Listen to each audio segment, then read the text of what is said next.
Hi, I'm Miranda from Michigan, and this is my story. Please like and subscribe. When I was born, Mom and Dad were over the moon, but my brother Jamie was the happiest. Mom told me he wouldn't leave my side for a second and refused to let anyone hold me except him. Once when I was 4, I was sitting on a swing when an older boy pushed me and I landed in the mud. Why did you do that? My new dress is all dirty now. All the kids started laughing, and suddenly I started wheezing and had trouble breathing. Just then, Jamie came running and shoved an ice pop down the boy's shirt. He ran off screaming. "Are you okay, Miranda? What's happened to you?" He immediately rushed me home. My parents took me to the doctor, and I was diagnosed with asthma, and it got triggered every time I got stressed. Since that day, Jamie's life mission was to protect me from anything stressful. When we were little, I loved Jamie's overprotectiveness, but as I got older, it started annoying me, especially since Jamie made it clear to every boy in school that I was off limits. In 9th grade, when a boy finally asked me out, I was super excited, but just as I was sneaking out of the house, I bumped into Jamie. "Where are you going dressed like that?" "Who are you, my mother-in-law?" "I told you to stay away from guys. You'll end up miserable." "Jamie, I know you think you're looking out for me, but it's getting really annoying." I slammed the door in his face and left. But my first date was awful. The guy was a new admission and he kept talking about his fancy old school. At one point, he started wailing loudly about how our school was a garbage dump and everyone here was so tacky. I walked out in the middle of our meal. But when I got home, I found Jamie waiting for me. I told him the date was amazing. I wasn't gonna tell him that it sucked. My friends thought having an older brother was awesome since I got to hang out with his best friend and our school's heartthrob, Sheldon. But I thought both of them were pigs. They talked about wearing the same underwear for days and held burping contests and made me the judge. Ew! And they were always getting into trouble at school for bunking classes and were even caught smoking once. They made me swear I wouldn't tell Mom. I had to keep their stupid secrets. But one afternoon when I got home, I saw Sheldon's car in our driveway, and he was cleaning its windshield with his t-shirt. I couldn't stop staring at his gorgeous, toned body. "Like what you see, eh?" Gosh, that was so embarrassing. I wasn't staring at you. "Hey, wait. I wanted your friend's number. You know, the one with the curly hair." And why would I give it to you? I know how you treat girls. You're a serial heartbreaker. Some girl is crying in the school bathroom every week over you. "Well, they just all fall for me too fast. It's creepy. And I haven't found the right one yet." I don't know why, but the way he was looking at me was making my heart flutter. Luckily, Jamie came out just then, and I ran off to my room. The next day when I went to the school cafeteria, I was shocked to see Jamie and Sheldon talking to the guy who'd asked me out. The poor guy looked terrified. I was determined to give those two jerks a piece of my mind later, but as I was walking back from school, I saw a heavily pregnant woman on the roadside all alone, looking distressed. "Hey, are you okay?" She told me she was about to go into labor. I quickly called an ambulance, and even though I was kind of freaking out, I went with her. When we finally got to the hospital and she was admitted, it happened. My heart started racing and I had trouble breathing. I fumbled through my bag to find my inhaler when I saw Sheldon walk in. He took one look at me and quickly found my inhaler from my bag. When I finally calmed down, I realized I was in Sheldon's arms and he was gently patting my back. I felt a strange fluttering in my tummy. "This is Sheldon, for heaven's sake. You've known him since you wore pigtails to school. Why are you here?" "My sister just had a baby girl. I'm an uncle now. Want to meet my niece?" "Sure." I didn't know much about Sheldon's family. I knew his family was loaded, but he still spent more time at my home than his own. As soon as we entered his sister's room, I was shocked to see she was the same woman I'd helped. Sheldon couldn't thank me enough as he dropped me home. When we got there, Jamie was coming back from his evening run. Seeing him, I remembered he'd been bullying my date, and I felt so angry again. "Why do you keep poking your fat nose in my business, Jamie? You both break every rule, but you can't even let me date in peace?" "What are you talking about?" "Don't act innocent. I saw both of you talking to that poor guy in the cafeteria." "Do you think it's my personal mission to keep you single? It's just that I know dating a jerk will stress you out." "You know what? I think you stress me out more than anyone else. I don't think you care about me. You just want to control me." And with that, I ran to my room. A few minutes later, I heard a knock and Sheldon walked in. That was unfair, Miranda. You know how much Jamie loves you. But that doesn't give him the right to interfere in my personal life. I know he can be a little overbearing, but trust me, you're lucky to have a family that cares about you so much. Not everyone has that. Then suddenly he took my hand in his. My dad's hardly ever home, and my stepmom can't wait to get rid of me. Why do you think I'm always here? Does Jamie know about this? Yeah, he never told you? At that moment, I felt really proud of my brother. He was that kind of person who would never betray his friend's confidence.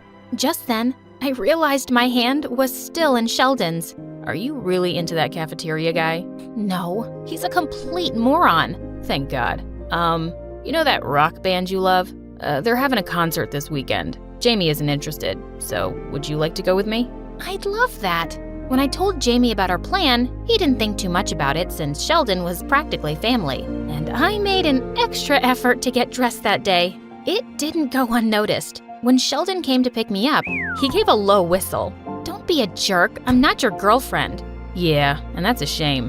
What did that mean? We had a blast at the concert, and then went to a cafe since we were both starving.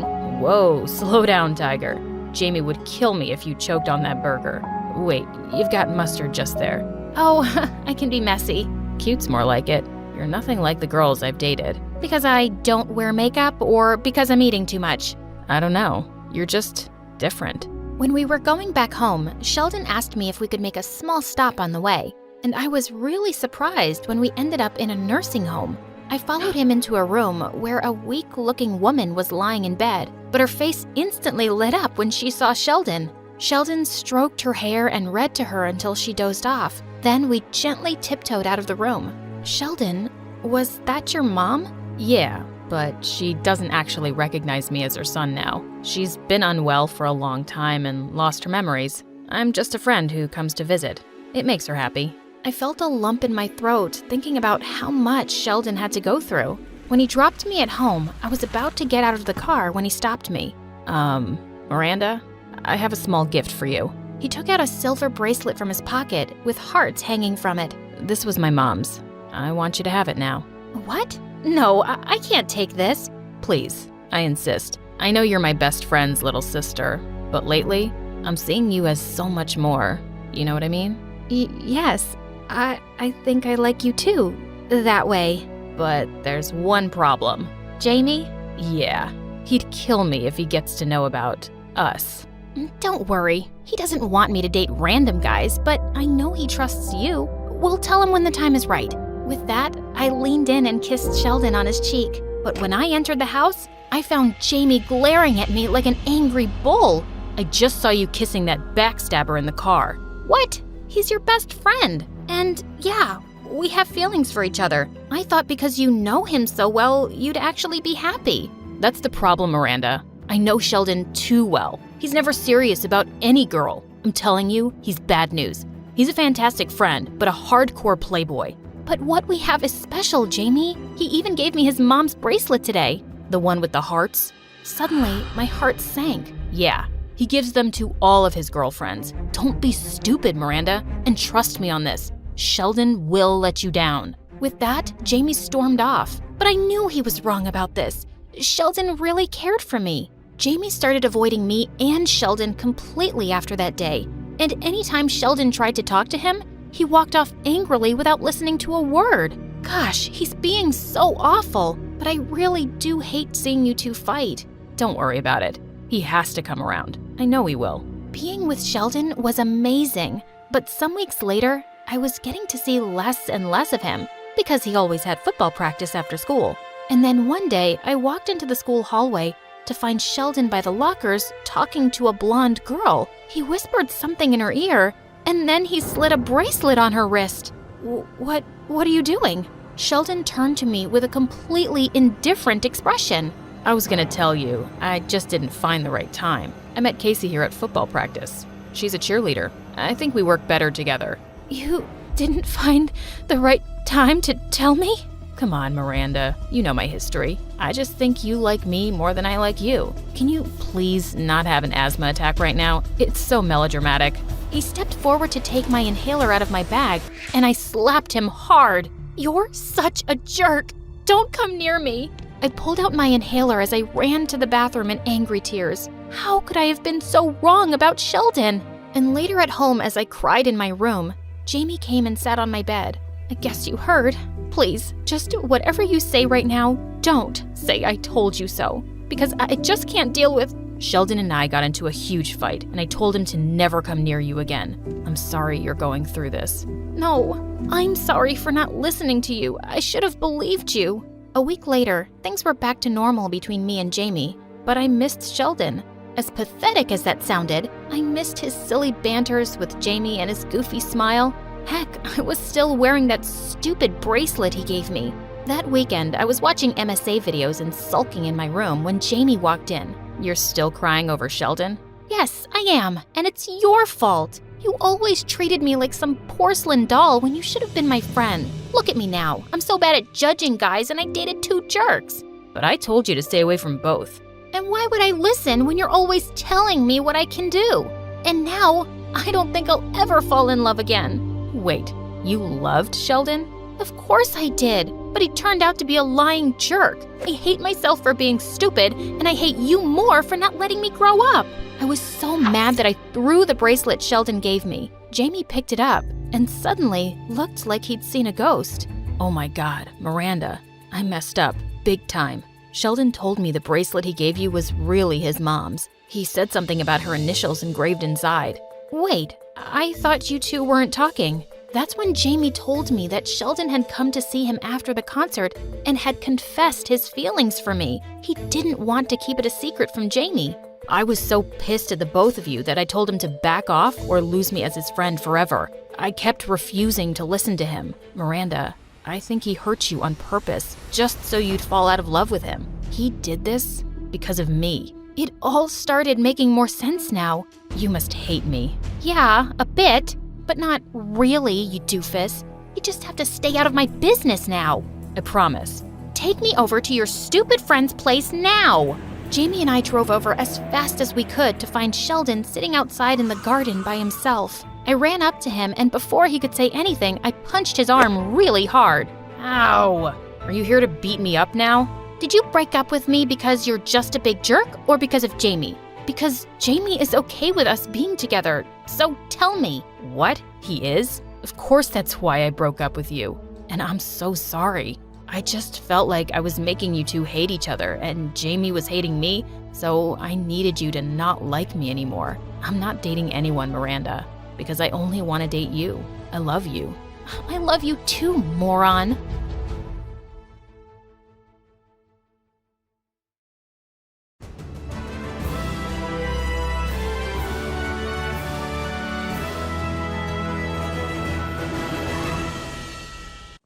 I was born on the 1st of January at exactly 12 a.m. Mom says I was looking directly at her and smiled the first time she held me. I was sitting up by the time I was 4 months, walking when I was only 7 months, and talking by the time I was 10 months old. Growing up, I heard people telling my parents that I was special, but I always felt like I wasn't smart enough. That's why I read a new book every day. By the time I was 10 years old, I'd read everything from Shakespeare to Stephen Hawking. Dad, who was a brilliant scientist, always challenged me to do more. But Mom would take my books away at 10 p.m. sharp and switched off the lights. I'd sometimes read by torchlight after she left. But things got out of hand sometimes. I became obsessed with being the best at everything, which is why, in the 8th grade, I couldn't believe it when I found out I was the runner-up in the science fair. I tried smiling for the camera, but I felt so disappointed in myself that I just burst into tears and ran off the stage. As we walked out of the school, Mom said, "What was that all about? You're still second best, and that's amazing." Dad looked over at her. "There's no such thing as second best. You're either the best or you're not." I was sure Dad was right. Or at least, that's what he says. Yeah, I'm such a loser. Why can't I be smarter? As I sulked in the car on the drive home, Mom pulled over in front of my favorite ice cream place. "Well, I think being second deserves some celebration. Why don't you go get your favorite sundae, honey?" I grinned reluctantly and got out. Just then, I stepped right into an ice cream cone melting on the footpath. I slipped and went flying in the air, landing on the ground with a thud. My head hit the hard concrete and everything went black. Hi, I'm Eleanor, and this is the crazy story of how I went into a coma and woke up a genius. Before I continue, click like and subscribe. As soon as I opened my eyes, Mom hugged me and started crying, while Dad quickly called the doctor. Apparently, I'd been unconscious for 3 days. After examining me, the doctor said I seemed perfectly fine and could go home, but I just felt different. Honey, is everything okay? You seem a bit lost. Oh yeah, nothing. I was just thinking about string theory. String theory? Yeah. I was just thinking that if we express the string theory in 11 dimensions, it leads us to Einstein's relativity equations. Isn't that really cool? Everybody looked at me like I'd gone crazy. The doctor said I was probably babbling because of the blow to my head. Babbling? What she said makes complete sense. How do you know that, Eleanor? Oh, I don't know. I just know. Mom, can we buy some ice cream on the way back home? The next day at lunch, as I looked for a place to sit, I found my math teacher and another professor arguing over something. I'm telling you, I've tried every calculus method in the book. I don't know how to integrate x squared times e to the minus x. Have you tried differentiation under the integral sign? The two turned to look at me in shock. That's brilliant! Do you actually know how to use this technique, Eleanor? I can give it a try. And with that, I joined their table and started solving the problem. When I was done, the two teachers stared at me with their mouths open. Next thing I knew, my parents were called to the principal's office, and the math teacher was going on and on about how gifted I was. After a series of tests, we found out that I had an IQ of 160, the same as Albert Einstein's. I was immediately bumped up a few grades. Becoming a genius was like turning into a whole new person overnight. I only had to read something once, and I understood it perfectly. Complex physics concepts and math theorems just all started making sense, and I was fascinated by everything I was learning. I could solve all sorts of problems at warp speed, and it felt amazing. One day, the guidance counselor told my parents to apply to a great school for gifted students in Finland. I applied and was accepted within a week on full scholarship. And before I knew it, I was flying over to Finland. My mouth dropped open as the cab drove up to the huge castle-like school building. Waiting at the main entrance was a jolly-looking man who smiled at me as I stepped out. Well, it's nice to finally meet the little genius from Chicago. I'm the principal, Mr. Aaron, and we're very excited to have you here. An IQ of 160? Amazing! He was really kind and welcoming. The next day, as I went to my first class, I noticed the other kids looking at me curiously, but there was one girl who did not look happy to see me. I instantly recognized her as the mean girl of the class. Just then, the math teacher walked in with the principal right behind him, who quickly slipped to the back of the classroom. The teacher announced an oral quiz, and I was on the edge of my seat. Turns out, things weren't that easy in a class where everyone was a genius. As the questions got harder though, it was clear that my main competitor was the mean girl, Janice. We were both neck to neck with our scores. Well done, girls. Now here's a tough one to break the tie. Give me a number that when divided by the product of its digits, the quotient is 3. And if you were to add 18 to this number, the digits would be inverted. There was a short pause. 24. And we have a winner! As the class broke into applause, I turned back to see the principal beaming at me. But Janice looked like she wanted to eat me alive. Later that day in the cafeteria, I joined some kids from my class and was having a really good time when suddenly Janice came over and slammed down her tray. So, just because you got one more question right, you think you're the smartest girl in the universe now? I didn't even say, well, you're not. And I challenge you to a game of speed chess. Challenge accepted. She instantly set up a chessboard at the lunch table, and before I knew it, we were in the middle of a really intense match, with half the school watching us. After Janice made another move, she looked at me and I smiled. You lose. What? The game isn't over yet? Yeah, it is. My knight to e7, your king to h8, bishop blocks, queen to h5. Checkmate. I could see her working out the moves in her head. And then suddenly, she screamed and knocked the board right off the table. As she stormed off angrily, a girl leaned in and whispered, "She's the principal's daughter. I wouldn't mess with her if I were you." A few weeks had gone by, and I was loving everything here, except for the death glares I kept getting from Janice. One evening, I was called into the principal's office. When I got close to the door, I heard voices from inside. "But Daddy, I want to take a shot at it too. I have an IQ of 140. Why do you treat me like I'm dumb?" "Because you're not the best. The only place that matters is the #1 spot. Now stop wasting my time and go away." Just then, the door burst open and Janice stormed out, crying. She just looked at me and spat out, "I hate you," and went running down the hallway. When I walked into the office, the principal greeted me with his usual broad smile. "Eleanor, I have an amazing opportunity for you. There's a famous mathematical problem that's gone unsolved for decades. It has $1 million prize for the person who solves it. I really believe that could be you. Wouldn't you love that? You can use my private study to work in peace, and you can have anything you want. You just name it."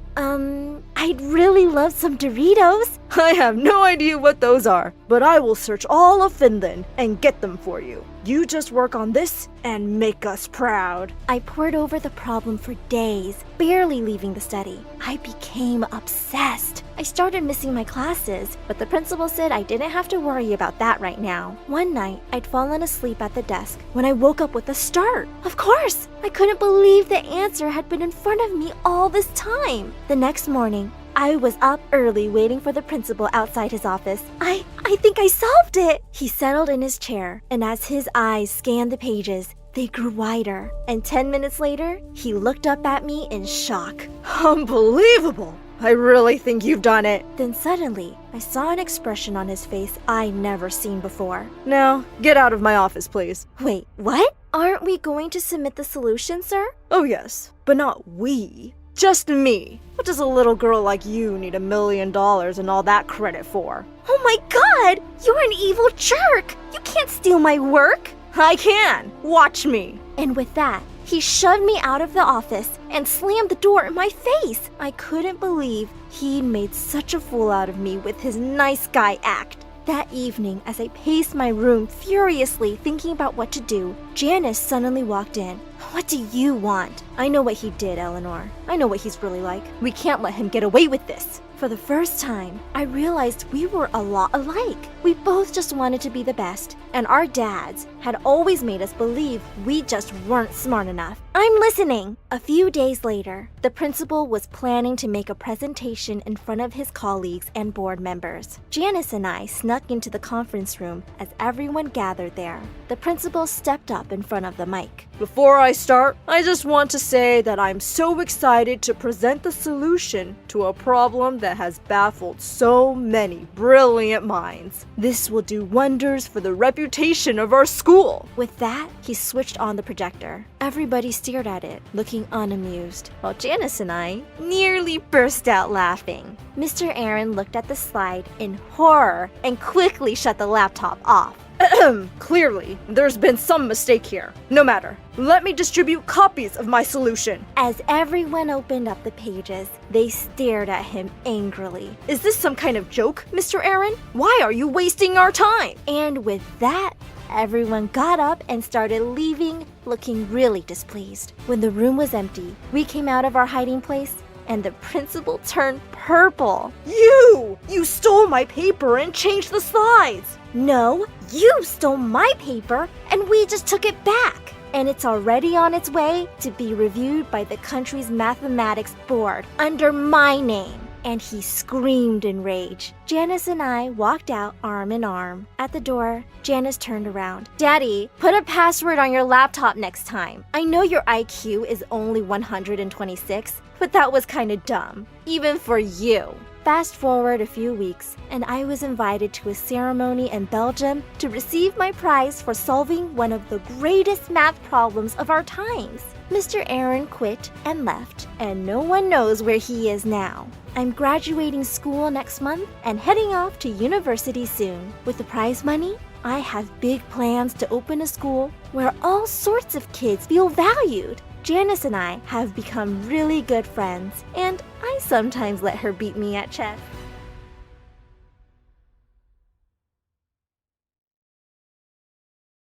One night, I was deep asleep when a sound outside my window woke me up. Naturally, I was scared someone was trying to rob us, but it was actually something way more irritating. I opened the window and I saw my sister with her boyfriend. It made me feel kind of jealous, and I decided to be petty and tell on her. I quietly went to my mom's room and woke her up and started telling her that my sister was outside with some random guy. "Nonsense," my mom snapped. "Your sister is fast asleep in her room."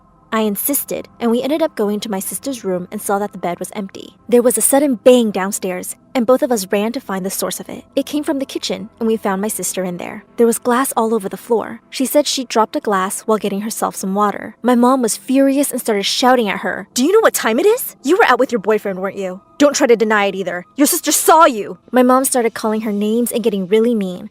But my sister didn't change her story. In the end, Mom grounded her for a whole month and stormed upstairs without another word. My sister looked at me with such rage in her eyes. I thought she was going to attack me. She hissed and turned away. The next day, my sister wasn't any happier. Every time she passed me, she glared at me like she was trying to kill me with her eyes. I wanted to get away, so I decided to go to the grocery store with my mom. When we arrived, while she was busy finding all the stuff on her list, I decided to have a walk around by myself. I got a little distracted and accidentally walked into the back of a man. I was ready to apologize, but when he turned around, I saw it was my dad. I was sure he should be at work. Maybe he was on a break or something? "Sorry, Dad. I wasn't looking where I was going." Dad looked a bit startled for a moment. He looked around in all directions nervously. It was really strange. But finally, he seemed to relax and smiled at me. "No need to apologize, my princess. Hey, how about we head back home?" "Well, Mom's here. Should I go get her?" I asked. No, he said pleasantly. "It's fine. I saw her before, and she wanted me to take you home. She'll catch up with us." Maybe I'd been bugging Mom? I didn't know, but I followed Dad outside to the parking lot anyway. Except it all got even weirder. He had a totally new car I'd never seen before. "Did you get a new car, Dad?" "Yes. I actually bought it this morning. Do you like it? Get in quick. Your mom won't be happy if she has to wait." "What on earth are you doing? Get away from my daughter, you freak! I swear I'll call the police." I ran back towards my mom. "Mom, what's wrong with you? Everyone's looking. I was just going home with Dad." I turned to talk to Dad, but he was speeding out of the parking lot. What was happening? My mom was furious, demanding an explanation about why I was getting into a stranger's car. She wouldn't listen to me when I tried to say it was just Dad. Then she dropped a bombshell on me. "Honey, that wasn't your dad. Your dad's at work. That man didn't even look like him," Mom said. I stared at her, wondering if it was all one big joke. But Mom looked deadly serious, and I started shaking and crying. What was wrong with me? They looked exactly the same, I was sure. After we got home and talked about it, my mom was so concerned that she decided to take me to a doctor. The doctor gave me a lot of weird tests, and I had to talk to other medical professionals too. But it only took a few days for the psychiatrist to diagnose me. Prosopagnosia. What a mouthful, right? To put it simply, I suffer from face blindness. I couldn't tell different faces apart from each other. People could easily end up looking the same to me. I couldn't believe it. I'd never had this problem before, or so I thought. I started to wonder whether I had confused people in the past, and it just hadn't been an issue until I was in danger, like at the grocery store. Unfortunately, there was no cure, and I was told I'd have to learn to live with it. My mom told everyone the news. I could only stand there and try not to cry. My mom had taken the news really well, and was as sympathetic as she could be. The rest of my family? Not so much. My sister scoffed and rolled her eyes. "I could have told you she was crazy. You didn't need to pay anyone," she said. My dad was the worst, though. He smashed his glass on the floor and wouldn't even look at me. He looked so disappointed. My mom told him to calm down and think about his daughter. "And what about me?" he roared. "My daughter is abnormal. Do you know how embarrassing that is?"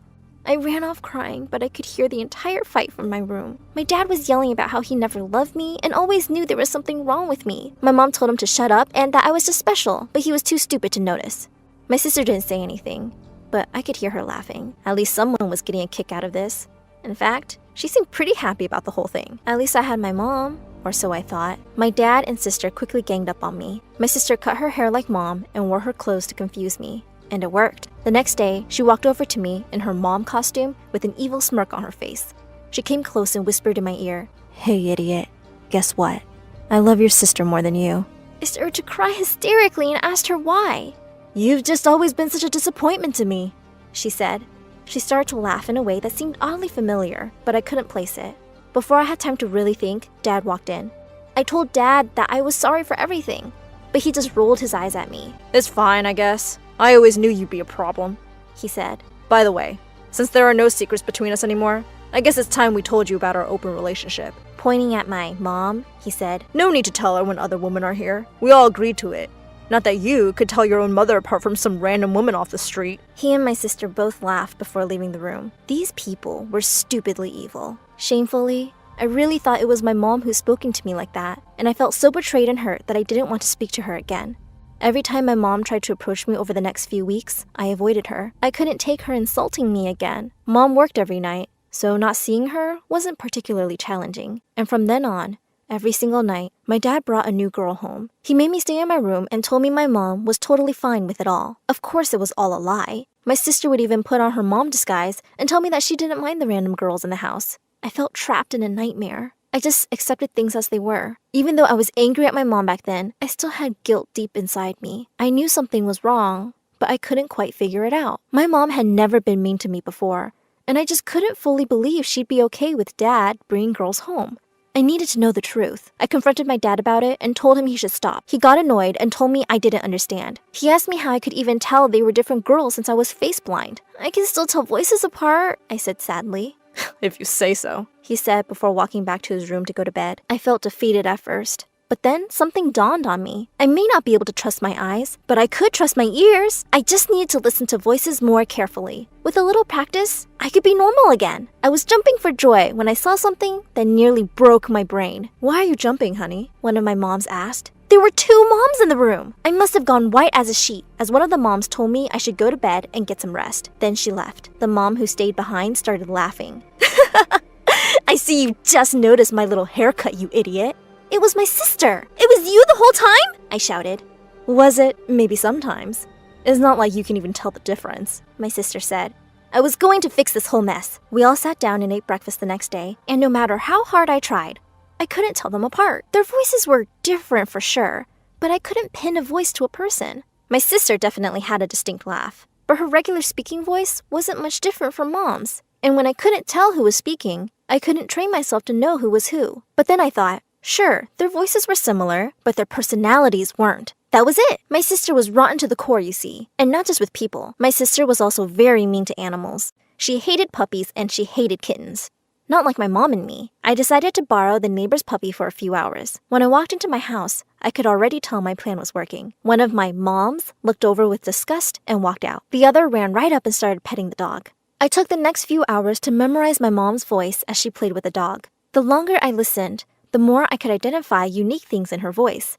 I could hear the difference between her voice and my sister's, not to mention the girls my dad brought home. I decided to sit down and have a conversation with my real mom. I told her all about the woman and the mean comments and told her if she knew about any of it. I didn't, she said with a serious look on her face. The next day, I was surprised to see her sitting on the couch with my sister, looking nervous next to her. She told me that she decided to stay home for her night shift. It was only about 20 minutes before Dad walked in with his new date. My mom was so angry, she screamed at the woman to leave and started shouting at my dad. She threw a few things at him and told him to get out and never come back. My sister started crying and apologizing, saying that Dad had forced her to go along with everything. I didn't believe a word of it and told my mom that my sister had enjoyed tormenting me. My sister, who usually thought she was so cool and scary, was reduced to a blubbering mess on the ground, begging my mom not to kick her out. My mom agreed, but on one condition. She picked up a bag of stuff from behind the couch and told my sister to follow her. My mom took my sister into the bathroom, and she came out with a green mohawk. Perfect, my mom said. Now Susan will always be able to tell us apart. My sister was humiliated, but it was true. I would definitely know who was who now. This should have been a happy ending for me, but my mom did have one flaw. She would never be able to live without a man in her life. And it wasn't long before one showed up. As expected, my mom brought home a new guy a few days later. And he really was something. He wore tattered old clothes and had a tattoo of a chicken wing on his shoulder. I had no idea what my mom saw in him, but maybe my sister knew. See, whenever my mom went on her night shift, my sister and my mom's new boyfriend would disappear for hours. At first, I thought it was great to be left alone. Then, I realized it was very suspicious. I told Mom about it, and she kicked him out and sent my sister to live with my dad at the motel he'd been staying at. A few weeks later, Dad came back, full of apologies and begging to be taken back. My mom crumbled. I guess she really couldn't survive without a man, so she agreed to work on their relationship. I asked my dad where my sister was, and he just looked confused. What are you talking about? He said. I felt super bad. She was a mean person, but there were worse people in the world, like the man who tried to kidnap me. I didn't want her to get hurt. I decided to look for her myself. I told my mom I was worried, but she only seemed to care about my dad now. I wondered about my mom's ex, the weird guy with the chicken wing tattoo. Maybe it was something to do with him? I went to the police station, and an officer told me we could go to the man's house and see if my sister was with him. I tried to explain my face blindness problem and that I wouldn't actually know if the girl was her. And what if she didn't want to admit who she was? The officer wasn't sympathetic and told me to deal with it on my own in that case. He said that runaway kids weren't his problem. Go play Sherlock Holmes if you want, he said, and walked away from me. Luckily, it was pretty easy to find the guy's address. His house was exactly what I expected it to be. It was a total mess, and there was loud music booming everywhere. There were also lots of women inside. The door was unlocked, so I let myself in. There were so many women with strange haircuts and outfits, I didn't know where to look. I shouted for everyone's attention, and they all looked at me. Hey, Rachel, if you're here, I'm sorry, and you can come home now. Forgive me, please, sis. Say something, I pleaded. One of the girls approached me and said, What are you talking about, idiot? There's no Rachel here. Can you just leave? I went back home and asked my mom for help again because I couldn't find my sister anywhere. That's when my mom finally snapped. Honey, I've tried to be patient with you. I just can't take this anymore, Mom said. Take what? I asked, confused. All these games. It's not funny. You almost cost me my marriage, and for what? Now all of this? Mom explained. What do you mean? I asked. You don't have a sister! My mom yelled, holding her head in frustration. What was she talking about? Of course I did! I pulled out my cell phone and checked my sister's number. She hadn't answered before, but maybe I could leave a voice message? Except now it said the number didn't exist. I ran over to my room and looked for any of her stuff, or photos, or something, but there was nothing. Her room was totally empty. I turned my computer on and searched frantically for her social media accounts, but they were all gone. I even ran into my mom's room and pulled out the family photo albums. She wasn't in a single picture. I was crazy, wasn't I? I'd been crazy the whole time. Or maybe there was something else happening here. Whatever it was, it had to be something dark.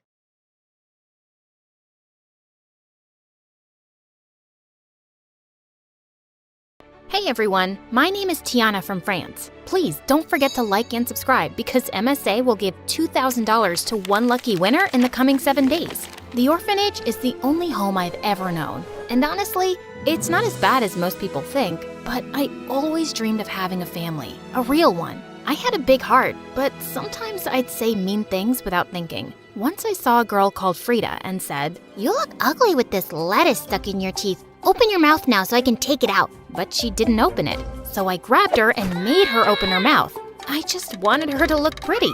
But she started screaming and everyone was laughing. And the warden came and yelled at me. Since this Frida was small in size, everyone took her side. But then suddenly a girl shouted, Tiana didn't do anything. Frida is lying. The warden glared at me and left. The girl came over to me and said, Hey, my name is Hope. I'm new to the orphanage, and this Frida has already bullied me twice. So let's team up and hate her together. Hey, you got it, girl. You have very big, scary eyes. Cool, I like you. But my big mouth kept sending us to detention. I even once told my teacher that her hair looked like poop, and Hope defended me. And boom, detention for us both. The happiest one about this was obviously Frida, but she never dared talk to us because we were stronger than her. But one day when we were 10, she crossed a line. It was adoption day and a nice couple came in looking for a really smart girl. The warden picked me, and while we were still having the interview, Frida burst in. Help me! I had lettuce stuck between my teeth again, and Tiana pulled my tooth this time. Look, I lost a tooth because of her. Please, do something. I can't take it anymore. God knows what else I'm gonna lose. I don't want to die here. I have dreams. She threw herself on the floor and started to cry like a lunatic. Why? You think because you're smarter than all of us, you're better? Okay, Frida had been annoying for years, but this was the height of it. The nice couple was becoming uncomfortable and I had to make Frida leave. I moved closer and took her hand to lead her out, but instantly she fell to the ground and started yelling. She pushed me. Okay, that was it. I pushed her hard for real this time, and poof, the couple ran out. Why would you do this, you witch? If you think you're gonna get adopted before me, think again. I was so upset. Frida ruined my chance of having a family, and I wouldn't forgive her. One day, Hope and I were playing in our room when we got called to the warden's office. When we got there, we saw this glamorous couple and Frida. The woman was so nice and hugged all of us, but the man just kept staring at his phone. They wanted to adopt 2 of the prettiest girls, and the warden brought us. 2 girls? That meant Hope and I would get to be sisters forever. But the craziest thing happened. You all seem lovely, but I'm going to adopt Tiana and Frida. What? This couldn't be happening. What? Her? But what, dear sister? Aren't you excited? Is something wrong, honey? I don't want... But Hope spoke up instead. She is fine, ma'am. Super excited. We stepped out of the room and Hope couldn't contain her joy. You finally got a family. I'm so happy for you. I can't leave you. Everything is going to be different now. You have a family. Don't let Frida ruin your dreams again. Hope was right. So I said yes. On the day we left the orphanage, Hope and I cried till we ran out of tears. I would miss her so much. My new mom's name was Wendy. Their house looked like it belonged in fairy tales. It turned out that she was a big-time actress and her husband was a director. I was fascinated by the house and soon began to study it. Mom was happy to show me around the house, and I was excited. Frida, however, had different interests. She loved Mom's clothes and would spend hours raiding Mom's wardrobe. I always wanted a daughter to pass on my wardrobe to. Come on, Tiana. Try some clothes on too. I don't want to. Soon Mom and Frida started having mom and daughter photo shoots without me. One time they were on the cover of a big magazine. I couldn't feel too bad about it, but I still felt left out. So sometimes I made efforts to join them. One time we were having dinner with some celebrities in our home, and as always, Frida knew what to say to please everyone. Oh my, your hair is so gorgeous and your makeup is divine. Oh, Wendy, this one is just like you. Smart and beautiful. Thank you. Tiana, darling, do you like the food? Yeah, it tastes nice, but it's ugly and it looks like horse poop. I could feel everyone's eyes on me. Mom laughed and tried to distract the guests, but I knew I'd said something wrong. One person even stopped eating the food. Oh, God.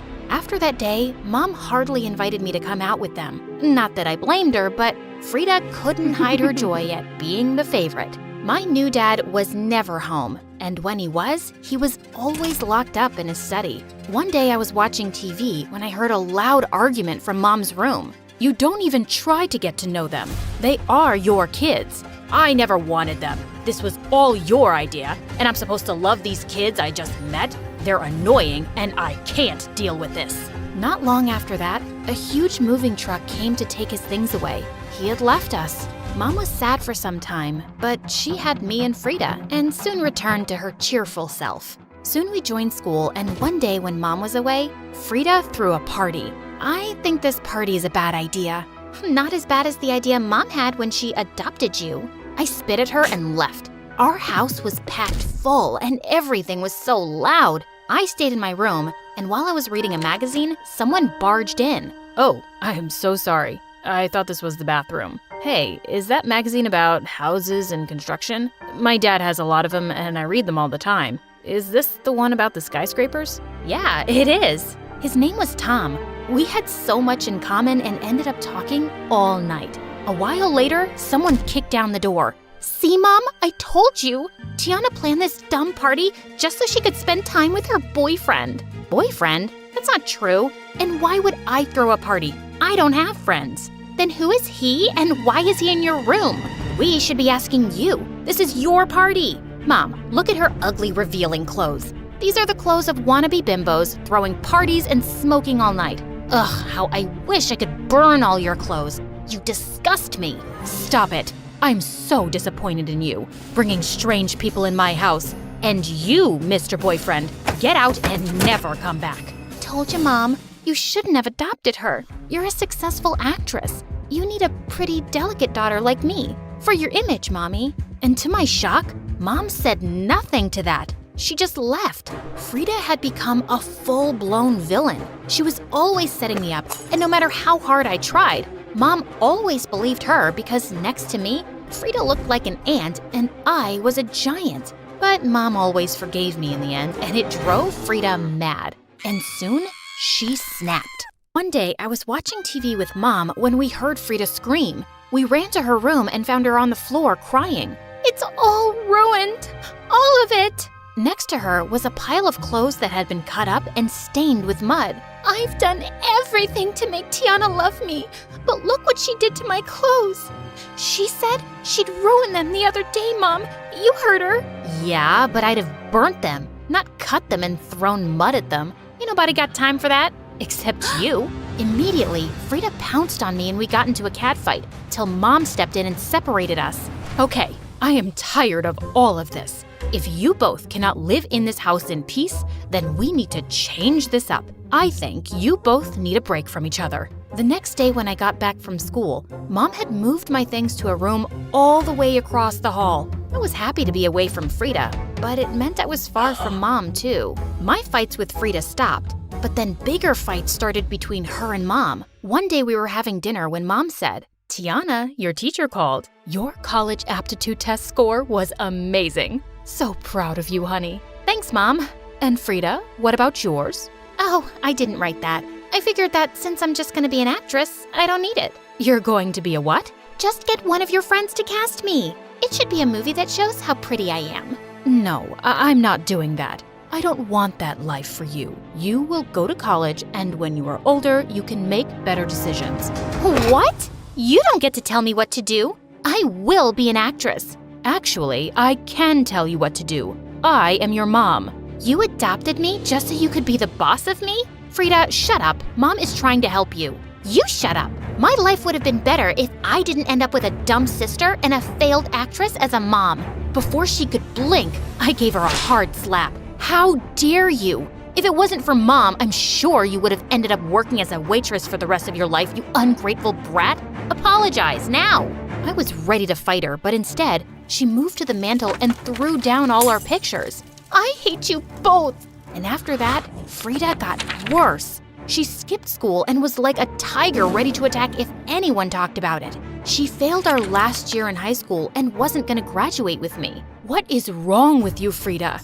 I told you, I don't want to go to school anymore. Well, this is my house, and if you're under my roof, you will do as I say. Well, I guess I'll just leave your house then. Frida, stop it. But the next day, she was gone. We looked everywhere, but she just seemed to have disappeared. A few days before my graduation, I walked in on Mom crying in the living room. What's wrong, Mom? I'm a terrible mom.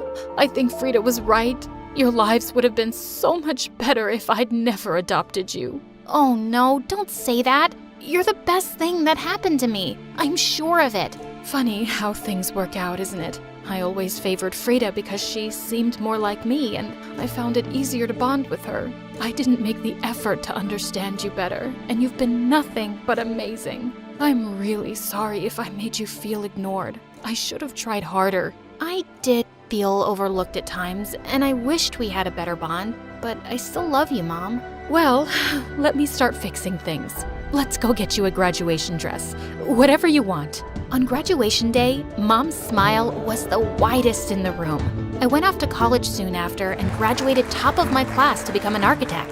One day after work, I stepped out of the office and noticed it was raining cats and dogs, and I had no umbrella. Just then, a man with the most beautiful smile walked up to me. Hey, do you need this? As he got closer, I realized I knew him. Tom? Oh my God, it's you. The girl with the magazines. I'm really happy to see you again. We went on a date the next day, and it wasn't long before we were in love. A year later, we got married and moved to another city, and soon I was pregnant. One night, Tom and I were sleeping when we heard a loud crash downstairs. Tom immediately ran down holding a baseball bat, with me right behind him. Who is that? Show yourself. Wait, Frida? Tiana, yes, it's me. I'm not feeling well. and she fell with a loud crash. We called an ambulance and took her to the hospital immediately. Throughout the ride, I couldn't help thinking how weak she looked. At the hospital, the doctor told us she had fainted because she hadn't eaten in days and needed rest. Where am I? You're in the hospital, but you're gonna be okay. I'm right here. I'm sorry about last night, but I didn't know where else to go. Oh, Tiana, I've really messed up. I understand why Mom didn't want me to go into acting. It's really hard, but I was foolish and ungrateful, and now I'm jobless and alone.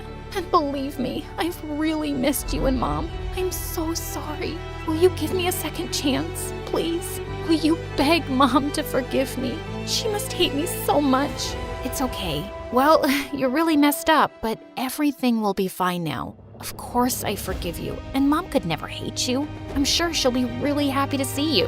How is Mom? She's fine. Ouch! Ugh, I think I'm having my baby now. Oh my God, really? I'm gonna be here the whole time, Tiana. Yeah, and call Mom.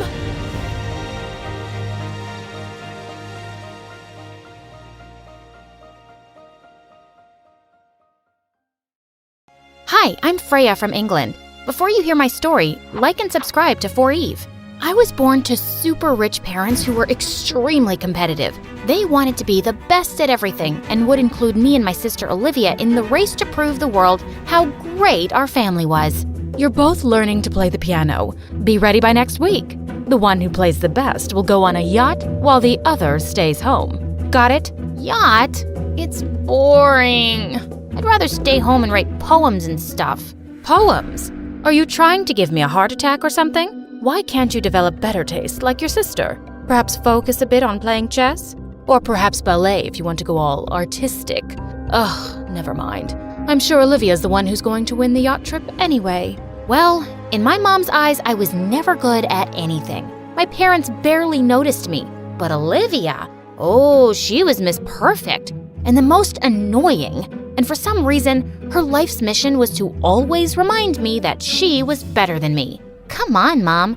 It wasn't like Freya ever had a chance against me. Tell me, dear sister, why are you like this? The only one I was close to was my grandma, who always encouraged me to do whatever made me happy. Grandma always wore a beautiful bracelet that jingled that her grandma gave her when she was a kid. She always told me how it brought her good luck and promised to give it to me one day. Once when I was 12, Mom and Dad wanted Olivia to participate in a chess competition, just because Dad's business rival's son was participating too. Olivia, I need you to win this one. There is no other option. We want to teach that guy a lesson. Our family is the champion of this town. I could have asked Freya, but you can't count on her. I know. Don't worry, Mom. I got it. I'll make you proud. I promise. Whatever. It wasn't like I was remotely interested in pleasing Mom anyway. Although Olivia was good at chess, the pressure to win had her going crazy. She started drinking coffee and kept reading books about chess. It was insane. One night before the competition, as I was going to my room, I saw Grandma in Olivia's room hugging her. Oh, sweetheart, don't worry. I know you'll win this one. I don't know if I will. I am so nervous. Can I have this, please? You only love Freya and never even think about me. If you'll give it to me, maybe I'll win. Please, please, please. Oh, all right. Here you go. As Grandma gave the bracelet to Olivia, I felt green with jealousy. How could Olivia get the one thing that Grandma promised to give me? She can't always win. So later that night, I sneaked into Olivia's room and threw the bracelet out of the window so no one could find it. In the morning, I woke up to find Olivia running around the house trying to find the bracelet. When she couldn't, she had to go to the competition without it. Later when she returned, I learned that she had lost. Mom and Dad were furious, but Olivia was more worried about losing Grandma's bracelet. She thought she was now jinxed because of losing it, and it made me feel terrible. I had always thought I was above all of the jealousy and competitiveness, but I wasn't. I was just like Mom, Dad, and Olivia. Maybe worse for throwing away Grandma's precious bracelet.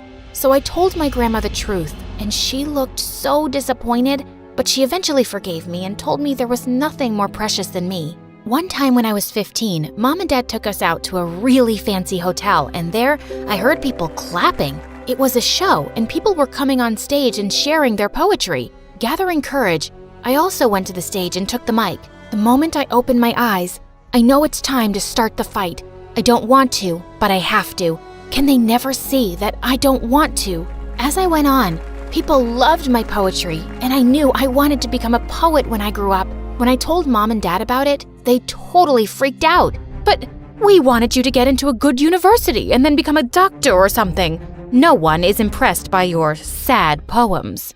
I didn't want to impress anyone. It was something I was doing for myself.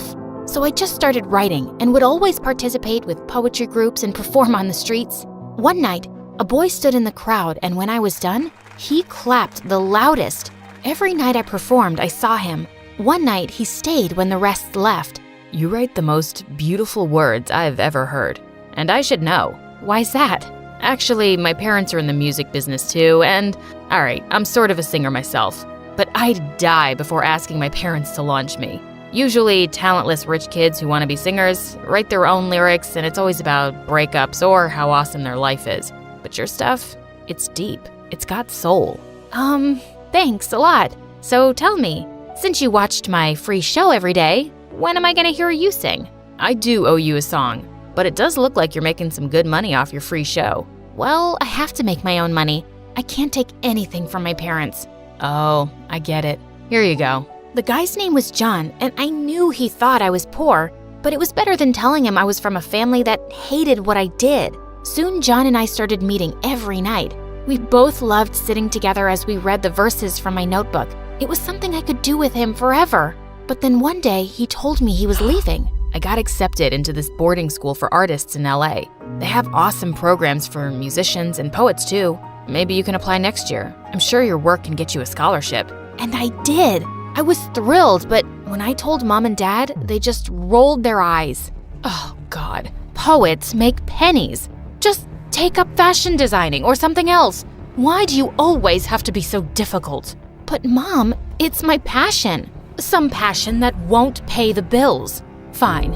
If you want to waste your time, just remember, we won't have anything to do with you. You will not get a dime from us. As if I needed you guys. I don't need anything from you.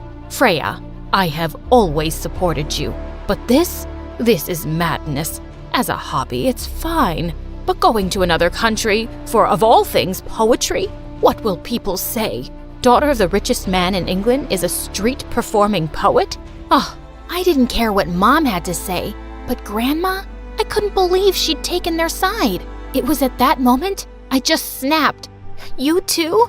Why am I surprised, huh?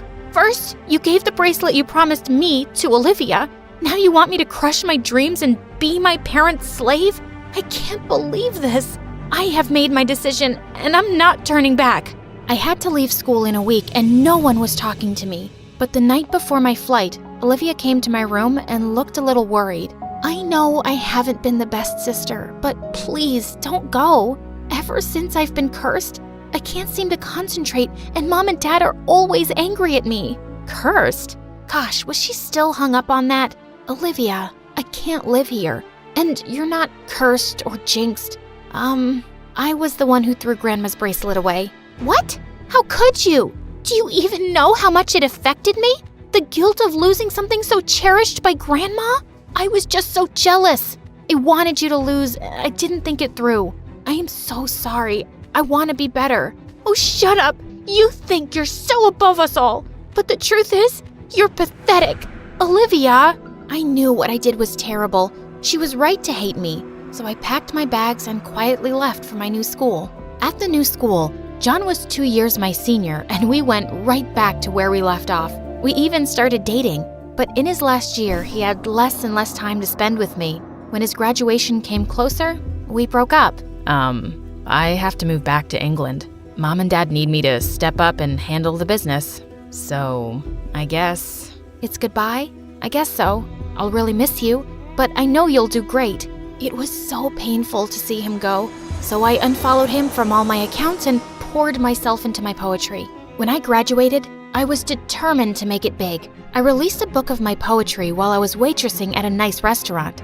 I was so happy to be in LA and even brought Grandma to live with me. I had visited once on Christmas and we patched things up, and she realized how serious I was about being a poet.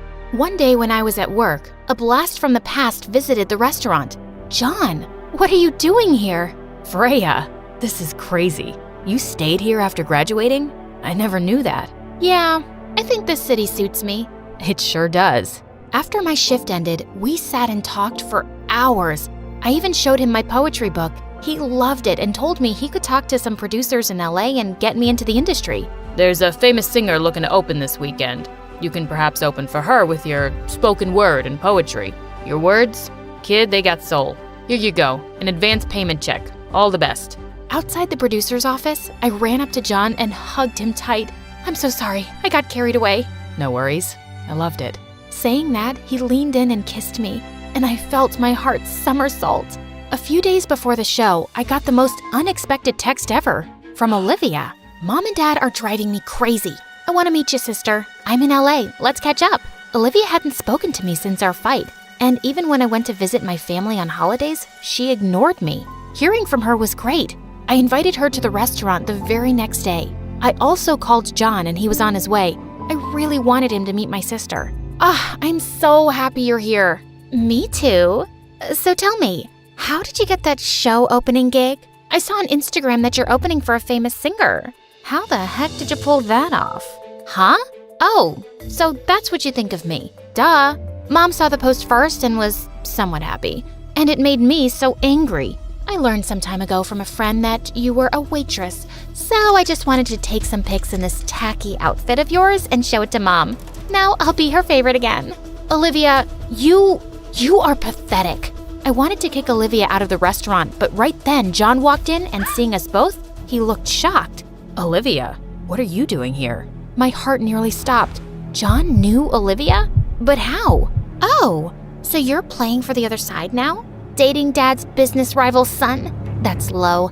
He is the one who beat me in that stupid chess game. Freya, what is this? Olivia's your sister? You're the daughter of a business tycoon and work as a waitress? And that performing on the streets thing? Were you trying to make a fool of me the entire time? This is amazing. Sister, you are successful and very cunning. You bagged a rich boyfriend to pay your bills. And I know his parents are into the music business too. Did they pull the strings and get you that opening act? And I thought you wanted to make it big on your own. But still, I'm gonna come and see the show to laugh at how royally you'll fail. Shut up, Olivia. Wow, I don't even know what to say. You betrayed me, Freya. Why? John, listen to me. I didn't lie. I just didn't tell you the entire truth. That's called betrayal. Saying that, he left. That night, I cried my heart out to Grandma. I was heartbroken. I figured John would have my opening canceled at the show, but he didn't. So I decided to quit myself and return the payment check to the producer. When I got to the venue, I went straight to the producer. I'm sorry, I can't. She can't wait to go on, right, Freya? John was here with Grandma. What are you doing? Your grandma contacted me and explained everything. Freya, I realize you never lied to me. It was just me assuming things. I've known you for quite some time and I know how hard you work. You deserve this. You deserve to do what you love. You really think so? I believe so, but we're in a hurry now. I saw your sister in the audience with your parents. I believe she's here to see you fail. So go on and show everyone how good you are. And I did. When I was done, I even got a standing ovation. I was so happy, and seeing John backstage, I rushed and brought him on stage. Let's do it like old times. You and me together. My words, your voice. Yeah, let's do it. It went amazingly well. When the show ended, Olivia and my parents found me. Olivia's face was red, and she couldn't even look me in the eye. I still think this whole poetry thing is a waste of time, but you do seem to be quite good at it. Your sister is such a failure, but we are proud of you. Thanks, but I don't need your approval. I do what I love to do. Olivia, you are not a failure. You are a beautiful, independent woman. Always remember that. Stop being Mom and Dad's puppet. Do whatever you love, whatever makes you happy. Saying that, I held John's hand and walked away, as Olivia and Grandma both smiled at me and gave me a thumbs up. That was the day I felt so proud of myself for every single decision I had ever made, from cutting off people to changing my priorities.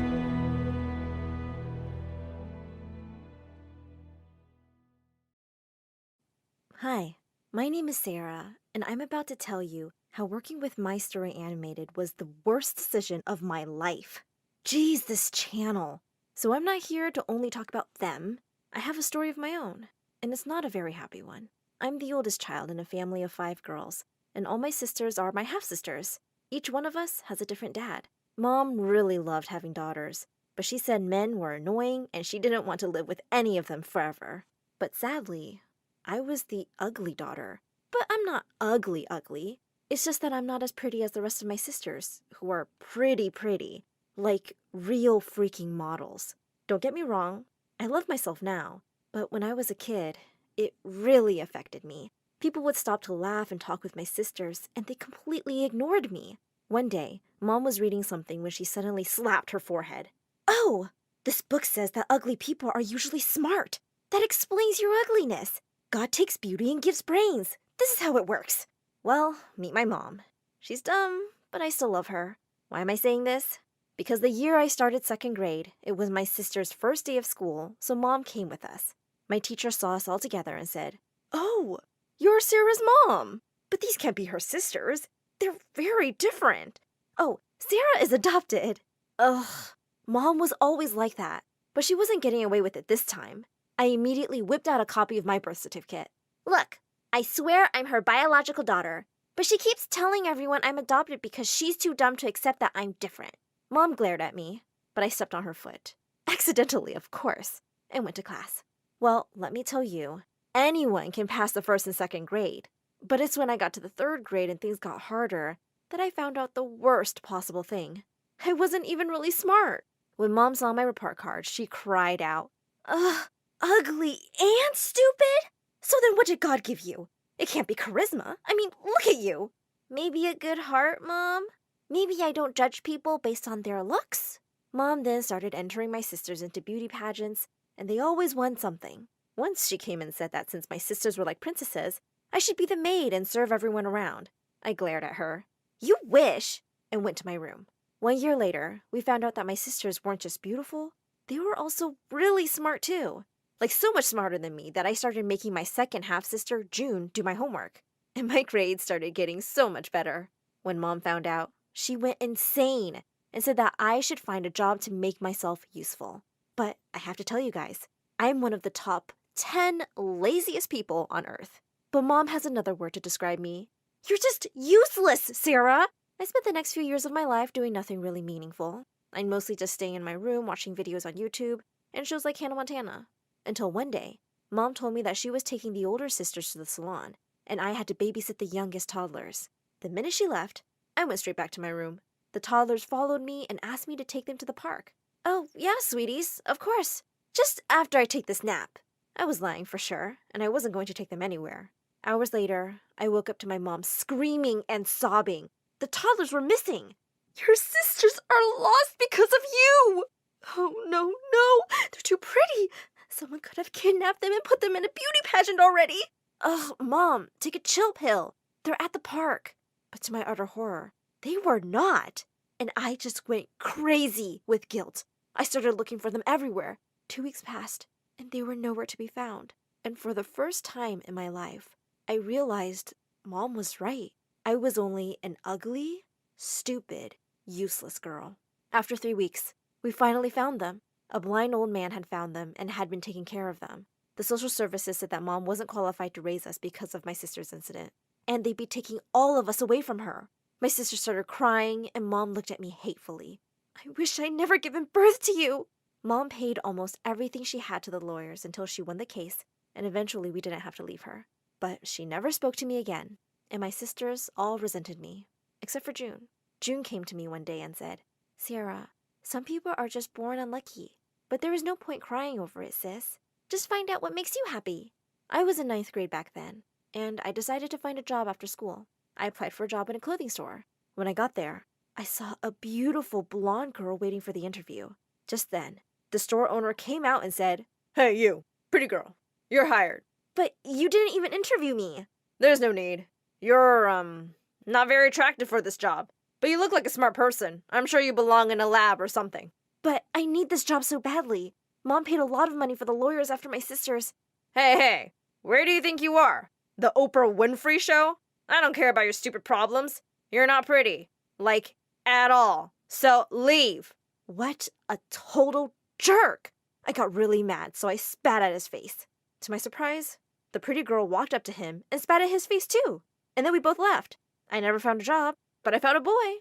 And he was cute. One day, I invited him to my house, and when he got there and saw my sisters, he said, "Oh, they're prettier. Not fair." And just like that, he left. What a total jerk. I decided not to date any boy ever again. When I graduated, I decided to go to any college just to run away from home. I heard someone say that animation was an easy subject, so I studied that. And wow, that was such a difficult subject. By the time I graduated, My Story Animated was looking for animators. I didn't really like their content, but I needed the job, so I applied and got accepted. I started animating for them. And it was amazing at first. I loved knowing that the videos I'd worked on were being watched by millions around the world. Loads of people left comments about how much they liked my animation. And for the first time in my life, I felt like someone saw me, and I wasn't invisible anymore. I was really happy and proud of myself. That is, until one morning, when I woke up to see tons of YouTubers making fun of My Story Animated videos. They left the meanest comments and said that the stories were stupid. I realized these smart people were right, and My Story Animated was a crazy channel. So I messaged the boss, "Hey, your videos suck. I quit. Bye." Then I started following other channels, especially the ones who'd attacked My Story Animated. I was sure they would have better content, but soon enough, I discovered that they proved nothing useful or worth watching, and I was really beginning to regret my decision. Of course, Mom went insane when she found out that I'd quit.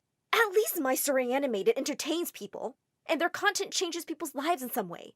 Why can't you be like the strong girls who send their stories to the channel? They always overcome challenges eventually, unlike you good-for-nothing loser. Remember I told you that Mom was dumb? Well, for the first time in my life, she said something that actually made sense. So I decided to contact My Story Animated the following day. But I never got around to it because that same day, I had a terrible car accident. When I woke up, the doctors told me that my legs were hurt and that it might take me a long time to be able to walk again. When Mom heard that, she had the most incredible thing to say. "Oh, I thought you'd be the one taking care of me when I get old. You couldn't even do that, could you? Now I'll be babysitting you." I just lost it and started yelling at her. "Who asked you to? I don't need you. You never treated me as a real daughter. You never loved me. Just leave my life." She shrugged and just left. June stayed by my side, though, and helped me with everything. I felt helpless, and I knew that my life was even more meaningless now. But June said, "Meaningless? How? Sarah, I envy you." I couldn't believe that my super gorgeous, smart sister was envying me. Me? "You have the opportunity to be part of My Story Animated family and help tell people stories from around the world. You can help give a voice to so many girls dealing with all sorts of obstacles. And you call that meaningless?" I immediately contacted My Story Animated, not only to work with them again, but also to share my story with the world. Fortunately, they agreed to take me back. As I kept working hard, my animation also got better, but my legs weren't getting any better. June used to take me to the park to make me feel better. One day, I found some young girls watching one of My Story Animated videos. "Hey, I work with that channel. Actually, you're now watching a video I animated." The girls were stunned. They oohed and awed and showered me with questions. Then they started hugging me and asking to take pictures with me. They also asked for my autograph. I felt amazing, and I felt I have a great power to help change the world. But Mom knew I was back to work and started calling me for money because all of my sisters found jobs and left her alone. I yelled at her, "You deserve what's happening to you. Don't contact me ever again." I was really happy at work, but the mean comments on my videos never stopped. One day I asked the boss, "Don't all these hateful videos and comments affect you?" "Yes, but there are plenty of people who love us and impatiently wait for our videos.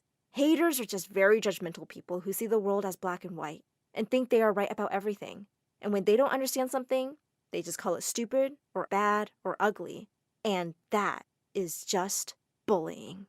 I immediately thought of Mom and how she always thought I was useless, stupid, and ugly. Mom was a bully. My mom is a bully. Months later, I got better and was able to walk again, but I still thought about what the boss had said about bullies. So I decided to contact Mom again. I went to her house. She looked miserable and started crying the moment she saw me. I'm sorry, Sarah. I'm sorry for everything I've done to you. All your sisters left me after everything I did for them. You're the best child I ever had. You never complained. I was so unfair. Forgive me, my child. Forgive your mama. She then got on her knees and was about to kiss my hand. I took my hand away and helped her get up. It's all good now, Mom. I'm here, and we have an entire life to make up for the lost time. I forgive you, Mom. I really do. Tears rolled down my cheeks while I hugged her, and she cried on my chest.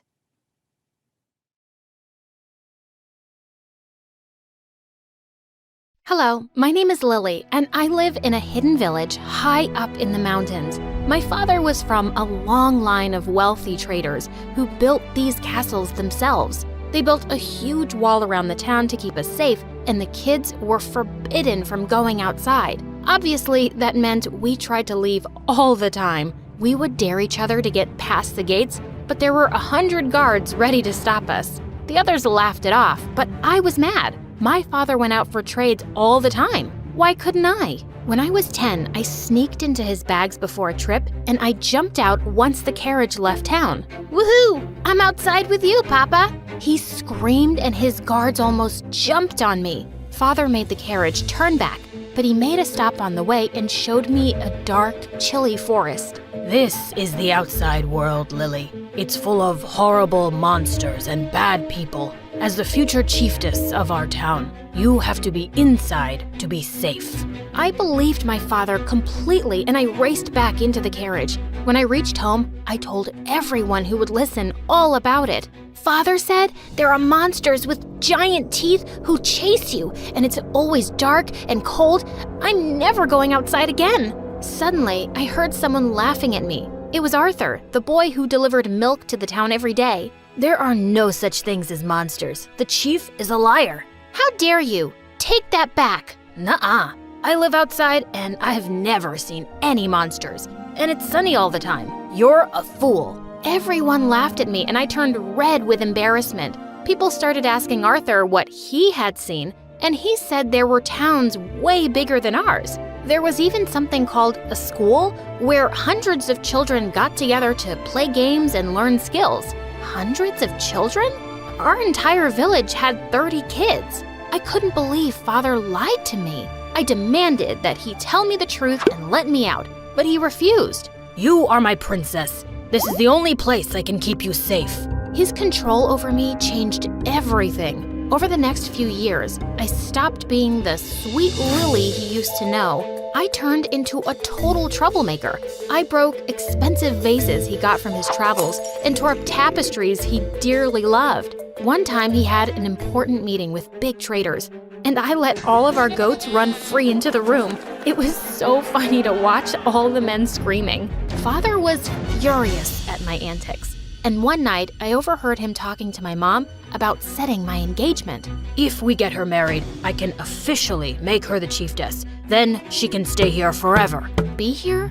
Forever? This was my nightmare. I knew that if I wanted to see the world outside these walls, I had to do something drastic.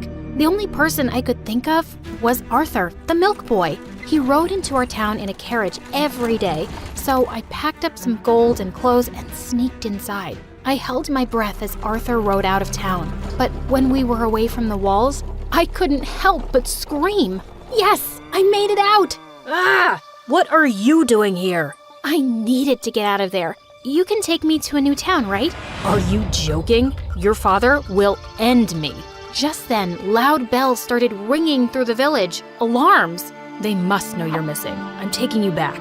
No, please, I'm begging you.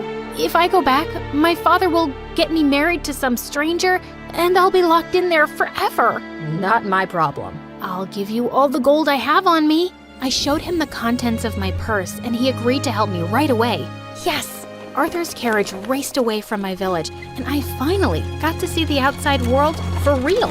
Yes, there were dark, scary forests, but they ended soon, and we reached a bright town that was bursting with people. Arthur tried to leave me in the middle of the crowded square, but I held on to him. No, you have to keep me with you. Not a chance. There's going to be guards looking for you all over. I gave you all the gold I had. The least you can do is give me a place to sleep one night, please? He groaned and took me to his house, complaining the whole way there. I got to meet Arthur's family, his mother and his little sister Gwen. When I told them the story of my escape, Gwen and his mother accepted me with open arms. I can't believe you've never been to school. You're much too young to be engaged. You can stay here until your father sees sense. Arthur protested, but the ladies shouted him down. They even had a secret basement to hide me in when the guards came to search everyone's houses.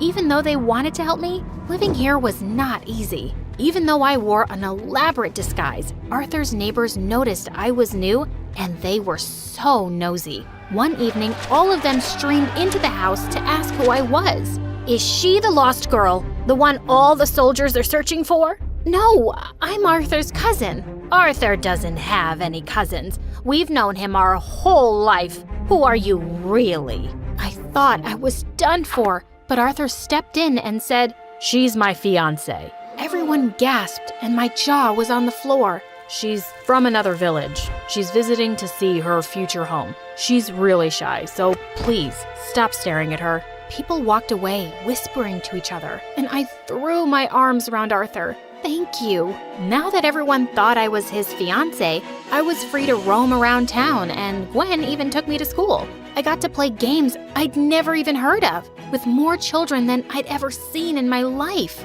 I was just getting used to being here, when one day horses charged into town with my father's crest. I ran home and tried to get into the basement, but Arthur blocked the door. I'm so sorry, Lily. Sorry, for what? Open the door. That was when my father marched right into the house and caught me. His men put me into his carriage and he thanked Arthur publicly. You must be rewarded for helping me find my daughter. From now on, you work for me, son. I will take care of your education and your family. Pack up your things and follow us. Thank you, Chief. I was in shock. Arthur had betrayed me. My father yelled at me the whole way home, but I couldn't hear a word he said. I was too busy punching Arthur in my head. Father locked me in my room and put guards to watch me. And the most annoying part? He asked Arthur to be my servant. I was so furious with him that I wasn't going to touch anything he brought me. I sat in my room hungry and thirsty for hours. You're being childish. You have to eat. No! I'm sorry I betrayed you, but my family was struggling every day outside. Your father offered a huge reward. I couldn't turn it down. The gold you took wasn't enough? Just go away. Because of him, my father was about to marry me off to some weirdo, like the richest boy in my town, who showed up with his creepy smiles. You're the future chiefess, right? You're even more beautiful than they said. I can't wait to win your hand. He gave me a flower and he leaned forward to kiss my cheek.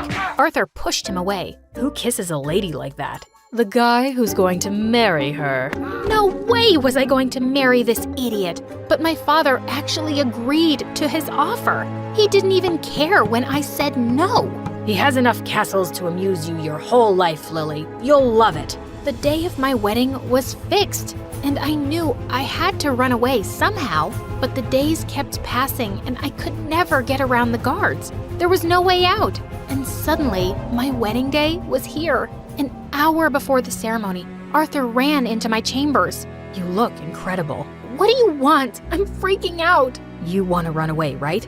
I can help you. I will never trust you. I have a plan. No one will see us. Come on. I had no other option. Arthur pulled a rope and we used it to climb down the walls. The town was empty. Everyone was in church for my wedding. We ran out of there at full speed. Arthur's family was waiting in his carriage too, and they hugged me tight as we rode off into the sunset. Why did you do this, Arthur? You just lost everything you got from my father. I felt too guilty for ruining your life. I can't live with that. I'd rather go back to selling milk. He likes you. Shut up. Arthur rode to a friend's place 2 towns over. I'd hidden there for just 2 days, when I started hearing the weirdest news about home. People were saying that a sickness was spreading through my town. Many were ill and some were even dying. Arthur thought this was my father's trick to get me to come back, but I couldn't just ignore this. We found some horses and raced back to my town. My worst fears came true when I got there. Our only lake was covered in algae. The water was toxic, all the fish were dead, and anyone who drank the water became severely ill. Father, I'm here. Lily, you're all right. I thought I'd never see you again. I saw the lake. We have to leave this town. It's not safe here anymore. No, we built this place with our own 2 hands. We can't just leave. We have to fix this. There was no way to fix this. I had to do something. I ran out of the castle and began to rouse the whole town to get out of their houses. All the guards were sick, and there was no one to stop me. We have to leave. You all know it. This place has kept us safe for generations, but we won't last 3 days without water. I'm going to a nearby town, and anyone who wants to live can come with me. Lily, we can't do this. Yes, we can. You wanted me to be the chiefess, right? Don't stop me from doing my duty. One by one, the villagers packed up their things and followed me. We all marched to Arthur's old town, and the people there were ready to help our weary and sick, even though my father resisted. Seeing his villagers healing melted his heart. He agreed to merge with this town, and we shifted our gold and our possessions over the next few months. It was the start of a new beginning for our people. Everyone was happier to be out of the walls, especially me. A few months after our town shifted, my father knelt before me with apologies. If not for you, I would have doomed all of our people. Yes, you would have. I was a complete fool. We are all lucky that you came for us, Lily. Can you ever forgive me? Only if you promise to trust me. Let me make my own decisions and my own mistakes, Father. Can you do that? I promise. I will. It wasn't an easy promise to keep, but he tried his best. A few years after that move, Arthur and I fell madly in love with each other. I couldn't wait to be with him and his family. But when I broke the news to my father, he reacted poorly. I can't let you marry a milkman. You're a princess. Father, remember your promise? You have to trust me. He grumbled and gave Arthur an angry hug. Hurt my princess and I will end you. Yes, sir. Aw, you guys are adorable.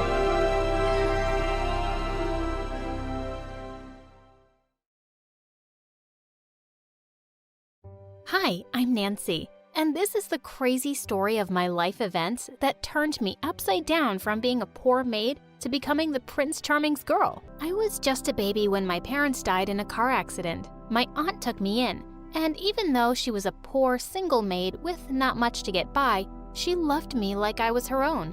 Once when I was 4, Aunt came home on Christmas Eve looking bone-tired. But when she took off her hat, I almost fell down in shock. Her long, beautiful hair was all gone. She looked like a boy. Don't look so worried. It'll grow back. I sold my hair because I didn't want another Christmas to go by without you having a present. She took out a beautiful necklace with my name on it and put it around my neck. I couldn't believe she'd done this for me. Aunt would always leave me with the neighbors when she went to work. But once when I was 6, they had to go out of town and she had to take me with her. My jaw dropped when I saw her workplace. Our whole house could fit inside the hall of this mansion. Now I see why you're so tired all the time, Auntie. You need a car to get around here. The lady of the mansion overheard me and laughed. Oh, aren't you a little cutie pie? Why don't you come meet my son, Jeff? Just then, a boy my age walked up to me and gave me the warmest smile. Hey, wanna go play in my room? Yes! And that day was the day that changed my life forever. I met my best friend. I loved hanging out with him, and I begged my aunt to take me with her often. Soon enough, Jeff's mom arranged for his private tutor to teach me too, so now I had a reason to go every day. As I grew older, my aunt started paying more attention to my looks. One day, she came home with a bag full of cheap makeup. You're a pretty girl, Nancy. You have to always look perfect when you're hanging out with Madame's boy. But Auntie, we're friends, and he knows what I look like. Why would he care about my face? But she wouldn't hear a word, and after that, I always had to go to the mansion with a fully done-up face. Over the years, I realized that I had totally fallen in love with Jeff, but I knew I was just the maid's niece, and he'd never feel the same way about me.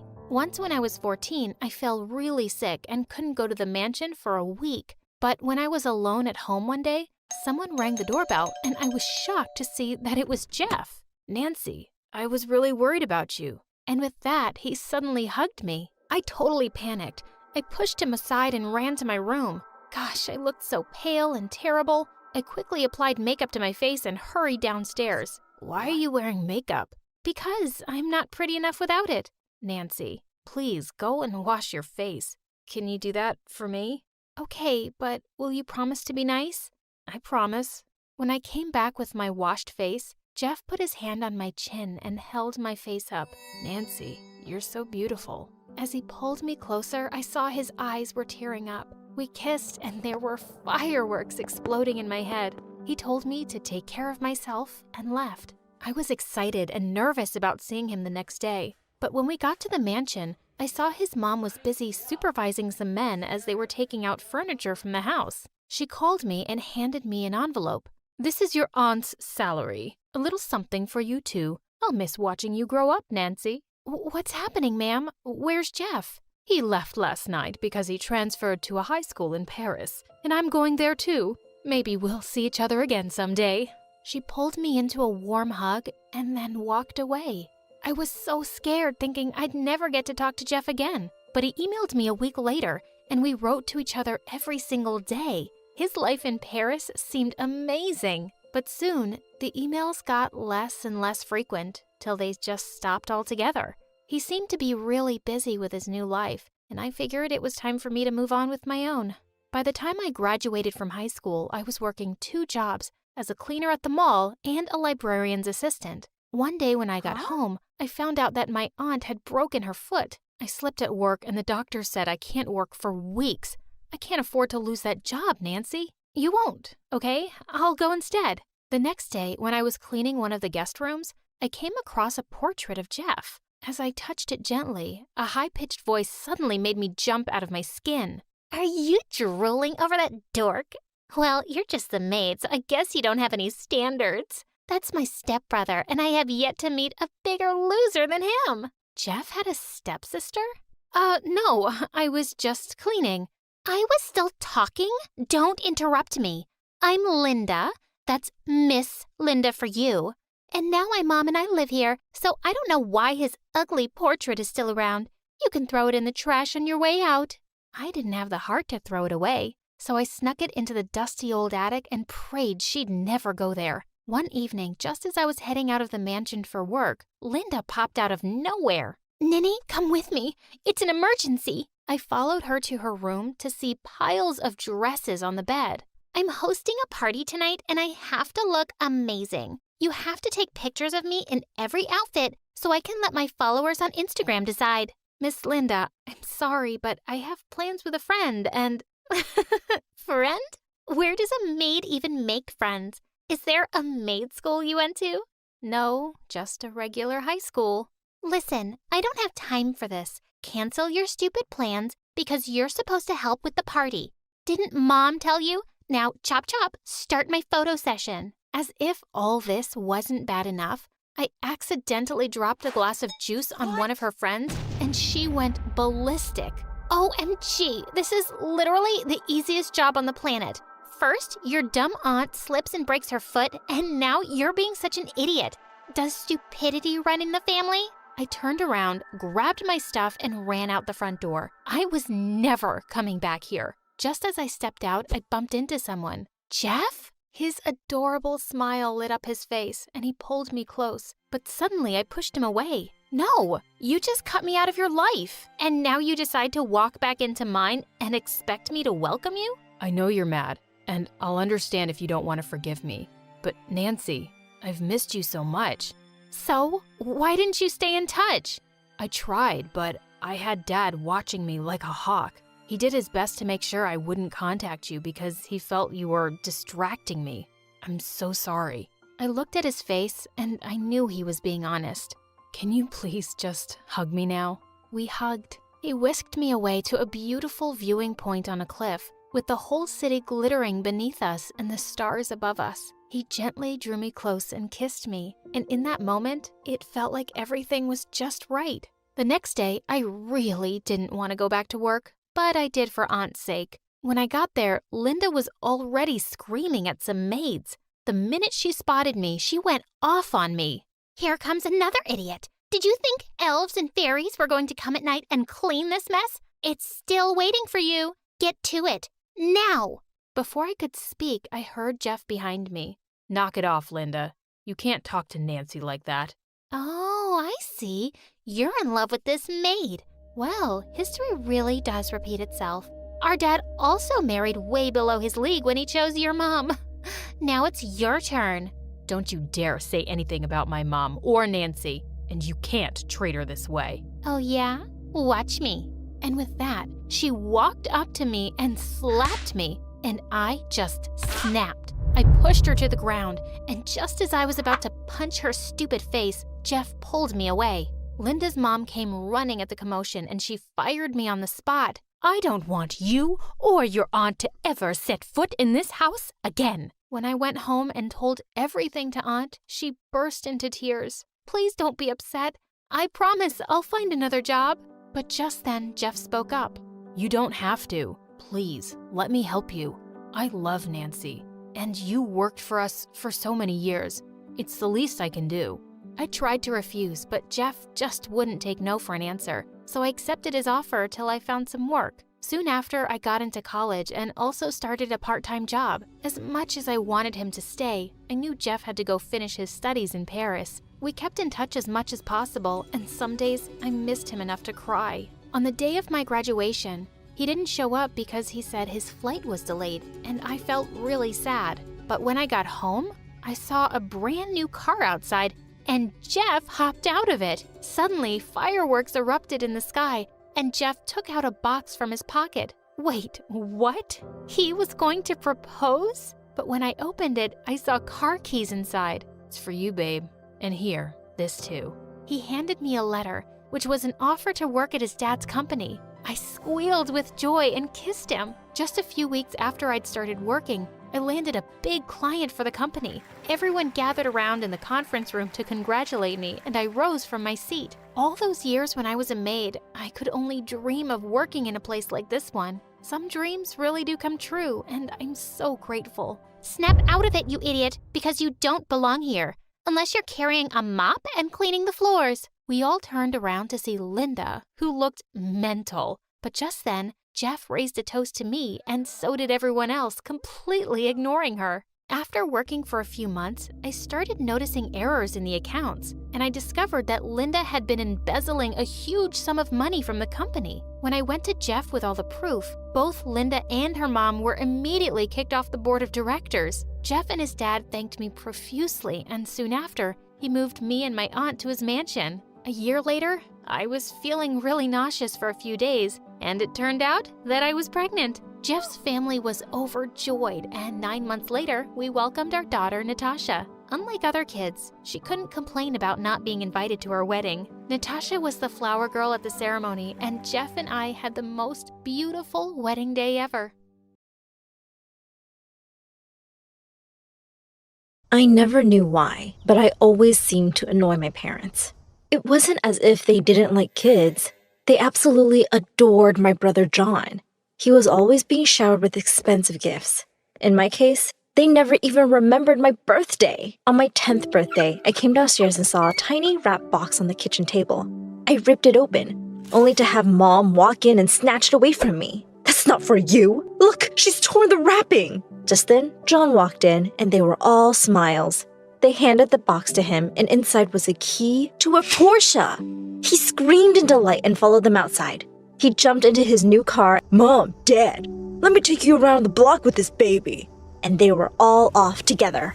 John was failing high school and was mostly just partying with girls, but that never seemed to bother my parents. Last Christmas, he brought 2 gorgeous girls home, and my parents looked like they couldn't be prouder. I had the duty of serving everyone drinks and food. I pretended to trip up and spilled an entire tray of drinks on John and his guests. Mom sent me to my room, and I was more than happy having dinner on my own. A couple of weeks later, he turned up with another girl, Alina, and said they were in a serious relationship and she was moving in with us. I wasn't even allowed to have friends over to study with. If I ever wanted to ask someone, Mom would say, "Are you too stupid to do your work on your own?" And here my parents were, welcoming Alina with open arms. To my horror, I heard Mom say, "Oh, John probably doesn't have enough closet space. Why don't you put your things in Gwen's closet? She can put her clothes under her bed." As I started cleaning out my closet, I said, "You know, this is Whisker's favorite sleeping spot. I hope he doesn't scratch all your pretty clothes."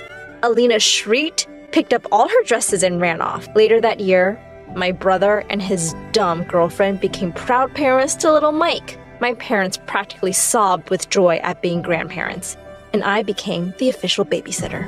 Anytime they were heading out to a party, they'd dump the baby on me and tell me they'd be late, which usually meant I'd be staying up till 2 trying to juggle schoolwork and diapers.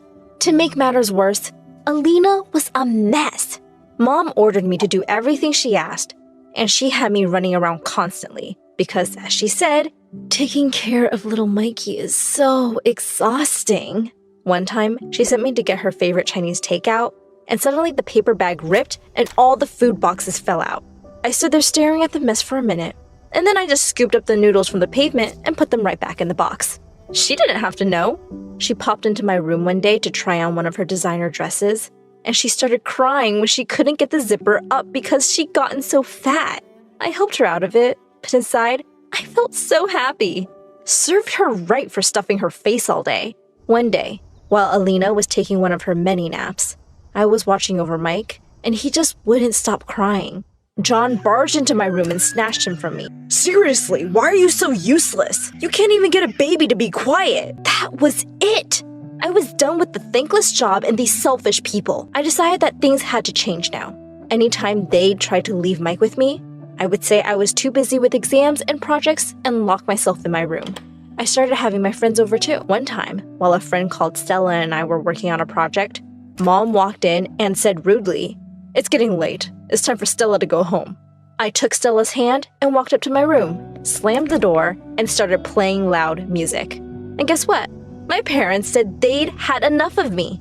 They sent me off to live with one of my aunts. She was in her late 20s. I thought anywhere was better than my house, and I was almost looking forward to it. But I was so wrong. My aunt's ex-husband had been in the army, and I guess that's where she got her military discipline from. She had stupid rules for everything. I turned up for dinner 2 minutes later than 8 on the first night, and she said I could only eat salad. She had a list of chores I had to manage with school every day. I had to obey her rules, otherwise I'd be homeless. The only good thing about being there was that her stepson, Paul, lived with her.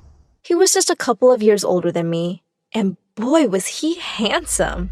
He seemed glad to have my company, and we became friends pretty quickly. He would ask me to join his buddies whenever they were over.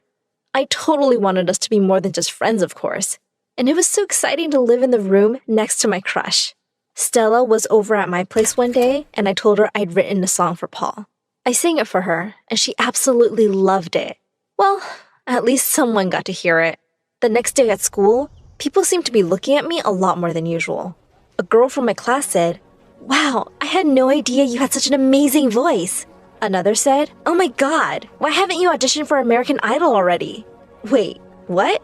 Another girl pulled out her phone and said, "Have you seen the views on your video yet?" I looked in horror at myself singing in my room. I couldn't believe Stella had recorded me and uploaded the video to YouTube. And it looked like everyone was loving it. The video went viral. Suddenly, every girl wanted to be me, and every boy wanted to be with me. I could see the admiration in Paul's eyes, too. If only he knew he was the inspiration.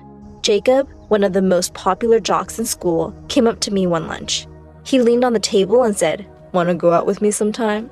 I said casually, "You're going to have to impress me first." I made a dare, and the next thing I knew, Jacob had jumped up on the table and was taking his jersey off. Everyone in the cafeteria had turned around, and there were loud cheers and claps from the audience. Boy, he was totally ripped. But I looked at him and said, "Nah, I've seen better." And with that, I walked away. Jacob hadn't even noticed my existence till I became popular. He totally deserved it. Soon enough, though, I got a call to go to the principal's office. The principal glared at me as I walked in. I knew she only liked the nerds. She called my parents, and of course, they had nothing nice to say about me. She warned me that if I wanted to stay in the school, I'd better follow the rules and be a good little girl. I felt so angry. I was so tired of everyone's rules. I got up from my chair and said, "Please don't talk to me like I'm a kid. I'm literally the most popular girl in this stupid high school right now." The principal looked absolutely furious. She said, "This is my last warning. Behave or you'll be expelled." This wasn't over. The principal needed to treat me with respect. I was going to find a way to bring her down. The chance came sooner than I could have hoped for. And it was so much better than any of my original ideas. My aunt had sent me to get food from her favorite restaurant one evening, and I stopped short when I looked in through the window and saw two women kissing. It was the principal and our science teacher. Last time I checked, that was definitely against the rules. I quickly whipped out my phone and made a video of the two. That video was an overnight sensation. The principal and the teacher were both forced to quit, and everyone was ecstatic that we were rid of the horrible principal. And I was the one who made it happen. I was crazy popular now. One day in the science lab, I caught Alexa staring right at me. She smiled at me when our eyes met. Alexa was really popular. The lab instructor told us to pair up, and she quickly came to my side. We became friends and started hanging out a lot. At one of her parties, I told her she looked really good, and she blushed. She took my hand and led me to the dance floor. I could tell she was really into me, and to my shock, I realized that I might be a little into her too. I invited her to my aunt's one day. Paul and some of his friends were watching the game and asked us to join them. My aunt walked in with some snacks, and she instantly seemed to warm up to Alexa. I had never seen her look so affectionately at anyone. Alexa and Paul really seemed to hit it off too. And after a while, I felt a little bit left out of their conversation. Soon after that, Alexa started hanging out with me less, and whenever I'd call, she'd say she was busy. Paul seemed to be home less often too. I wondered if the two were hanging out together without me. One day, when I got home from school, I heard laughter from the lounge. It was Alexa and my aunt. Alexa said, "Hi, Gwen. I was just here to see Paul." I didn't care if my aunt liked Alexa better. I just couldn't afford to lose Paul. I decided to tell him how I felt about him. The next evening, I texted Paul to meet me in the garden after dinner. He seemed really surprised to see me all dressed up. He said, "Hey, Gwen, what's going on?" I took his hand, looked deeply in his eyes, and said, "I'm just a girl, standing in front of a boy, asking him to love her." I closed my eyes and leaned in to kiss him, but I suddenly felt him gently push me back. Paul looked completely shocked. He slowly said, Gwen, I'm a boy who's into other boys. I thought you would have figured that out.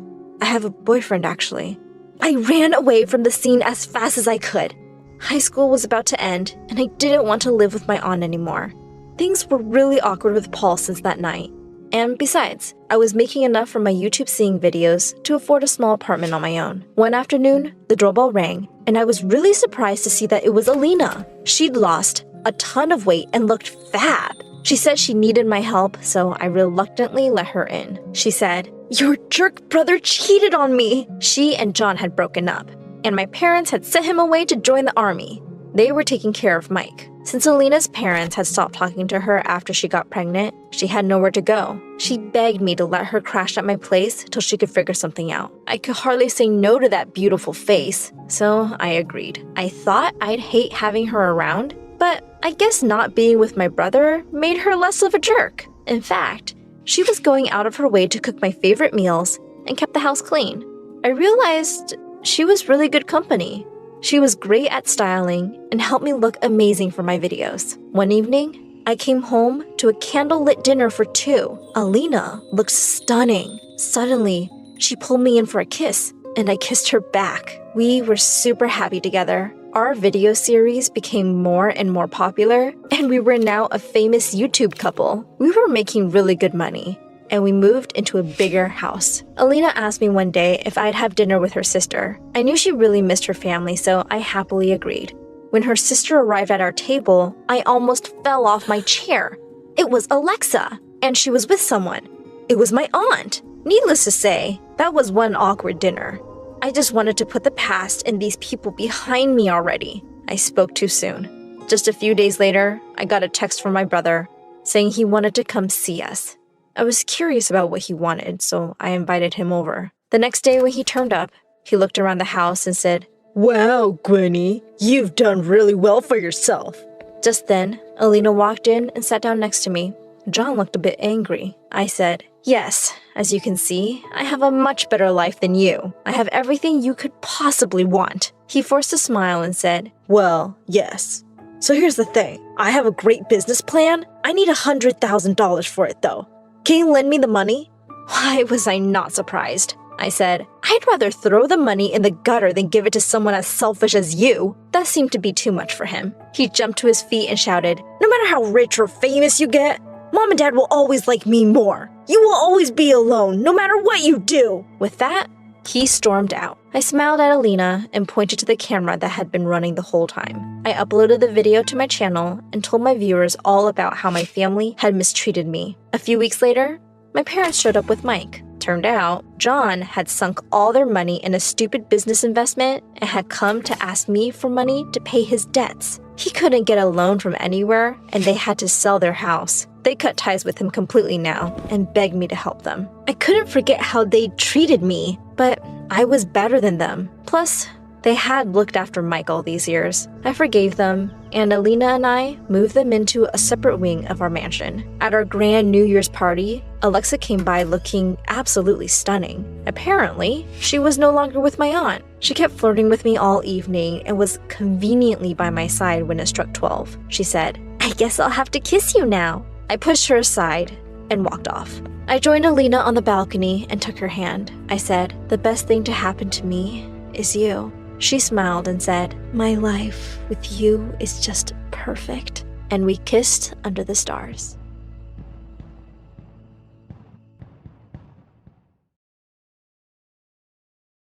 Hello, my name is Charlie.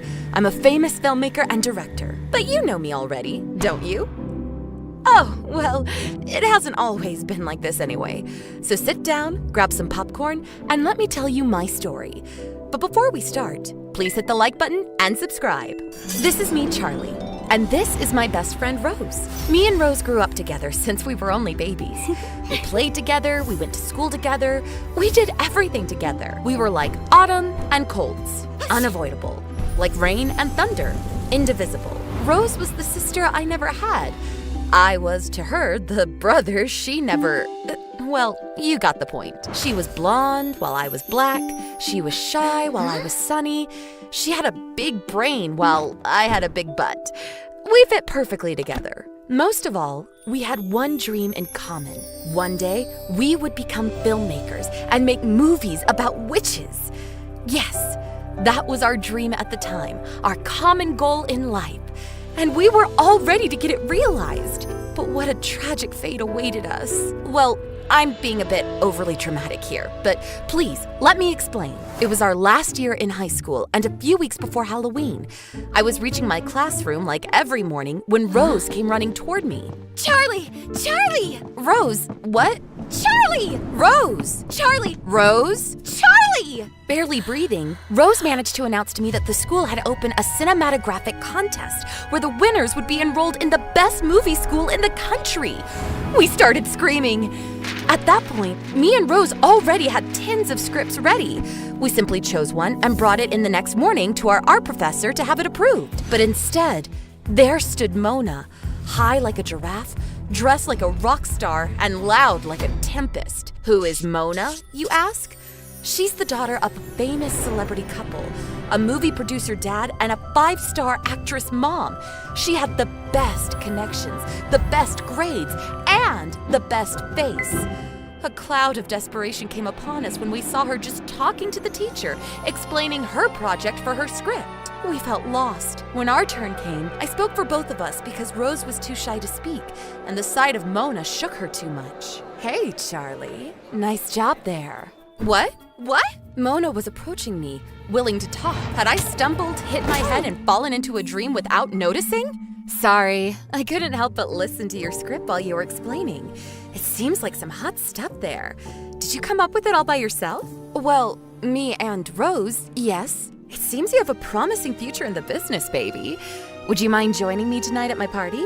There'll be producers, movie stars, and many important people. I couldn't believe it was happening. It was too much for me, and all at once. Of course, me and Rose will be there for sure. Rose? I'm sorry. I don't want someone who is barely able to speak in public to be associated with me. You are invited. See you later, baby. She left like the tornado she was, leaving both me and Rose speechless. I tried to console my best friend, convincing her this was a once-in-a-lifetime opportunity that could help us both. Rose nodded her head, but her look told me something else. I pretended not to see it and went straight to the party. This was an occasion I just simply couldn't afford to lose. Mona's house was not exactly a house. It was a castle, a gigantic manor with a park, 4 towers, and 2 pools. All over the place, men in elegant suits and shiny-looking women talked to each other cheerfully. Oh dear, you've arrived. Sir, lady, nice to meet you. I'm so glad you invited me. That man and woman were Mona's parents. They look amazing together. A perfect couple in a perfect house. Everything was perfect in Mona's life. Shiny and bright, like herself. Please, enough with the pleasantries. You're part of the family now. Mona told us all about the project you're working on together. The project? Of course. I told Mom and Dad we are working on an amazing movie. We will win the contest for sure. I didn't know what to say. I was totally caught unprepared. So I just smiled and said nothing. Mona's parents left us soon, and I immediately reached after her. Mona, what did you tell them? Well, that we work together. Isn't that true? But I already work with Rose. Didn't you know that? She's my best friend. I can't just leave her like this. Mona just smiled and washed the problem away with a swing of her hand. You create too many problems, baby. Can't you just work with us both? Come on, let's have fun. I'm ashamed to admit, but the truth is that I forgot Rose for some time, and quite easily. I just loved to be asked about my history and my interests by all these interesting people there. The future was winking at me and I just couldn't resist. Then I saw him. How to describe the finch that came to perch on my branch? He was like a god in a garden on Olympus. He was like a breeze on a hot summer day. He was like that horse was hot, girls. You can bet about it. That angel had dark eyes like enchantment and such a fine, elegant beard.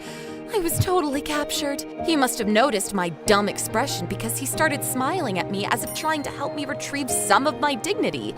Too late. And Charlie, let me introduce you to my brother Tom. So you are the famous Charlie. A handsome lady, that's for sure. Nice to meet you. Is he really going to kiss my hand? Is he really? Oh, God, I'm fainting. Am I famous? How? Of course. Mona has talked about you all afternoon. Mona, can I steal this lady from you for some time? Do as you please, brother, but be a good boy. I always am. Mona, don't scare our host like this. The walk with Tom around the garden felt like a dream. He was not only handsome in sight, but also elegant, charming, and kind. His fierce appearance was balanced by such a quiet temper that it made him look like the perfect man in every single way imaginable. Hours passed in a flash, like seconds. Come back soon, baby. We're here for you anytime you want. Couldn't wait to be invited again. The image of Tom was still in my eyes when I woke up. And even if I don't remember it with certainty, I can bet I dreamed about him. How did it go? Rose's soft voice reached me as if coming from far, far away when she met me in the corridors at school. I felt happy to see her, but not so happy as I should have been. I think she noticed, but I kept it a secret. I explained to her all that happened the night before and promised to meet her within a few days in order to complete our script. The plot was there, but so much work had yet to be done. Fine then. See you soon. See ya. Those were busy times for me. In the daytime, I met Mona to work on our script for the contest. At night, I often saw Tom. Mona's script was completely different from mine. Her subject was Barbie. Barbie! Can you believe it? What's wrong with that? Barbie was a paradigm of freedom for girls, don't you know? Mona's fantasy was wild. She had a lot of ideas, but none of them were connected to each other. Her thoughts were as chaotic and impulsive as she was. Without me, she would have been lost. But what about Rose? Without me, she would have been lost too. She was smart and nerdy, but she didn't have the creativity I had. Rose had always been my best friend and sister, and even if Mona's spell and Tom's charm were still upon me like magic crows, I started to feel bad about how easily I abandoned my lifelong friend in order to get a quick ticket to success. The moment of the contest was approximating, and I had to speak with Mona about this. I would have helped her with her project, but I had to participate in a team with Rose, and if Mona didn't want Rose, I would leave the Barbies in order to go back to the witches. I found the courage and spoke to Mona. Can you imagine a dragon's reaction to someone trying to steal his gold from under his throne? The same was Mona's reaction to my words, if not worse. Out of my house! Never come back again! I will eat you! Do you think I'm being overly dramatic again? You weren't there, my friend. I think I barely saved my own life. I'm lucky to be here to tell the story. Yet I felt happy after arriving home. I felt I had done the right thing. Now there was only Tom to speak to. Even if I liked him, our time had to wait until after the contest was finished. I couldn't subtract any more energy from Rose and our witchy project. I mean, there can be only one Dua Lipa in the world, right? Enough with Barbie. Hey, Angel. Tom's words were honey poured all over me. I melted. But hey, not this time. I had serious work to do. Listen, Tom, there's something we must talk about. Something like what? Did I do something wrong? No, it's not about you. It's about Mona. My sister, huh? She always was more like a Shrek than a Barbie. She's not that bad, but I can't be her teammate for the contest. Rose is my teammate. You and Mona are wonderful. You live in an amazing house. Your life is perfect, but... Tom's eyes went big and sad at those words of mine. Maybe it was the wrong thing to say, but how could I know? From what I had seen up to that moment, their lives were like pink molasses. Disgustingly sugary. Do you really think our life is wonderful, honey? You know so little about us. What do you mean? While walking, Tom told me how he and Mona had lived since they were children, how harsh their parents had been on them since their youngest age. They do that for us. They push us towards obtaining the best grades and the best results in every field. But you know, sometimes the best is not the best. Sometimes you would just like to live a normal life. This is why Mona loves Barbie so much, maybe? It's a way for her to remain a child. Tom's eyes were not lying. I took his hand and kept it between mine for some time. Still, a wrong behavior remains a wrong behavior. Mona will have to grow up sooner or later. You were a strong girl and made the right choice today. I'm proud of you, Charlie. At that point, I was melting again. The perfect features of Tom's figure were silhouetted against the moon, like a character from some gothic tale. I felt Tom's body pressing against mine while he brought my head gently against his chest. He's going to kiss me finally. He's going to kiss me. Instead, he simply kept my head there for some time, caressing my neck. No more. Nothing more. WTH? Listen, Charlie, there's something I must say to you too. Was eager to listen to his confession, but my phone rang at that exact moment. Rose! I totally forgot about our appointment. Rose would be furious. She was. For several days. Every attempt of mine to make peace with her went in vain. The contest was lost at that point. There was no chance to win against Mona and her Barbie-stuffed stuff. The days up to the contest flew by fast and dull. We knew we had lost. Now, you really can't imagine my surprise when Rose and I found that on the notice board of the school, there was a list of the winning projects. And the first one was about witches. As authors, it had 3 names: Rose, Charlie, and Mona. A coincidence? Of course not. It was our project. We won, but we didn't submit it, of course. So who did? The question puzzled us for some time until we received a phone call from a strangely masked voice. Oh dear. She tried hard to excuse herself for her behavior in the most recent times. Her voice didn't disclose her origin, but it wasn't too much of a guess. Mona. We found out with certainty later, when the 3 of us, plus Tom, met together at the back of the school to talk about the matter. Mona looked like a baby. She cried all the time and told us she felt guilty for how she treated Rose after Tom had talked to her. To get her excused, instead of her script, Mona submitted a copy of ours, proposing it as if it had been worked upon by the 3 of us. Of course it won. It was written by me after all. But this wasn't the only news of the day. Tom, don't you have something you want to say? Yes, well, Charlie, I have a confession to make. Oh, yes, finally! The bomb was going to explode. The moment I expected for days and days finally arrived. After such a tragic story, I was going to have my sweet piece of cake after all. Yes, Tom, tell me, please. I have a crush on Rose. Oh, Tom, yes, a crush on... Wait, what? I really didn't know how to say it, but now I can't keep it a secret anymore. I like you, Rose. Would you like to go out on a date with me sometime? I couldn't believe it. Rose went red like a tomato and I was shocked. Mona was laughing hard and her joy expanded contagiously. So this was the secret? I should have felt offended, but the occasion was so joyful that I felt too happy for Rose to be concerned about myself. All's well that ends well? Mona and I went on in life, becoming best friends, and we went to college together. You know, sometimes things take such an unpredictable turn that the only thing to do is sit back, relax, and watch the events unfold as if they were a movie. And isn't life a long, tear-jerking, and magical movie itself? Oh God, I can't believe what an incredible artist I am. Really.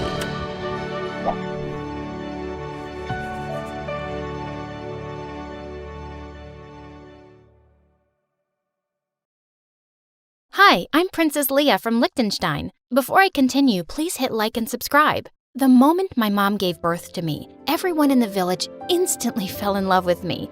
I was the world's friendliest baby and loved attention. Then when I was 2 years old, my sister Emily was born, and she was a little different. Every time Emily was around people, she would scream and find somewhere to hide. One day when I was 8 and Emily was 6, Mom and Dad had a royal garden party. I loved talking to all the grown-up guests, but Emily was terrified. Leah, I don't want to be with all these people. I want to be in my room, but Mom isn't letting me. Here, you can hide underneath my gown. Then no one will see you and I'll sneak you out. But hiding my sister underneath my dress wasn't the best idea. I ended up tripping over the refreshment table, spilling a chocolate fountain over some lady's dress. Mom and Dad were horrified, and my clumsy accident ended up being all over the news. But my parents didn't blame me for what happened. They were just worried and confused. Why is Emily so anxious and afraid of everyone? Was it something we did? It just doesn't make any sense. Emily's anxiety only got worse over the years. By the time she was 8, she refused to even leave our bedroom. Everyone in the village still adored me, but they were convinced something was seriously wrong with Emily. I hear she just stares out her window all day. It's a shame she's not more like her sister Leia. Worst of all, Emily wanted me to stay with her in our room all the time. I couldn't even go downstairs for dinner without Emily crying. Please don't leave me. I'm so lonely, and you're the only person that I actually like. It was so hard saying no to her. My parents tried enrolling her in therapy, but nothing seemed to work. And as time passed, I got tired of being cooped up in our room and wanted to go and have a life. One night when I was 16, I took a walk around the castle to get some fresh air. Then suddenly, I looked up and almost had a heart attack. There was a guy trying to climb onto the roof. Hey, what do you think you're doing? Climbing onto the roof? What does it look like? Excuse me, but this happens to be the King and Queen's castle? You better climb down before I tell my parents about this. The guy jumped down from the roof, landing inches away from me. There, I came down. You're welcome. With that, he just walked off, and I felt my blood boil. I just knew he'd been trying to cause trouble. The next day, I came down for breakfast, and I was shocked to see my parents with the guy who climbed the roof. Oh, darling, you're awake. I'd like you to meet Nico. He's the Duke's son and a lovely young man. But I saw him climbing onto the roof of the castle last night. He's dangerous. He was up to no good. No. Nico just likes lying on our roof to watch the stars at night. What? My parents were crazy. What king and queen would let some weirdo climb their castle walls at night and believe such a stupid lie? Fine, be naive and let this intruder do his thing. But when he puts all our lives in danger, don't come crying to me. I was gonna sneak up on Nico and see what he was up to. I would have one of our guards bring me up to the roof with a harness and a rope. But that night, as I rose up to the castle roof, I saw Nico sitting with tears in his eyes. He didn't even look surprised to see me. Nico, are you okay? I came to check on you, but... I figured you'd check on me sooner or later, and I haven't been okay for years. What do you mean? I'm not really the Duke's son. I'm adopted. When I was 10 years old, my parents left me, and they never came back. Wow, I didn't know that. My parents were friends with your parents, so they'd take me up here a lot when I was young. My mom and I used to sit here together and watch the stars. Once, she told me if I ever got lost to come up to this spot, and she'd know where to find me. I know she'll never come here, but hanging out at this spot makes me feel closer to her. Your dad's a saint. He was the one who convinced the Duke to adopt me. I just wish I didn't miss my parents so much. I was too stunned to speak. I had totally misjudged him. We ended up talking for hours, and before I knew it, the sun had come up. I should go, but this was really fun. Maybe we can do this again tomorrow night? I'd like that. You're a good listener, Leah. Then one day, something crazy happened. I was having lunch at school when suddenly a few girls came up to me with smirks on their faces. According to one of your mates, your weirdo sister threw a chair at a new mate of yours this morning? We didn't know she was that crazy. Oh God, I wanted to disappear. They should just lock her up forever. You shouldn't have said that. I yanked the girl's hair hard and she started to scream. Just then, someone pushed the girl backwards and I saw it was Nico. You forgot you're speaking to our future queen, girls. Come on, Leah, let's go for a walk. Nico led me away from the girls, and that's when I asked him how he was in my school. I've been homeschooled my whole life, but my dad decided it was time I start studying with other royals. I was really happy Nico had transferred, but his words made me think of Emily. She had never been able to go to a normal school. All of a sudden, I had tears in my eyes, and I told Nico everything about Emily, how she never came out of her room, how my parents were ashamed of her, and how I always needed to stay with her. What if the girls are right? What if Emily really is crazy and she starts losing her mind? I don't know, but you shouldn't have to sacrifice your life for her. Emily probably just needs someone outside her family to feel safe with. If you want, I'll come over and talk to her. I hugged Nico and immediately agreed. That night, I brought him into our bedroom and Emily started having a panic attack. Hey, it's okay. Nico's a friend. Then suddenly, Emily stood up to really get a look at Nico. And seconds later, she was swooning. I never knew Leah had such handsome friends. You know I'm a princess too, right? Emily started flirting with Nico like crazy. But as the night went on, Nico got her to start opening up about her issues. I get what you're going through. Sometimes I get so depressed, I don't even want to leave my bed. But sometimes being alone makes it worse. How about I introduce you to some of my friends from school? We can start slow. To my shock, Emily agreed. Nico and I started out by taking her for walks in the park, and once in a while introducing her to people. I was so grateful for Nico, and as time passed, we grew really close, and I secretly started having feelings for him. Then one night, the three of us were walking along the pier when suddenly Nico tripped and fell sideways into the lake, hitting his head on a rock. Then he started sinking into the water. I jumped into the lake to get him. When I managed to pull him out, he was unconscious. Luckily, I knew CPR, and within an hour, he started to wake up. He was saved. The next day, I went to visit Nico at his house to see how he was. When I got there, he was lying on the couch and he looked super out of it. Hey, how are you feeling? I just remember that I hit a rock and almost drowned, and that someone special saved my life. You have no idea how much it means to me, Leah. I haven't felt this loved in years. My heart soared. I was just about to lean in and kiss him when Emily came over and Nico took her hand. Emily told me she dove into the water to get me and then did CPR. She's an absolute angel. To my horror, Nico pulled Emily close and kissed her. I felt like I was gonna throw up. I yanked Emily's arm and pulled her into the other room. How could you take credit for saving Nico's life? He's been my best friend for the past year, and you know what? I'm in love with him. Leah, I've been miserable my whole life. I don't know if any guy will want to be with me ever, considering all the issues I have. This could be my once-in-a-lifetime chance at happiness. But I guess that doesn't matter. So go tell Nico the truth and be the village hero. I'll just lock myself away in this bedroom forever. Emily stormed off into the bathroom and slammed the door. I couldn't think straight. I ran out of Nico's palace to clear my head. I wanted to tell Nico the truth so badly, but what if Emily was right?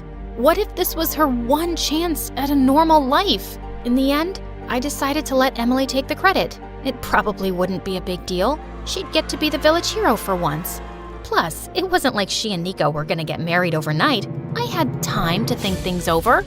Except Emily's fame lasted for more than a week. Worst of all, she and Nico were getting close.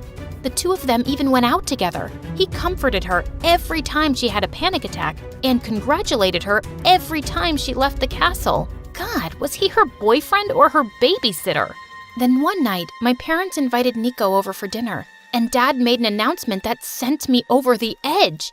After much thought and discussion, we would like for Nico to be our new king. We love him like our own son, and we can't think of who'd be a better husband for our daughter. My jaw dropped. I was gonna be with Nico after all? Everything was gonna work out? But Emily was fuming. You're just gonna take Nico away from me? Like that? You mean I'm gonna marry Leah? Actually, you're going to marry Emily, and she's going to be the queen instead of Leah. You two make such a beautiful couple, and it was truly a miracle that Emily was able to save your life, even with all her challenges, and that's remarkable. I felt like I'd been punched in the face. That's insane!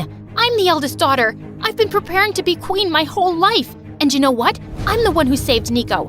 I should have never let Emily lie and take the credit for it, and I'm not letting her take my crown or marry Nico either. Before anyone could react, I fled from the table and into my bedroom. Then suddenly, I felt someone standing over me, and it was Emily, with fire in her eyes. Why would you rat me out like that? You can still have any guy you want, as long as it's not Nico. I've loved Nico for over a year. Emily, I've sacrificed everything for you. I spent days on end locked in this room so you wouldn't feel scared and alone. Is this the thanks I get? So, you're saying I owe you in some way? I never asked you to sacrifice yourself for me. You could have left me for a few hours if it was too much. It's not my fault you don't know how to set boundaries. Sorry, but I'm only responsible for my own happiness. That was it. Without thinking, I slapped Emily across the face hard. Emily turned around and was about to push me, but instead, she tripped and fell backwards, tumbling down the stairs. Everyone called for help and an ambulance came. What had I done? I went with everyone to the hospital, but I wasn't able to see Emily yet. I felt sick to my stomach. Suddenly, I felt someone's hand on my shoulder. It was Nico. Hey, Emily's gonna be okay. She'll be in a cast for a few weeks, but don't worry. I think there's something seriously wrong with me. How could I hurt my sister like that? Maybe because you were fed up with letting her take what's yours? The servants overheard your conversation with Emily, that it was you who saved me and how you let her take the credit. I was totally silent. I hadn't really thought of it that way, but Nico had a point. Also, I need to confess something. I'm in love with you too. I've been in love with you for ages. I thought I loved Emily because she saved my life, but we don't have that connection that you and I have. I want to be with you, Leah, not your sister. Suddenly, Nico leaned in to kiss me. Oh God, I wanted to kiss him so bad, but what about Emily? I couldn't do this to her. I ran away from Nico at that second. I had to talk to Emily. I went out to bring her flowers and then apologized for everything. Actually, I'm the one who owes you an apology. I went way too far by stealing both Nico and your crown from you. I know Nico doesn't see me like that. It's okay, Emily. It's in the past now. Everything is gonna be all right. I'm so glad you're okay. Honestly, me too. I hugged my sister tight. Today, I'm married to Nico as the Queen of Liechtenstein. And Emily is married too, with 3 kids.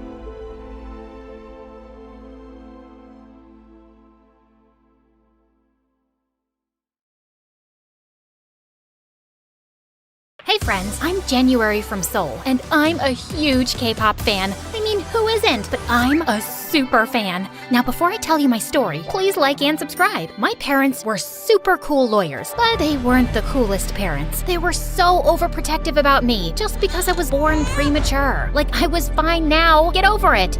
But no. No bicycle. It's the most dangerous ride. No dancing in the rain, you'll catch a cold. No, stay away from that puppy. It's full of germs and dirt. Sleepover? No, never. What if you get kidnapped or something? I nicknamed them Mr. No and Mrs. Never. Growing up, K-pop was my only escape. I was crazy about K-pop bands. To Anyone, Girls' Generation, Big Bang, and And then Dream was launched. As soon as I heard their first song, I was obsessed. And it was because of Dream I found my best friend. It all happened when I ended up wearing the same t-shirt as a guy on my first day in 8th grade. Whoa, I guess great minds really do think alike. Hello, Dreamer. Greetings, my twin.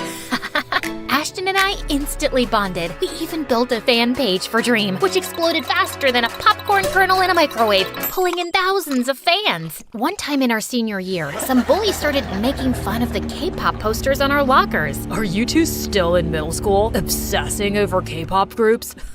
You both are so lame, says the guy who cried in gym last week because his girlfriend was ignoring him.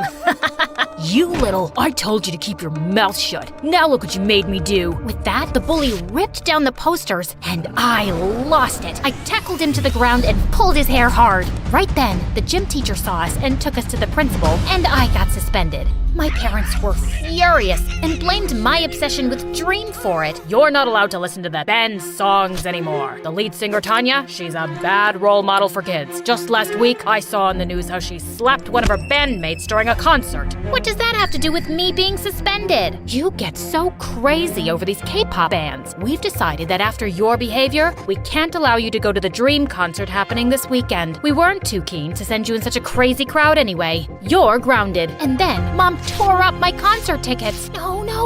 Oh my God, what did you do? I hate you both. I stormed off to my room, my blood boiling. I called Ashton and told him everything, and he promised to find a way for us to attend. On the night of the concert, just when I'd lost all hope, Ashton came to my room through the window with tickets in his hand.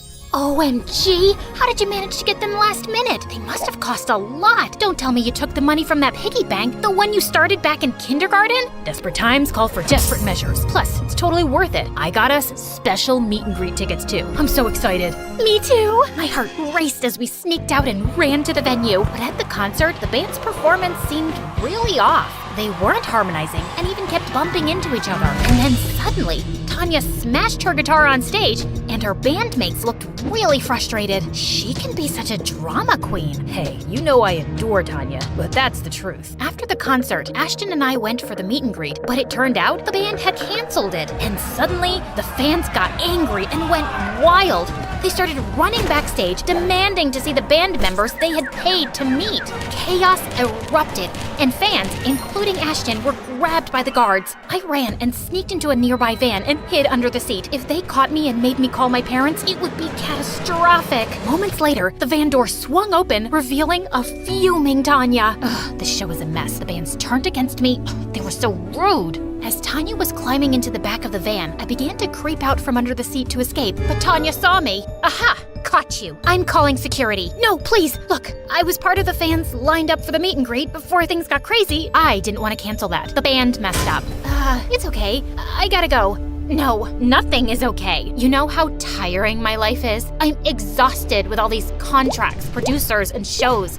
I have no friends, my bandmates hate me, and now probably my fans too. I just need a break, but I can't even have that because the paparazzi are always on my butt. Hey, you're Tanya, a superstar. Ignore the haters and take that break. Run away for a while. Like it's that easy. But maybe I could run away. Hey, how about with you? Oh, no, that's not what I meant. That's a terrible idea. You stay right here. Bye. I rushed home before my parents noticed I was gone. I sent Ashton a text to let him know, crawled into my room through the window, and jumped into bed. But moments later, Tanya came in through the window too. You followed me? Why? I have nowhere else to go. Let me stay, please. Just then, Mom knocked on my door. I pushed Tanya into my messy closet and opened the door. January, I heard something. Achoo! You probably just heard me sneezing. Now, good night. Why are your clothes lying on the floor outside your cupboard? And how many times should I tell you to separate your underwear and keep them in the drawer? And why are you sleeping in the shirt I got you on your birthday? Gosh, your room smells like stinky socks. Mom, please, can you get off my back for once? I know you're upset because we didn't let you go to the concert, but that's no way to talk to— Good. I really don't want to talk right now. Good night. Once Mom left, Tanya jumped out of the wardrobe. OMG. Seriously? Your mom is so annoying. She reminds me of my nag manager. That's kinda rude. No, what's rude is that no one lets us have any freedom. We should have our fun without anyone breathing down our necks. Yeah, I guess you're right. let's talk tomorrow. I need my beauty sleep. Saying that, she took the bed and made me sleep on the couch. The next morning, news of Tanya's disappearance was making headlines everywhere, and the police were on the lookout for her all over the city. Did you see this? Yeah, I love it. Fans and bandmates are worried sick. Tell everyone you're all right. Nah, people don't appreciate what they have till they lose it. Let everyone miss me a bit longer. Now, let's go out and have some fun. Of course, you'll have to arrange a disguise for me, but I have school. Skip it.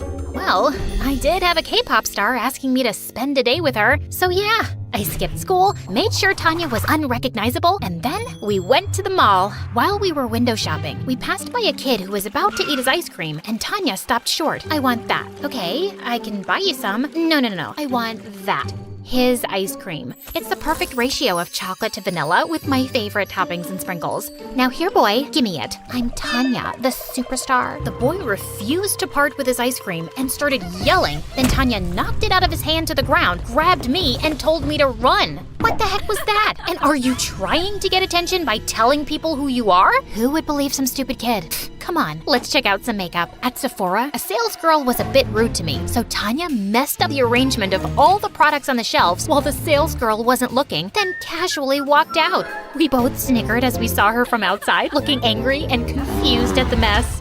As we walked past a shoe store, I spotted these shoes I'd been eyeing for ages. You like those? Yeah, Mom won't get them for me because they're too expensive. Let's try them on. I tried on the shoes and they fit perfectly. They look amazing on you. You're taking them. Come on, the salesmen are busy. Just walk out casually and confidently. But no buts. Even though I felt super scared, Tanya convinced me to walk out of the store with them. I didn't realize I'd been holding my breath till we were on the other end of the mall. This is so wrong. Tanya, you're crazy. But I'm fun, right? I can't believe I'm saying this, but yeah, you're really fun too. This was quite a thrill. The next day, Tanya made me skip school again, and this time I had a genius idea. I blindfolded Ashton and brought him to my room, and he nearly fell back in shock when he saw Tanya. Ashton, say something. I'm just trying to work out why Tanya is here with you. Someone pinch me or punch me. I must be hallucinating. Is he your boyfriend? He's such a weirdo. For the next few days, Ashton was like a love-struck puppy with Tanya. She seemed annoyed by him at first, but soon,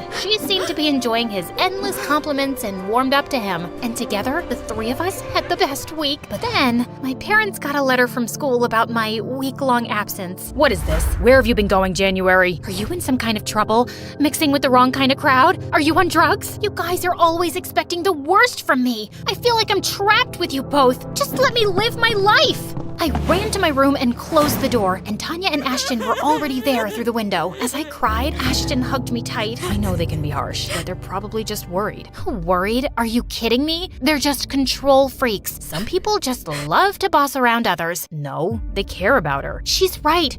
It seems like their only goal is to control my life.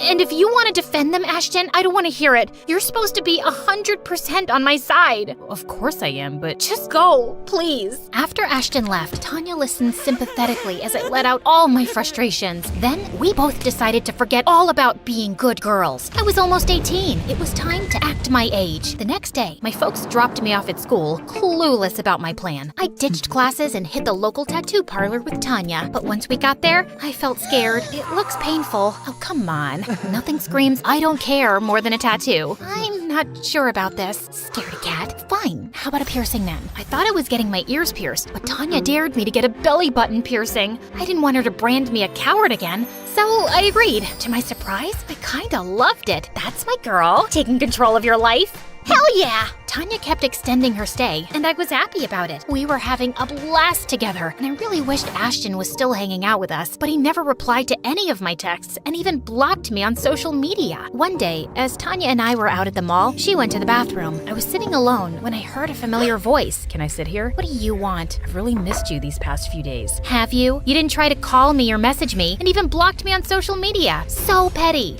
What? I got messages from you to stay away. I was so shocked when Ashton showed me those texts, but I'd never sent them. And guess what? It turned out Ashton's number on social media was blocked from my side, but I was 100% sure I never did that either. How is this possible? Isn't it obvious? It's Tanya. She's playing some sick games. I could never stop being your friend. And Tanya keeps saying your parents are controlling, but she's been manipulating you herself all along. Just then, Tanya appeared, looking furious. Don't listen to him, January. He's lying. Why would he lie? Oh, please. He's crazy. Can't you see how he looks at you? He's like some psycho lover, completely obsessed with you. He even admitted it to me. And I had to tell him that you're not interested, which totally pissed him off. I saved you from that jerk. Trust me. You don't need him keeping you down and suffocating you with his possessiveness. I turned to Ashton, totally horrified. Ashton, you really have feelings for me? That's the truth. My heart belongs to you, January, and I can't stand anyone getting close to you. You're like a drug to me.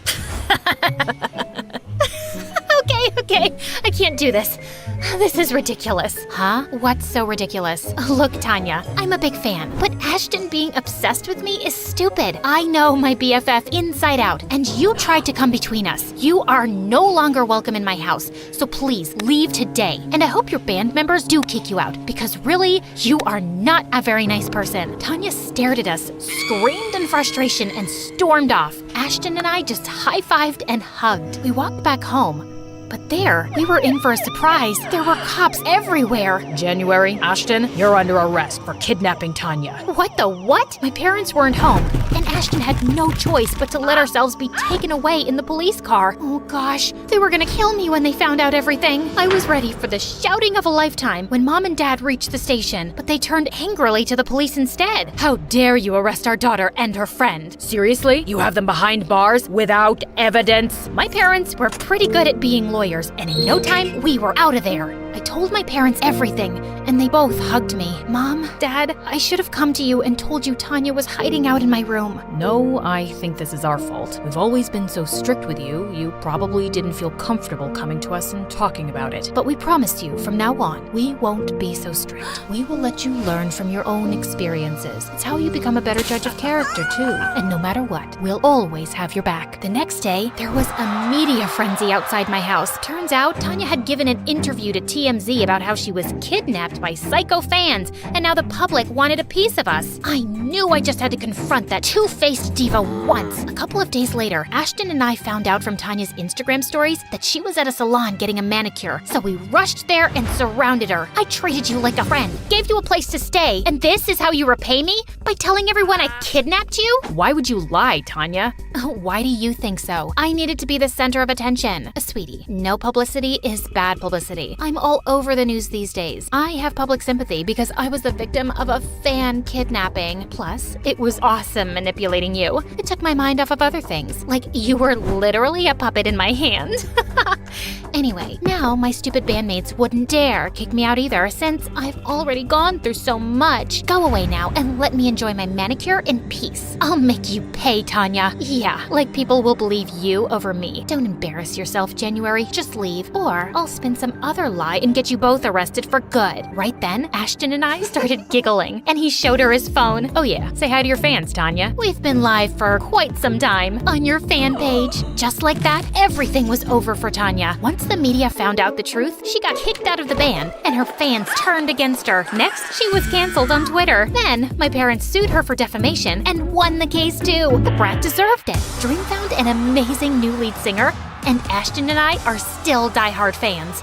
Don't let anyone manipulate you. Be your own boss.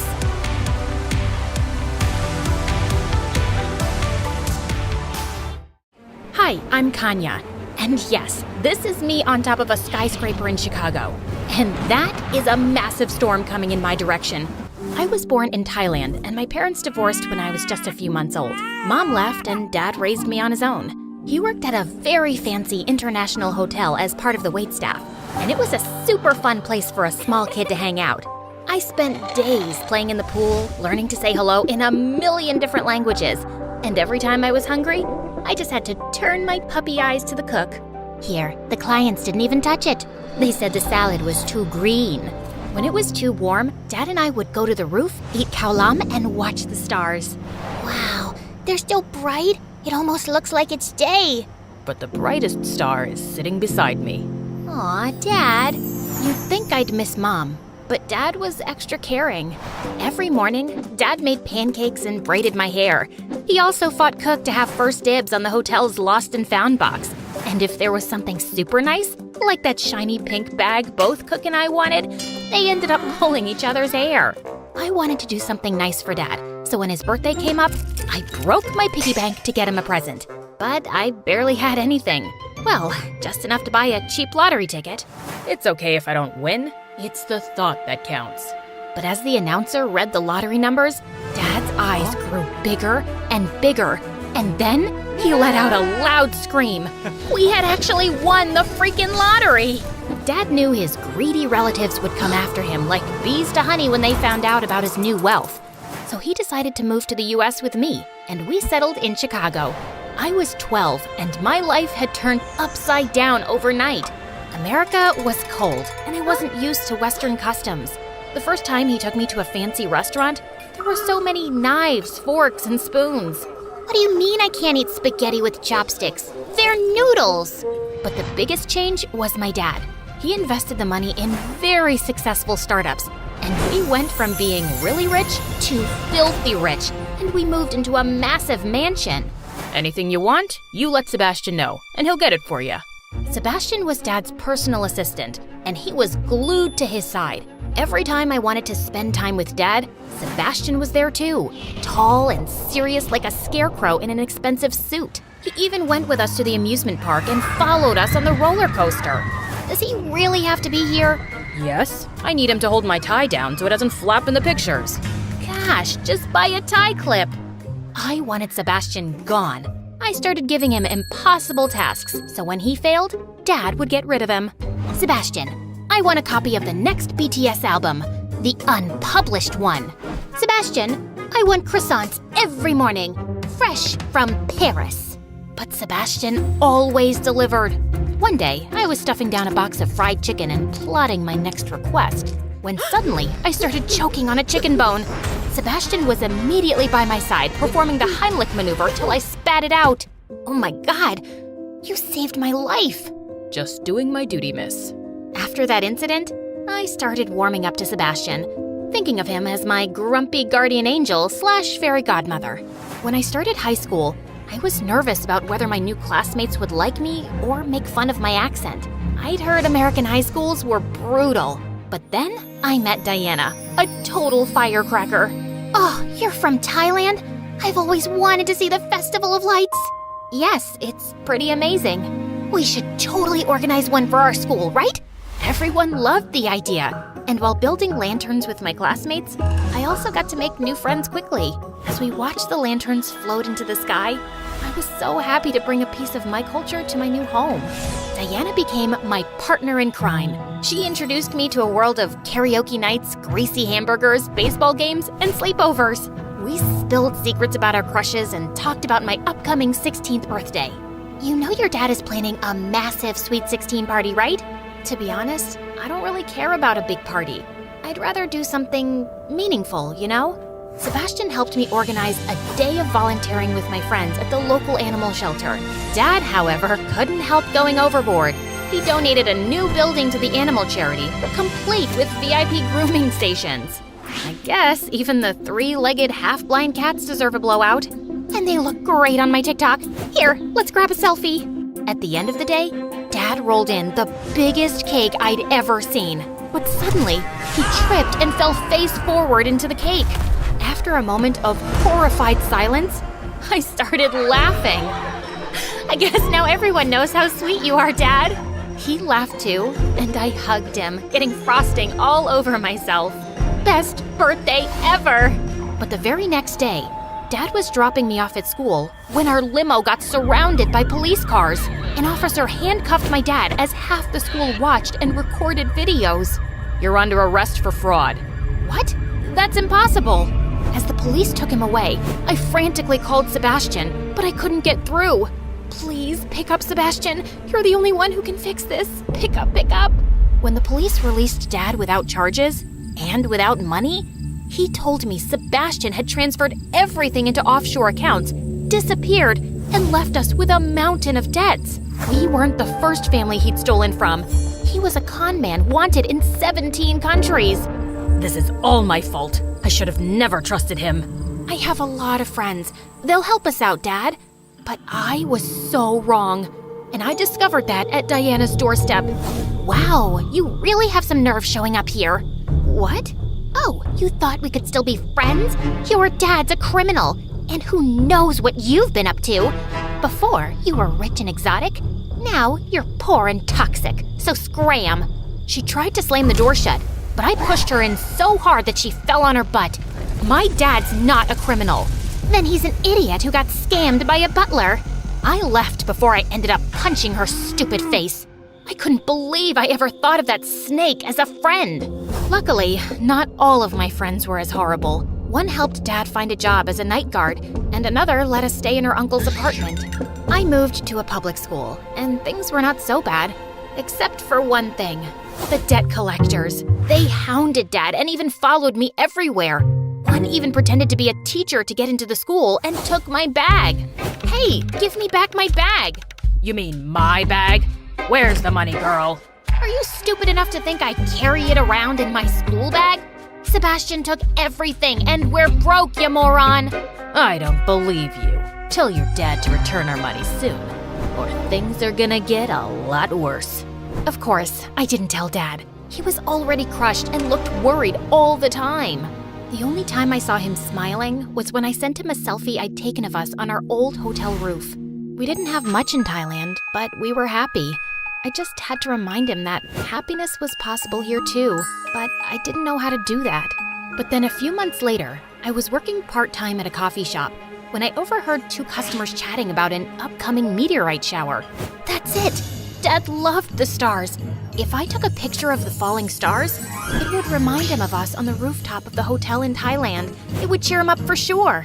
Chicago boasted a towering skyscraper, over 100 stories high. The roof, reserved for the top floor hotel clients, was just the spot I needed.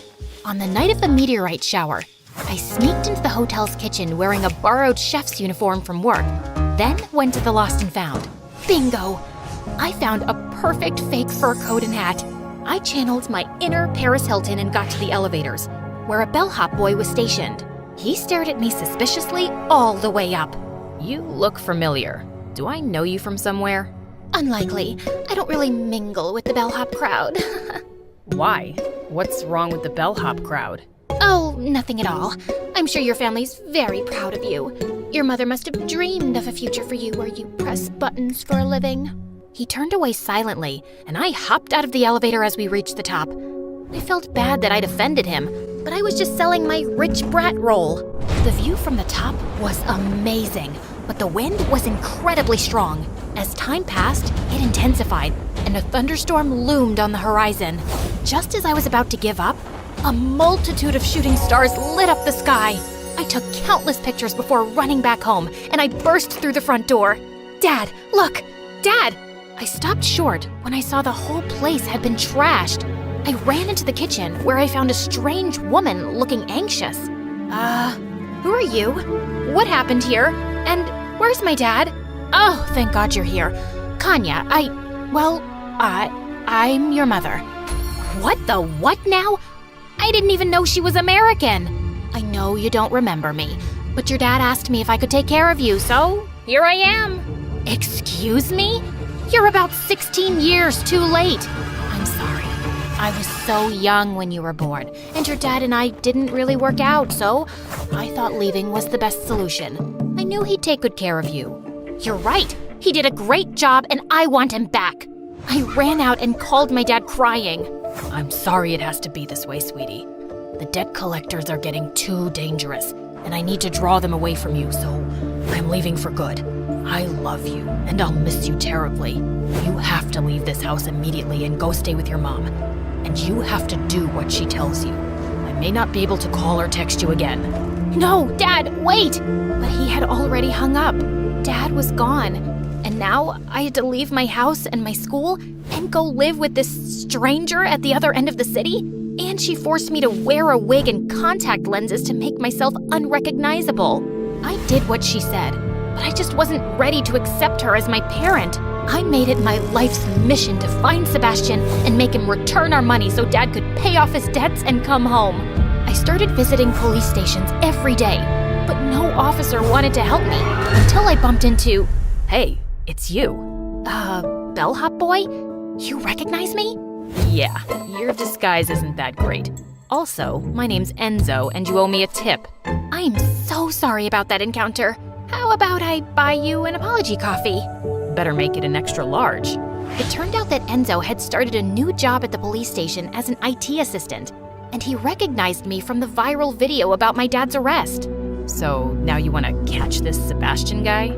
Yeah, but I don't know how or where to start. Let me see if I can dig up some info.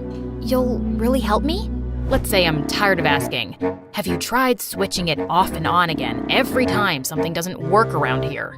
Like a couple of Sherlock Holmes, we started tracking famous rich people's social media accounts because such people were usually Sebastian's targets. He's like a tick, looking for the fattest victim to suck on. But Sebastian was also sly, and he knew the police were on his tracks, so no matter how many pictures we looked at, we couldn't find him. Until one day… Wait, isn't that him on the yacht with Siley Myrus? OMG! Yes, even with the mustache, I'd recognize that sleazebag anywhere. Okay, let's zoom in on the boat name and… Found him! He's in Greece, posing as a pet masseuse for TikTok canine stars? The next day, I bought a flight to Greece with the last of my savings while Enzo alerted the local police. Together, we descended on Sebastian. Drop the poodle. You're under arrest. Give me back my money. Your disguise is dumb, and I've already gambled all the money away, stupid. I kicked him in the shin as the police carried him off. I was happy he was caught, but the money was gone. With no chance to pay off our debts, Dad would be on the run forever. That night, I went walking on the beach, and I saw the sky was filled with stars. I took a picture of it and sent it to Dad, but he didn't reply. After I returned to the States, I decided to start mending things with Mom. It wasn't easy, but she was the parent I had now, and I could see how hard she was trying. She even had a box with my baby clothes and pictures that she'd kept all these years. Slowly, we started to get to know each other, and she was really cool. As for Dad, I would send him a new sky picture every night, even though he never replied. He did make me realize I loved taking pictures of the night sky. Enzo, who was still looking for his dream career, was now working at an electronics store. So I asked him if he could find me a good deal on a camera. Sure, but it'll cost you. Name your price, Scrooge. How about a date? Really? But what if you grow tired of me and dump me? I mean, you change jobs every 2 seconds. Yeah, but I'm sure dating you won't feel like work. For our first date, we went back to the skyscraper roof, and I took more night sky pictures. Enzo loved them and suggested I start an astrophotography vlog. And when I won a super fancy prize in a competition, I realized I'd become a professional. I sent Dad the picture of the prize announcement, but like always, he never replied, and I finally accepted that he was never going to. I invited Mom and Enzo to the award ceremony, and I caught her beaming with pride as she admired one of my pictures in the gallery. I'm so sorry I missed your childhood, Kanya. If I could go back, I'd do everything differently. We're together now, Mom, and that's all that matters. I love you. Presenter announced I was the winner, and Enzo walked me to the podium. I dedicate this award to my father, who made me discover my love for the stars. All the pictures I take for you. I miss you. As I stepped off the stage and hugged Mom, I let out a tiny gasp. One of the waiters in the room was smiling brightly at me, and he was unmistakably my dad. He had tears in his eyes as he blew me a kiss and then quietly left. And for the first time in years, I felt truly at peace, knowing Dad was okay and always watching over me.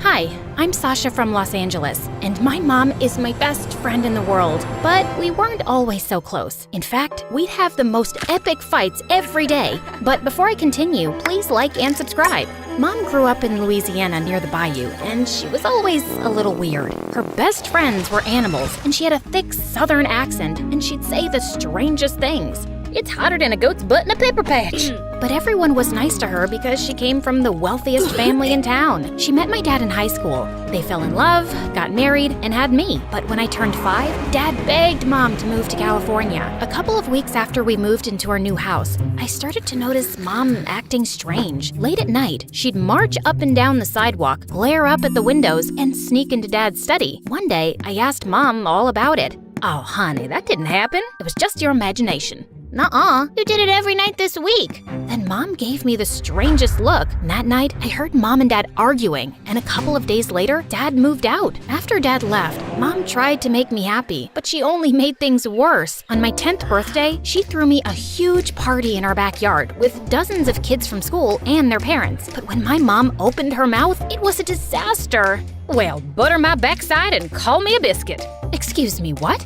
I'm as happy as a tick on a dog. All the kids laughed at my mom. Even their parents thought she was a joke. I got so mad, I sprayed them all with the water hose. They ran away screaming. But to my surprise, instead of thanking me, Mom grounded me for a week. As the years passed, I started to notice that Mom was way too nice. When I was in middle school, Mom inherited millions of dollars. She donated a ton of it to several hospitals, and Mom's name was in all the newspapers. Next day, strangers started coming to our house to ask her for money for their fake charities and stupid businesses. We have to save the toothpicks. Teeth are suffering all around the world. Imagine a plate that could talk to you, then walk into the kitchen and clean itself. Dinner would never be the same. Mom just couldn't tell them no, but the moment they left, they'd call Mom an idiot and spend the money on expensive clothes and fancy cars. Of course, I didn't let them get away with it. I snuck into Mom's office and found all their addresses. Then, I'd toilet paper their house, leave poop on their doorstep, slash their tires,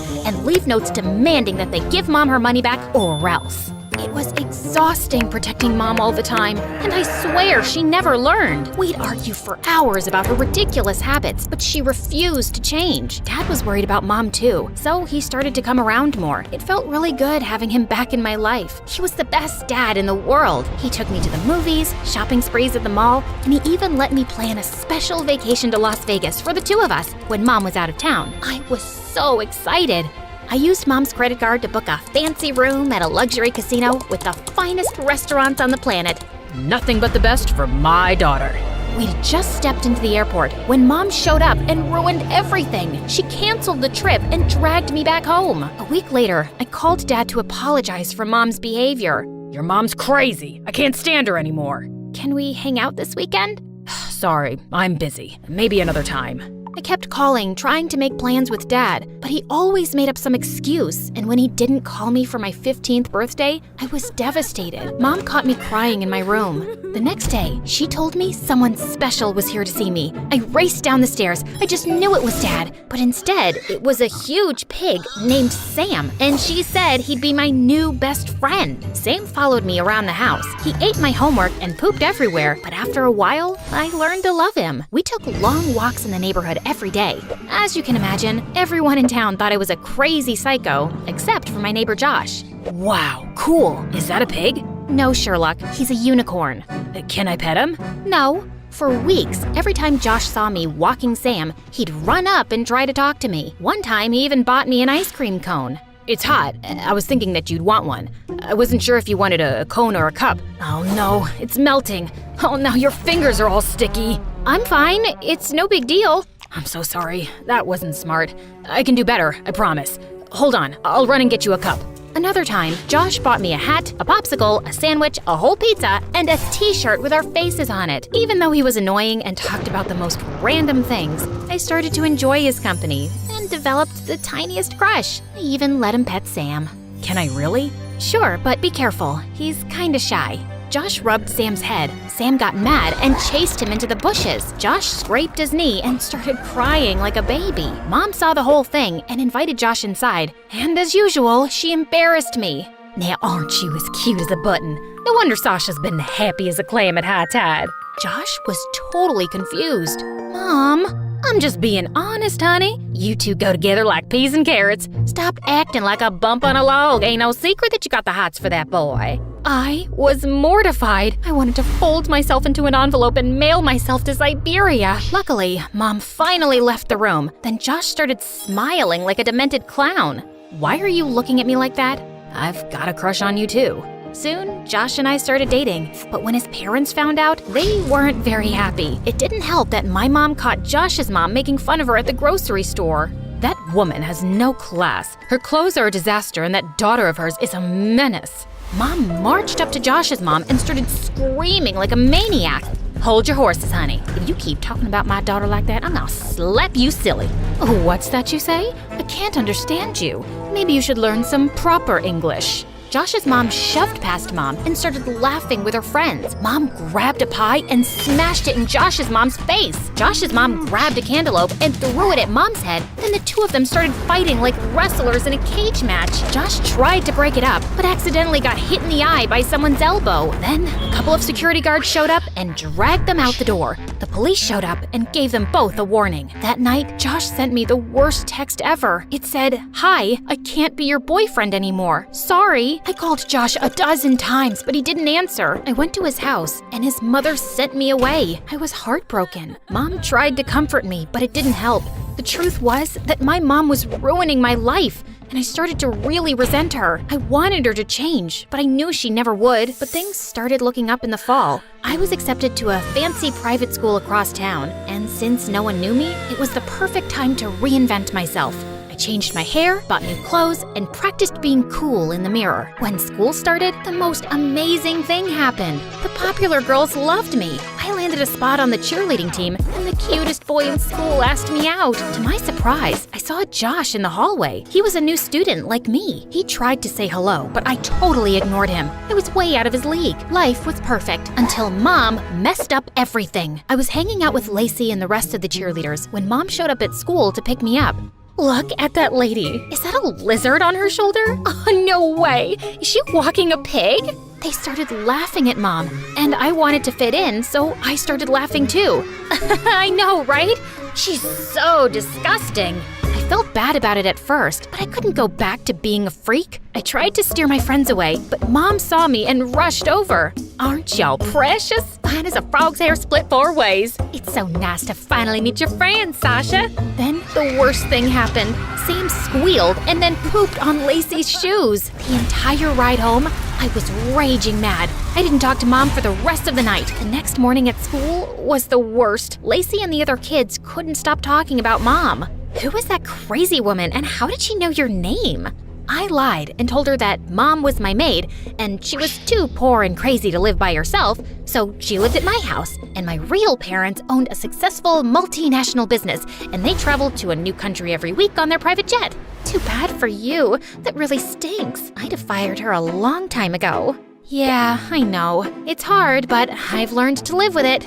Josh overheard me talking to Lacey and ambushed me at my locker 10 minutes later. What's wrong with you, Sasha? Why would you say those mean things about your mom? Why do you care? You broke up with me because of her. It wasn't like that. It's complicated. Just like your stupid face. My parents gave me an ultimatum. They said that if I kept dating you, then they wouldn't pay my school tuition, or give me an allowance, or buy me a car. Breaking up with you was the worst decision I ever made. I regret it every day, but I didn't think I had a choice. But now I know I was wrong. I think we can make this work, but even if we can't get back together, maybe we could at least be friends? I've got plenty of friends. I'm really worried about you. You shouldn't have to pretend to be someone you're not just to fit in with those jerks. At least those jerks didn't drop me when things got inconvenient. I stormed off. I couldn't believe that Josh had the nerve to judge me. As the days passed, I ignored Mom and spent all my free time with my new friends. Then I got a phone call from my dad. He asked me to meet him after school. Promise me you won't tell your mom. You must realize by now that she's crazy. I've been trying to contact you for years, but she refused to let me see you. I met Dad at a cafe, and we talked for hours. He told me about his fabulous new life as an artist and how he traveled the world and made tons of money, but I never remembered seeing any of his paintings. He even invited me to travel with him for the summer. Then this strange man came in and Dad got really nervous. I love you, honey. I have to go, but I promise I'll make things up to you. Dad gave me a big hug and he left with the man. All of a sudden, I felt like I was 5 again, watching Dad leave. A typhoon of tears rolled down my cheeks. I was so angry that I'd missed out on having a dad for so many years because of Mom. By the time I got home, it was really late and Mom was upset with me. Honey, we need to talk. You don't walk Sam anymore. You hardly spend any time with me. And every time I try to talk to you, you're madder than a wet hen and tougher than a $2 steak. What does that even mean?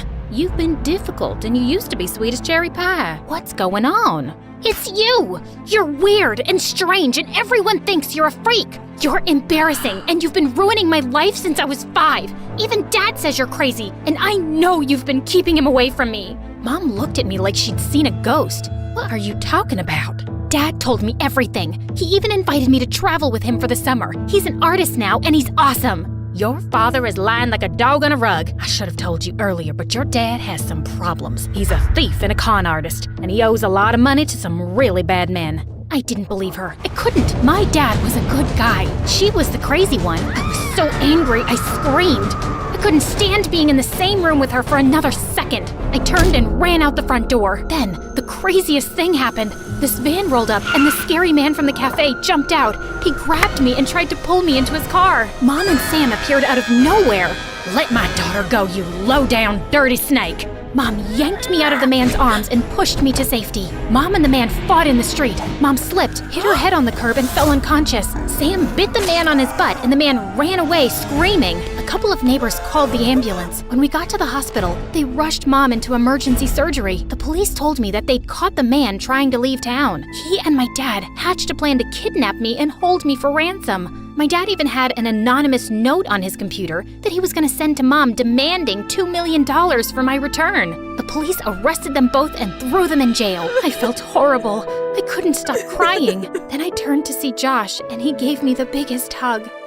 This is all my fault. Mom tried to tell me the truth about Dad, but I didn't believe her. You can't blame yourself, Sasha. We all make mistakes. I'm sure your mother knows that you love her. What matters is you're here for her now. Then the most unexpected thing happened. Apparently, news of my mom's accident had spread, and dozens of people showed up in the waiting room. They told me stories about how Mom mentored them and changed their lives. Your mother is the smartest woman I know. She invested in my business when no one else would.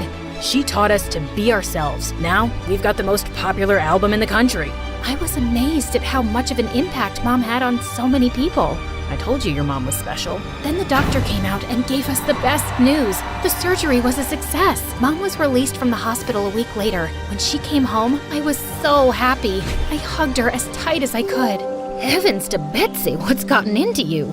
I'm just happy you're okay. I'm sorry about everything I said. I love you so much. I'm not ashamed of you, and I'm proud that you're my mother. I know you love me in your own way. Well, that just stills my pickle. I'm as happy as a clam at high tide. What does that mean? He's not the sharpest tool in the shed. The porch light's on, but no one's home. Huh? We're just kidding. You're the smartest kid I know. I pulled Josh close, and just as I was about to kiss him, Sam jumped between us and licked my face.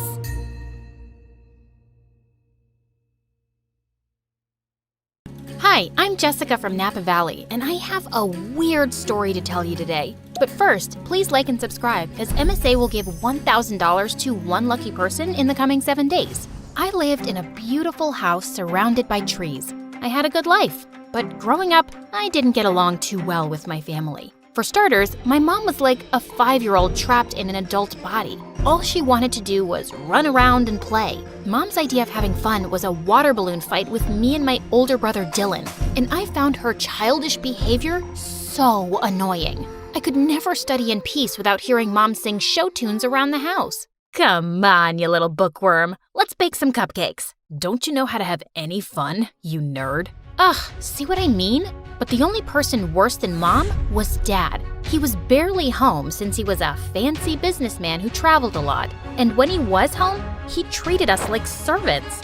Bring Daddy some juice, will ya? My toes hurt and I can't move. There's not a lot left and we're saving it for tomorrow morning. Oh, so maybe you should be the one who goes on 5-hour flights to earn money for us. I kinda hated being around all of them. so I spent most of my time alone reading and practicing my violin. But when I got to 11th grade, things took a crazy turn. Mom told me one morning that we were taking in an exchange student. She's from Tokyo. She'll go to your school and live with us for 4 months. Isn't that exciting? Sure, but we'll have to clean the kitchen first so she doesn't run crying. Be happy, Jessica. Now you'll have a live-in friend to bore to sleep while you play your violin. I sure hoped she wouldn't be a live-in headache like Dylan. That weekend, we all drove to the airport to pick up our Japanese guest. Her name was Queenie, and she looked like a goddess out of a wonderland. Even her fingers were beautiful. Thank you for having me. Truly, it means so much. It's our pleasure, sweetie. Look, I got you a stuffed welcome panda. Mom? Hi, I'm Jessica, and I'm the normal one in the family. Please, don't judge me based on them. Oh my goodness, this is so sweet. Can one of you help me with my bags? They're heavy because of all the books I brought. Wait, Queenie was into books? I loved this girl already. She and I were talking about our favorite authors on the way home, and after that, we really started to bond. It was nice finally having someone I had stuff in common with. Queenie was also super helpful around the house, so both of my parents adored her, especially Dad. Aren't you amazing? How about I buy a present to thank you for all your hard work? Maybe new shoes or gold earrings? I would have bought some for Jessica, but all she cares about is school and homework. That's very kind, but you guys have already done enough, really. Then one night, Queenie and I decided to go on a walk, and she grabbed a jacket from the coat closet. Oh, That's actually Dylan's. but it's so comfortable and I don't have any warm jackets. Can't Dylan lend clothes to his guest? You can't just take someone's jacket without permission. Give it back. I don't want you wearing it. Fine, here you go. I'll just freeze to death then. Come on, Jessica. Dylan looked really mad, and suddenly he pulled me aside. What's her deal? After all we're doing for her, she gets this worked up over a jacket? I don't get why you can't just lend it to her for 10 minutes. Because there's something about that girl I just don't like. You mean 'cause she's actually sophisticated and has manners? Makes sense why you wouldn't like her. Dylan just looked angry and stormed off. Jeez, what a drama king. He probably was just jealous that Mom loved Queenie so much. He'd always been Mom's favorite. The next day at school, I was studying for exams in the library when Queenie came in and sat next to me. Hey girl, listen, I just want to apologize about Dylan being so mean to you. He must have forgotten to take his meds. Don't worry about it. Actually, I was wondering if you could help me with my English assignment later. I'm still not fully comfortable with the language. Yeah, of course. Thank you so much, Jessica. I'm really grateful for you. Queenie hugged me super tight, and I realized I was her only real friend here. I could just feel how sad and lonely she was. I waited for Queenie at our house for several hours, but she didn't show up, even though I called and texted her 100 times. Then finally, Queenie arrived carrying a small box. Sorry I'm late. I was buying you a present. Here, open it. Aw, Queenie, you didn't have to get me. At that second, I saw a hissing rat and I started to scream. Jessica, calm down. This is a pet rat. I have one just like him at home. He's so sweet. Just hold him. Queenie let the rat crawl on my arm, but he bit me. Minutes later, I had to go to the emergency room, and Queenie burst into tears. I swear, I had no idea that rat bites were poisonous. I have the exact same one at home, and he's such good company. It's okay, Queenie. The doctor said I'll be fine. Just don't go around giving people pet rats in the future. Queenie just kept apologizing and hugging me. I felt bad for her, but man, it had been an exhausting day. And for some reason, things kinda went downhill after that. Queenie wanted to be around me 24/7 and do everything together. I was thinking I could come with you to your violin lesson today. I've always wanted to play an instrument. I have a recital tomorrow, Queenie, and don't take this the wrong way, but I need a little space. We already go to school together and live in the same house. Of course, I totally understand. Your mom wants me to make dinner anyway. I was relieved that Queenie wasn't upset, but when I knocked on my violin teacher's door, I saw he looked mad. What is it now, Jessica? Haven't you caused me enough stress today? Caused you stress? What are you talking about? Your mother called in to tell me you wanted to quit the violin for good. The recital is tomorrow night. I have 24 hours to find a replacement. My teacher slammed the door angrily, and I was so confused. Why would Mom tell him I was quitting the violin? I went home to confront her when I saw Queenie standing by the kitchen, smiling at me. How was your violin lesson? Was your teacher disappointed that you quit? How did you know about that? Wait, unless you were the one who said I quit? Yeah.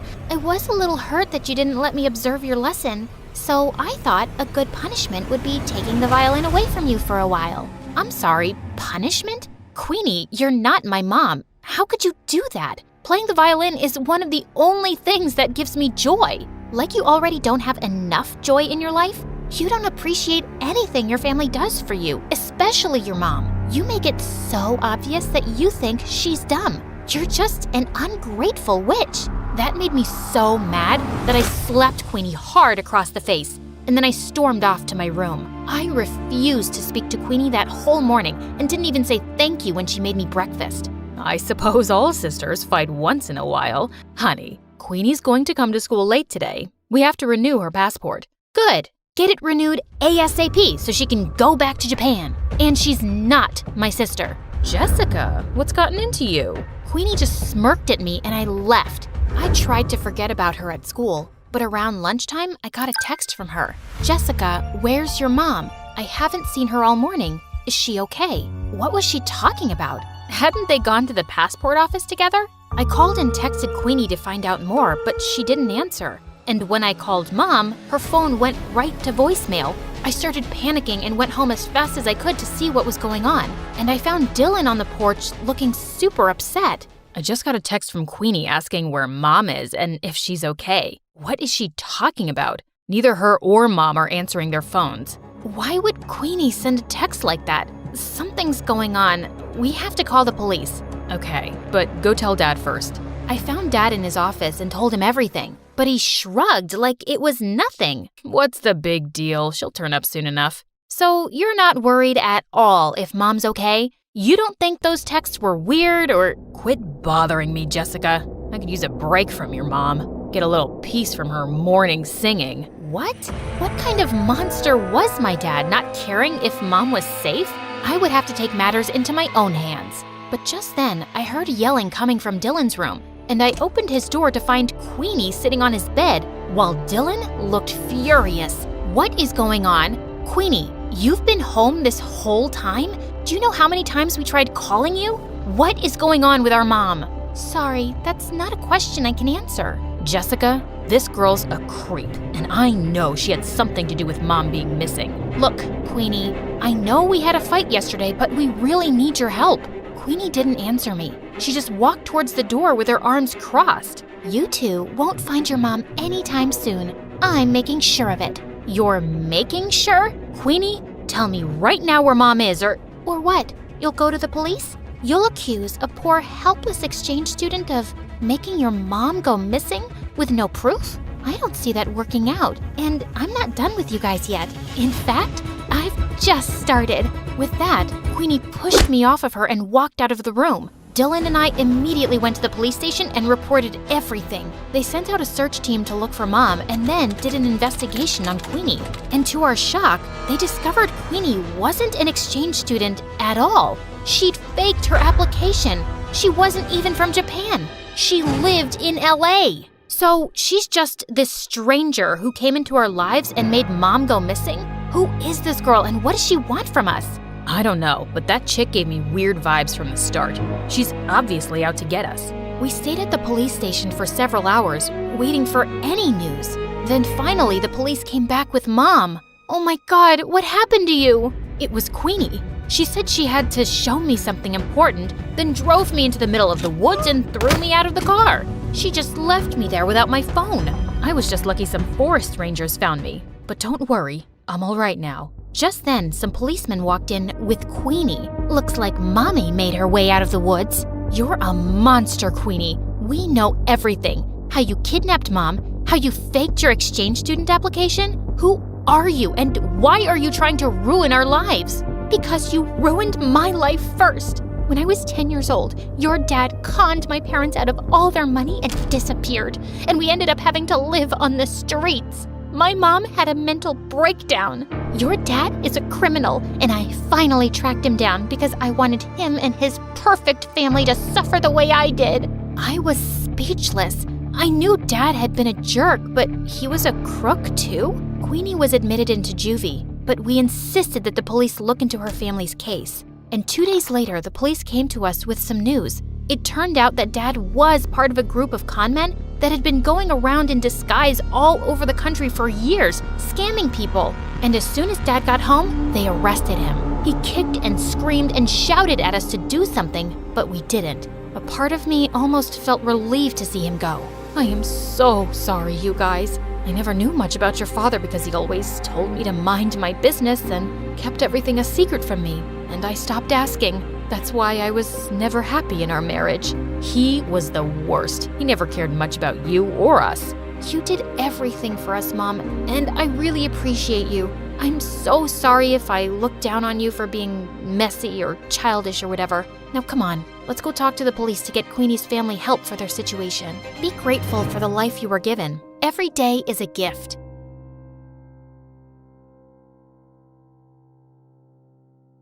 Hi, I'm Ramen Lee Min-ho from a place so boring you don't need to know the name. Trust me. And yeah, that's my pen name. You know, just 'cause pen names are fun and add an air of mystery. So I put together my love for K-dramas and my favorite noodles. But if you ever tell my mom that, I will deny it repeatedly. Now, before I continue, you have to like and subscribe to MSA. Sorry, but they make us say that. My mom is Italian, and she raised me and my sisters on her own in a very small town in the US. But we might as well have been living in Italy. Pretty much everyone we knew was Italian. Now, my mom has 2 talents. 1, she's an amazing seamstress. She could make a stunning dress out of a potato sack. My sister and I used to wear all sorts of garbage when we were younger. Old curtains, bed sheets, towels, you name it. On a side note, do you know that cotton lasts for like 100 freaking years? That's longer than the seasons of Grey's Anatomy, man. And I thought nothing could compete with that. Sorry, what was I saying? I always lose track, pardon me. Yeah, so 2, my mom knows and remembers everything and everyone in town. And she likes to talk about it a lot. Like her mouth runs as fast as her hands. You know the Bartoli family, right? Their daughter ran away with the homeless-looking boy from the Rossi family. Now, after just a week, the boy sent her back home because she doesn't know how to make a pasta. What kind of girl doesn't know how to make a pasta? So now, man, she could just go on and on about these people, and I didn't give a rat's butt about it. But I indulged Mom and heard all her gossip because I was her favorite, which is what makes me really unique. I'm the middle child, and I'm the favorite. Yeah, you heard me, an unheard of phenomenon, but you'll see why. My sister Bella is 2 years older than me, and it's not hard to see why she isn't the favorite. She's like the opposite of everything a firstborn is supposed to be. Lazy, whiny, irresponsible, and dumb as a button. Actually, buttons are quite useful, but you get the point. Like on her 9th birthday, she got a $50 note from her aunt, and I convinced her to exchange it with me for $21 notes. She was so happy she had so much money, and I was $30 richer. Also, I often got compliments on my rosy skin, which really bothered her, so one day, I let her in on my secret. Mom's been doing something special with me for years, and now I'll share it with you. You have to make a paste of baby powder, milk, crushed daisies, and a few tablespoons of mud, you know, so you don't get pale like a ghost. And then you put it on your face for an hour, but you have to sit really still while it dries, otherwise you'll get wrinkles. And oh, you can only do this between 4 to 5 in the afternoon because it's the golden hour. Works like magic. Worked out great. Because we were only allowed to watch TV for an hour between 4 and 5 p.m. And now I had it all to myself. This went on for a month till Bella ended up with acne. And Mom found out what she'd been doing. My younger sister June came 2 years after me. And well, she's just a sweetheart. She could have been the favorite, but our jerk dad left right after she was born, and I think it just wasn't a good time for Mom to bond with the baby. But I adore June. She's just easy to love, and she worships me. Like, I think she'd kiss my feet if I asked her to. I mean, I would never do that, of course. Only the occasional foot rub. That's not an abuse of older sibling power, right? I guess I'm the smartest of my sisters. And it's not me saying it. My teachers say it, Mom says it, everyone says it. Look, this is a picture I colored when I was just 5. No, wait, 7? Okay, fine, 10. Just focus on the colors and not on my amazing nails, okay? But since you're wondering, June did the nail art. But what really got to Bella was when anyone said I was the prettiest. Like in 7th grade, Mom had come to our school for our parent-teacher meeting, and she met with my class teacher last, who couldn't stop gushing about me. What a blessing to have a child like beep. Oh, the year I had Bella in my class, it was so hard. That's when I started my blood pressure medication. But this one, she's such a marvel. And a beauty on top of that. Now, I'm not saying the other two are ugly, but they look more like you, and beep is more on her dad's side of the family with those delicate features, a bit like Cinderella and her stepsisters. That made me so uncomfortable. Like, you know how the truth can sometimes do that, but why say it, man? And Bella just lost it. She flung a bottle of ink at my teacher. Oh my God, I ruined your clothes. Now, I'm not saying they were pretty to begin with, and you'd look like a sack of turnips no matter what, but I'm still sorry. Actually, they look less tacky now. Here's some more. Oh man, I laughed so hard, I peed a little. That was my fondest Bella memory ever. And yeah, there aren't many to choose from, but that one's pretty cool. Mom was really embarrassed though, and Bella got her reputation in town for being a little cray-cray. I honestly never cared that much about looks. But I understand why people are obsessed with being pretty. You get doors opened for you, someone will give you their place in a long line, offer to carry your stuff, or give up their umbrella for you and get soaked themselves. And sometimes you try to refuse, but people won't take no for an answer. Also, pretty people are almost seen as superhumans. I mean, think of some beautiful person, and then think about them burping or farting or pooping. You can't imagine it, right? Because how could someone that pretty do something so nasty and basic? No, they must poop litter. Like this one time in 9th grade, I was in an elevator in the bank when I felt this really big urge to fart. There was no stopping it, and I let it out quietly. But man, I stank the place up, and everyone glared at this poor big guy in the lift. No one even thought for a second that it could be me. I kind of felt bad, but how could I own up to that? So yeah, life was good in my little town, but my dreams were bigger than that. I wanted to see the world and maybe become a famous singer. Oh, did I mention yet that I have a great voice? Really won the genetic lottery, huh? Please don't hate me, y'all. I'd sing at every school event and even participate in local talent shows or sing at some restaurants. And any money I made, I put away in my piggy bank. I was saving up to go to LA one day to be a star. But things took a wild turn in 11th grade. One day at breakfast, Mom was going through the mail when she nearly choked. Oh Lord, my prayers have been answered. Which ones? You pray a lot, Mom. Like seriously, God must be tired of you asking for so many things all the time. Will you just listen? You know our distant family friends, the Ricci family. Those really rich people? They once came to town 10 years ago and we went on a picnic with them. And that Mrs. Ricci kept trying to get my mother's lasagna recipe from me. But I told her it was going to me with my grave. And then she tried to Get to the point, Mom. All right. Anyway, they have a son who's a year older than Bella. And she wrote to me saying that she wants to come and see my girls and hopefully choose one to get married to him. Isn't that amazing? Mom, this is America and it's 2022. No teenager gets married. Oh my God, it's all I ever wanted. I've always wanted to be Mrs. Richie Rich. Yes, 100 times yes. Oh, it's like I'm Cinderella. I'll never have to work a day in my life again. You already never worked a day in your life, Bella. Look, Bella is almost 20. She barely passed school, she's useless around the house, and she'll never get a job. Also, people in town still think she's, unstable. Getting her married off to someone who isn't from around here is the best we can do.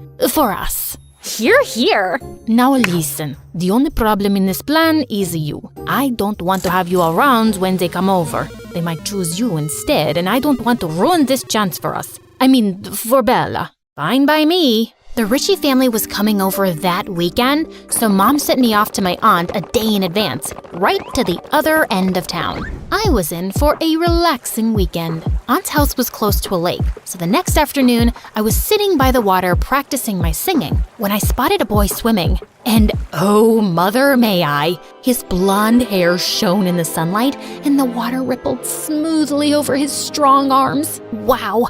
Now, don't think I'm boy crazy. I find most guys annoying, actually. And who knew? Maybe this one was annoying too. But who minds a little eye candy? It's the only candy that's good for you. But suddenly, he let out a sound I've only ever heard a cow make in labor. A jellyfish bit me! He passed out and started sinking. I swam like a graceful mermaid towards him. Man, he weighed a ton. I managed to drag him to the shore and checked his heartbeat. Yeah, he was gonna live. And up close, he did look kind of annoying. You know, those boys who are too pretty and think the universe revolves around them? Yeah, he was definitely giving off those vibes. I thought I'd wait around till he came out of his beauty nap, so I started singing one of my original songs. You wanna hear about this girl who makes jealous witches hurl? She had beauty, she had brains, there was talent in her veins. Not that everyone was dumb, but the town made her numb. What? Stay here forever, that made her feel bummed. She knew that there was more, so much more to her life than the gossip and the small talk, being a dumb man's dumb wife. It's not hard to see, the girl I'm talking about is me. So if you wanna hear the rest, pay up now, it's not for free. Suddenly, I felt something touch my foot. I'd almost forgotten the boy who was staring right up at me. Wow, you're a goddess, an angel. That voice? And you saved me, right?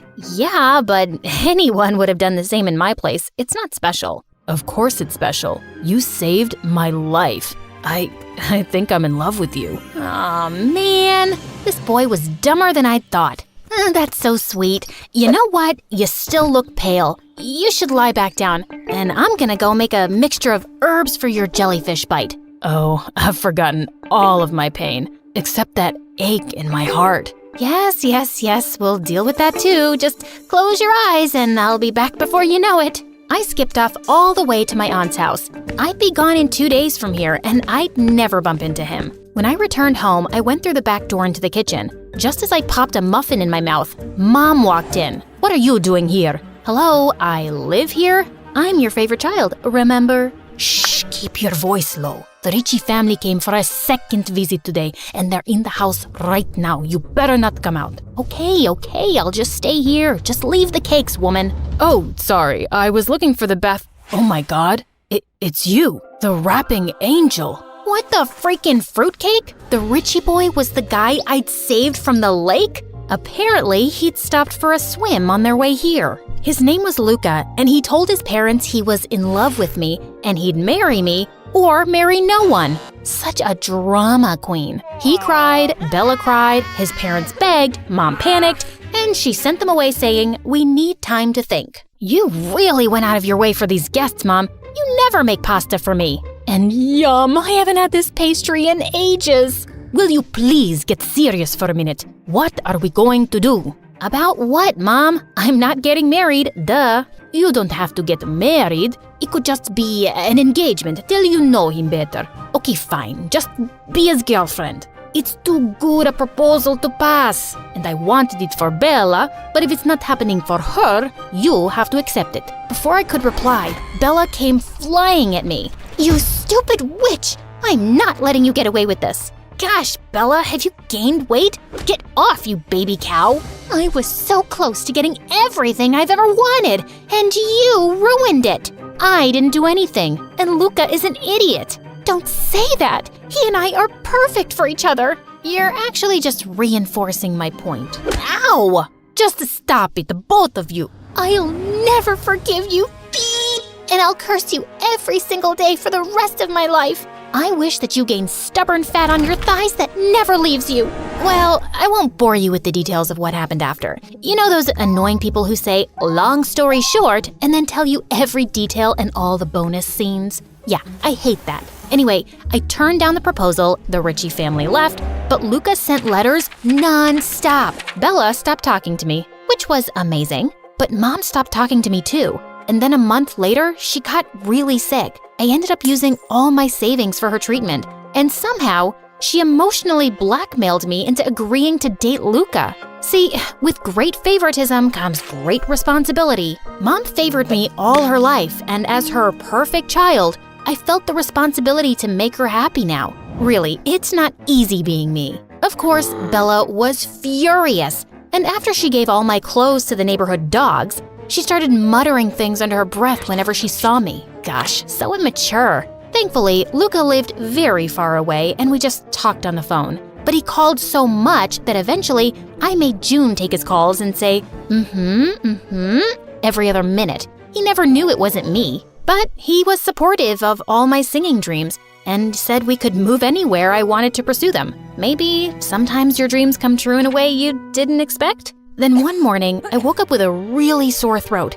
I tried calling out to June for water, but my voice was gone. It turned out that I had laryngitis, and I was mute. The doctor said they couldn't say if my voice would come back. This was the first time in my life I was truly depressed. I could see all my dreams slipping away. Mom announced excitedly that Luca was coming, like that was supposed to cheer me up, and Bella's smug face made everything 10 times worse. One day at dinner, she turned to me. See, I told you I'd curse you. You've lost your precious voice because of my curses. Or maybe it's just karma. For the first time in your life, you get what you deserve. For once, you lose. And something inside me just snapped. I threw my pasta at her face and then jumped on her. It took June and Mom some serious effort to save her miserable butt. Later that night, I was crying angry tears in my room when June slipped in. You know it's not Bella's curses, right?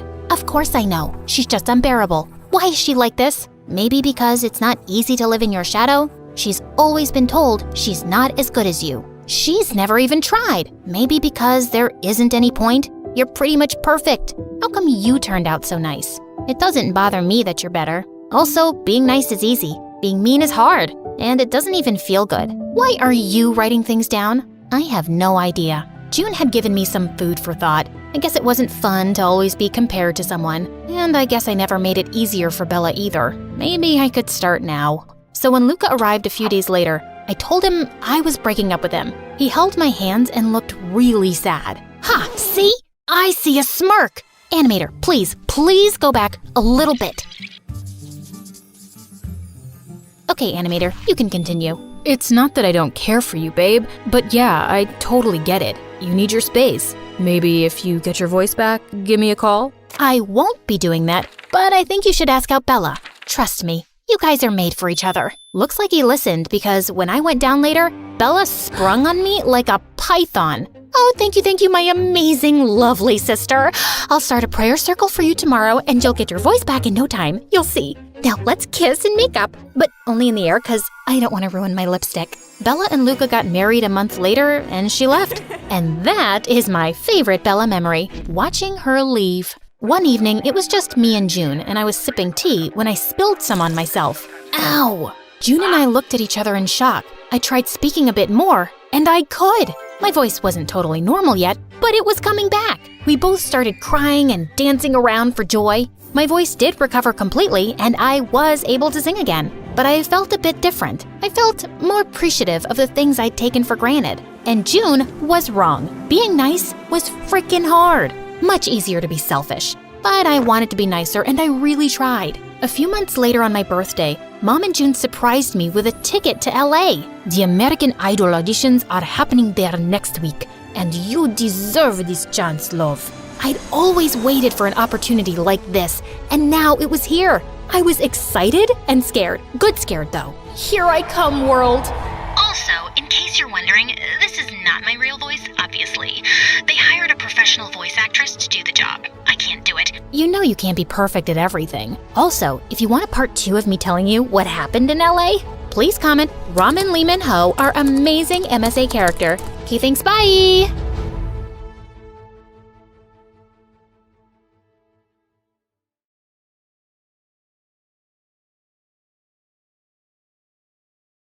Hi there, my name is Ariel and I'm a total freak. But before we continue, please hit like and subscribe. My parents found out I was a freak the day I was born. Every time I cried, sweat started dripping from my skin. Mom totally flipped and spent thousands of dollars trying to figure out what was wrong with me. The doctor said I just had a harmless mutation in my genes, which made me a sweat ball when I got nervous. Dad was thrilled to know that I was totally fine, but Mom was beyond horrified. She was a former model and was super obsessed with perfection and beauty. This thing is disgusting. Our baby is not disgusting. She's smart and pretty. Even the other kids agreed with Mom. Once when I was in kindergarten, kids laughed at me when the teacher asked me to sing in front of everyone, and my clothes turned wet in seconds. Oh, look at her. Doesn't she bathe? I told Mom about it, and she tried everything to fix me. You need to change. You need to be perfect. Even the fact that I was able to read and write when I was only 4 didn't make my mom hate me any less. She never saw me as someone smart, but she thought that my beauty was the only good thing about me. So she was putting makeup on my face to show me off in front of her friends. Once, she invited someone to demonstrate her makeup skills and convinced them to hire her in their salon. She used me as a model, but I got nervous and started sweating. All my makeup melted and Mom's face turned red. The makeup artist said, Listen, your daughter is very beautiful, but your makeup skills are bad. Please don't contact me again. Mom grounded me for months, and books were my only friends. I spent most of my time reading in my room. I loved reading about science. It was so cool to know how things worked. When I was 5, I thought things might get better when my mom told us she was pregnant with a second baby. When Mom laid eyes on baby Grace, she screamed with joy. She's not sweating.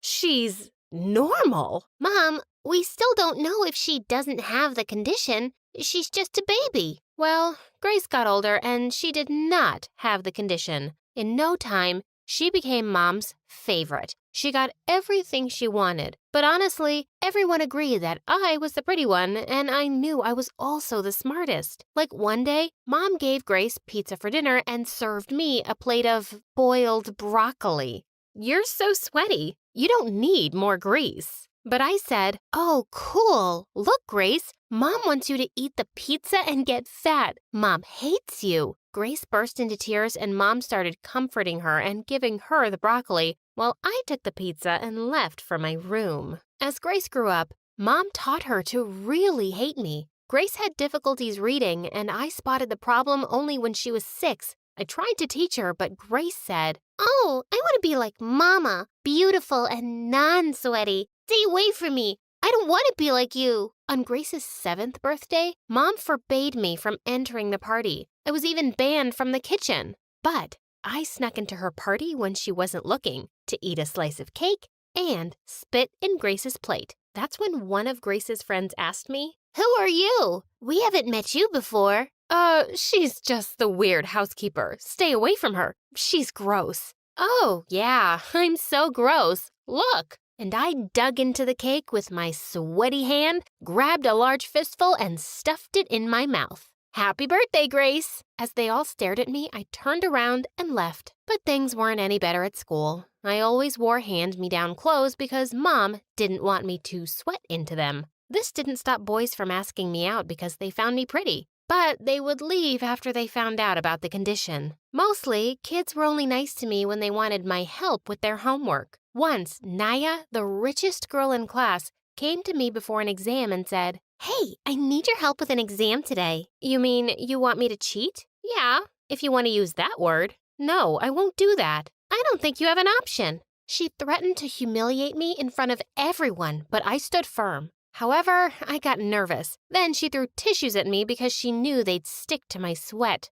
Look at her. She's such a weirdo. I pushed her, and then all the meanies showed up from behind her to beat me up. I ran like a cheetah until I reached the racetrack. I accidentally entered the race and started running with the competitors. Suddenly, I heard the coach's whistle, and he announced my name as the winner. What? People were cheering and hooting for me? Did I just accidentally win a race? The coach came up to me and said, Whoa, you're so fast. This is the first time I've seen you. I don't know what's going on here, I never wanted to participate in the competition, but Naya made me run here and...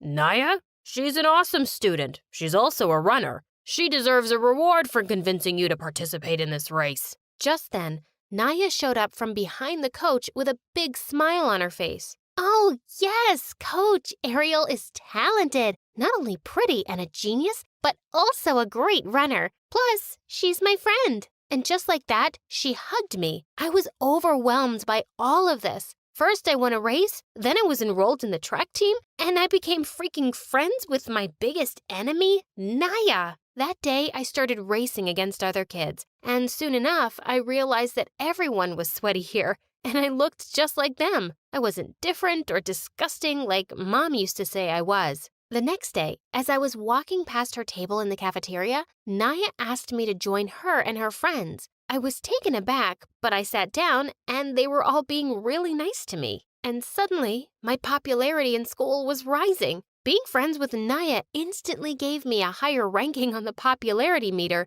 but that wasn't all. For the coming years, I was slowly turning into a racing star. Everyone who'd bullied me for so long started looking at me with respect. Our school was winning every race of the season because of me. Naya was having a big party at her place one evening, and I was invited. Luckily for me, it was a pool party, so my sweating wasn't going to be a problem because everyone would be wet. I was talking to Naya when suddenly I noticed a waiter across the room trying to balance trays of glasses, but they were about to fall any second. I dashed forward and caught them just before they crashed to the ground. As the waiter thanked me profusely and ran away, I heard someone say, Wow, you're quite the speed demon, aren't you? I turned around to see a gorgeous boy behind me. It's just all my running practice, I guess. I'm the star runner of our school track team, but I'm more interested in physics. The boy looked really impressed, and we started talking. It was so easy and fun talking to him. I didn't even realize how fast the time flew. Sometime later, Naya came by and put an arm on his shoulder. Liam, come and dance with me. My friend is making you miss all the fun. Oh, no. I was having a great time with her. Would it be okay if, if I could have your Facebook ID, Ariel? I could feel myself blushing hard as he added me on his Facebook. As Liam and Naya walked away, I suddenly caught the look on her face. She looked furious. Next day, I was super nervous to talk to Naya about last night. I waited for her in the changing room. When I saw Naya entering, I got up. Naya shrieked loudly. Ew! Did you just pee on your seat? I turned around in horror to see the seat was all wet. Listen, I'm just nervous about last night. I can see you like Liam, and I totally understand. I'll back off, and you can have him for your... Save it, Ariel. Liam is drooling over you, and since I can't do anything to convince him to go out with me, I can ruin you instead. And with that, she pushed me away and was about to attack me. I felt anger rising inside me, and I got up and rubbed my sweaty palm right on Naya's stupid face. She started shrieking like a madwoman. I looked at my hands in amazement, and all her makeup was ruined. Naya left crying. I knew that a war was about to start with Naya and her friends, but anyone who picked on me after that had their makeup ruined by my hands in a flash. I could now destroy their fancy suede slippers in a second. One drop of sweat in their lunch and it was inedible. My power was mighty. So they gave up soon and left me alone. And Liam and I had the greatest days in our lives. Somehow, my sweating condition didn't bother him at all, and he was the nicest person I'd ever known. Liam once tried to hold my hand, but I pulled it back. But my hand's all sweaty. It's okay.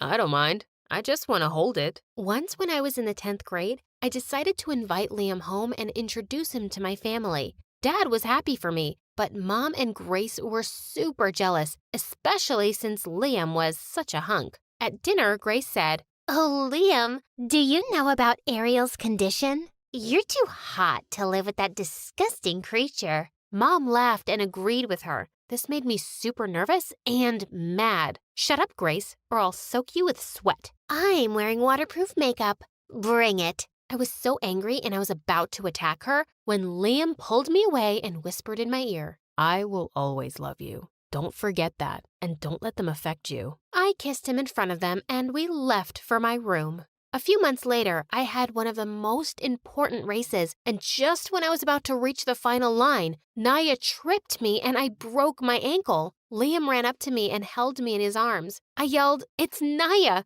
The witch tripped me!" The coach checked the cameras and made sure Naya was guilty. She was kicked out of the team for hurting the star player. I thought I would be happy to know that, but I just felt bad for her. She was my friend, but her jealousy led her to lose her dream. However, I had another thing to be sad about. The doctor said I needed to rest for months, and with that, I wouldn't be able to participate in the final race. I was sad, but I decided to focus on my studies, especially physics. After a few months, both Liam and I got into our dream college, and our lives were just perfect. But then one day, I discovered that I was pregnant. I'm gonna drop out of college, Liam. I want to raise this baby with all my love and care. You don't have to, Ariel. I know how important our baby is to you, but I also know how important your dream is. Liam forced me to continue with my college and worked part-time jobs just to support us. Dad also sent us some money, and then 8 months later, Liam and I were blessed with a beautiful daughter. We named her Emma. Oh, she looks just like you, honey. She's so pretty. Once I had a big exam and I couldn't find a babysitter for Emma, so I took her with me to the campus. The professors and everyone loved her. She took a nap in the professor's arm until I finished the exam. 3 years later, on my graduation day, Liam proposed to me. Will you marry me, Ariel? Say yes, Mommy, or I will. Of course I said yes, and we got married. The happiest part was that our little angel was there on our special day as our flower girl. Fast forward 3 years now, and I'm a physics professor at a prestigious university, and all 3 of us live happily in a huge house in the city. Dad often calls and tells me about how Mom is so crazy about wanting to meet Emma and introduce her into modeling as her granddaughter. But we all know that's not going to happen.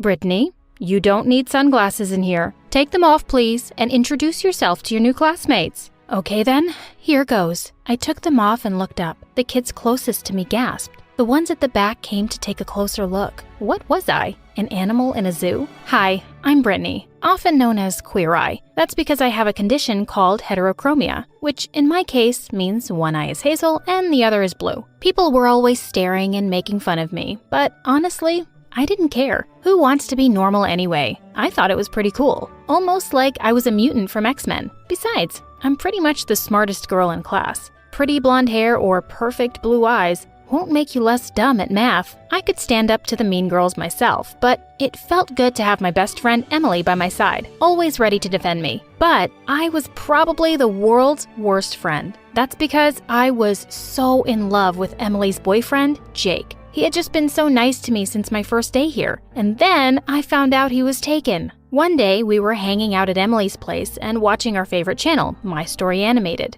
I sneaked a glance at Emily and Jake, and it made my heart hurt. I'd take this secret to my grave. I went back home and couldn't find my key. I banged on the door till my hands hurt. After ages, some random woman opened the door. Who are you? And what's wrong with your eyes? Who are you? And what are you doing in my house? I literally had to show her my ID before she let me in. Seeing the pile of dishes and all the mess made me so angry at Dad. Ever since Mom had left us when I was 4, Dad had just stopped caring about me. All he did was spend money on himself and bring home a new bimbo every other day. I slammed my bedroom door shut and put on some loud music, singing along with the only thing that made me feel good. Some days, I felt so lonely around here. I really wish I had a sibling. One evening, when I answered the doorbell, I was shocked to see who was standing there. It was a tall, lanky boy who looked a couple of years older than me, and he had the same eyes. One hazel, one blue. I asked him who he was, but he just made a weird face and pushed his way in. I'm your brother. I wanted to laugh and tell the doofus he had the wrong house, but the eyes were making me feel uncertain. What if? Just then, Dad walked in. Oh, you're already here. Brittany, meet Kevin. I couldn't believe what my two-toned eyes were seeing. I knew Dad had a string of girlfriends all over, but was he just casually going to drop a half-brother on me? I'm hungry. Jeez, there's nothing in the fridge. Cook me up a meal, sis. Dad said Kevin was going to live with us now, and would be going to the same school as me. Great. We'd be the weird-eyed sibling team. The next day at recess, I thought I'd show him around, but clearly he needed no help from me. He was already busy discussing football with the jocks, and all the cheerleaders were hanging around him. Your eyes are just fascinating. Wait, what? I was getting mocked all the time, and this was just making him popular. So unfair. The more I got to know him, the dumber he seemed to me. All he did was eat, play football, and watch TV. Why did God send me such a stupid guy, and could I return him? I had more important things to focus on. I was part of the team participating in the nationwide math triathlon, and I was so proud when I led my team straight to victory. When I got back to school, I rushed to find Emily to tell her about it. Suddenly, I spotted Jake in the cafeteria, and my heart did a funny little jump. When I asked him where Emily was, he said she'd left school early today. Then he spotted the medal around my neck. "Oh, Brittany, congrats. Of course I knew you'd win. You're the smartest person I know." And then he suddenly hugged me. "Okay, Jake, this might just be a friendly hug to you, but my stomach is doing backflips right now." Later, as I was listening to sad ballads in my room and singing along to them in my mirror, Kevin barged in. I shouted at him for coming in without knocking, but he just jumped onto my bed. "So, it doesn't take Einstein to figure out you've got boy trouble, sad sack. Who's the guy?" "Shut up, you don't know anything." "Sis, math trophies aren't going to get you the guy. And don't you have a cute skirt or a pretty top?" "Kevin, are you trying to tell me you're gay?" "You know I'm right. Here, why don't you try this out? It'll get you noticed." I looked down at the flyer for cheerleading tryouts. Well, you know what? Why not? It would help take my mind off of Jake, and I don't mind a new challenge. A couple of weeks later, I raced to the gym for the tryouts. The cheerleaders started laughing when they saw me there. "Lost your way or something?" "No, I'm here for the tryouts." "This is going to be so much fun. For us, of course." I ignored her and went up to the coach. She told me to show her some basic cheerleading moves to the music. I was having so much fun showing off my acrobats. Those YouTube tutorials were really paying off. I finished off the routine with a cartwheel. The coach told me I was chosen. I walked away with a smug smile. Looking at those dumbos with their mouths open was worth all the bruises I'd gotten in the last 2 weeks. Emily was really surprised to see me in my cheerleading outfit, and even more shocked that I'd joined the team. I told her I just wanted to try new things. Besides, I think the outfit is pretty cute. Looks good, right? You looked just fine in your own clothes too, Brittany. Geez, why'd you have to be so perfect, Jake? Turns out everybody else in high school was pretty stupid. I could just see people looking at me differently when I started going around in my cheerleading outfit. Add a ponytail and some makeup, and suddenly every boy will want to talk to you. After a practice game one day, Ricky walked up to me and asked me if I'd like to go to the homecoming dance with him. I almost wanted to say no, but I caught sight of Jake and Emily just then and said yes. Walking in on Ricky's arm, I felt pretty good about myself. I had to admit, being popular was fun. I got so many compliments on my dress, which, weirdly enough, Kevin had picked out for me at the mall. As a slow dance number came on and Ricky pulled me close, I stopped feeling happy. He wasn't the one I wanted to dance with. Wait, was I imagining things? Why did it feel like Jake kept looking at me? Our eyes met every now and then, and I swear I felt sparks. At the end of the dance, I looked around for Kevin but noticed he and his friends were missing. I'd told the idiot I'd be going back home with him. I told Ricky to drop me home, and I was not ready for what was waiting for me. There was a party in full swing at my house. The whole football team and all the cheerleaders were busy dancing and eating pizza. I found Kevin on the sofa making out with the head cheerleader. So gross. I dragged him away and asked him how he was even paying for this. Stole Dad's credit card. I just stormed off to my room and locked the door, trying to cover my ears with a pillow all night. When I went downstairs the next morning, I looked around in horror. The whole place was trashed, and Kevin was nowhere to be seen. I'd been a fool thinking he wasn't all that bad. If he thought I was going to clean up everything, he could think again. I took pictures of the mess and sent them to Dad with a text. Come now. By the time Kevin had turned up in the evening, Dad was already waiting for him. And boy, did he go off on him. He was grounded for a month without any allowance. You're such a snitch, Brittany. I was gonna take care of things before he got back. You'll pay for this.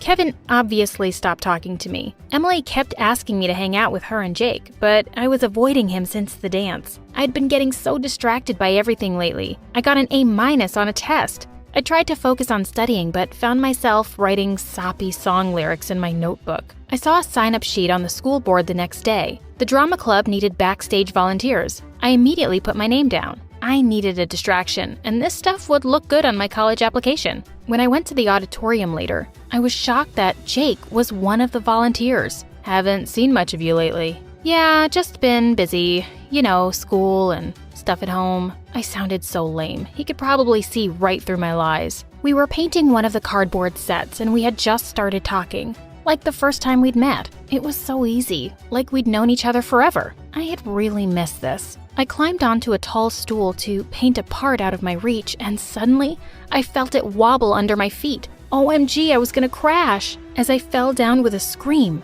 Jake caught me just before I hit the ground. Are you okay? I looked into his eyes. My knight in shining armor. Snap out of it, idiot. I stood up straight, feeling shaken, and realized he was still holding my hand. Suddenly, he pulled me close, and we kissed. It was every bit as magical as I thought it would be. A moment later, I pulled back, feeling horrified. I'd just kissed my best friend's boyfriend. I ran away before Jake could say a word. The next day, I had no idea how I would face Emily at school. I really wished I could just skip it. Later, I really wish I had. As I put my things in my locker and turned around, I got a sharp slap on my face. Standing before me was Emily, looking furious. How dare you kiss my boyfriend? You were the one person who I never thought would betray me. Everyone in the corridor was staring at us in silence. Emily, please listen. Don't even try to deny it. Your brother sent me a picture of you two. You're even worse than all those mean popular girls you always mocked. She turned and walked away, and I burst into tears and ran out. I went home, and the minute I saw Kevin on the couch, I attacked him. How could you do this? What were you doing? Going around spying on me? So what if I was? Any idiot could see those puppy eyes you make at Jake.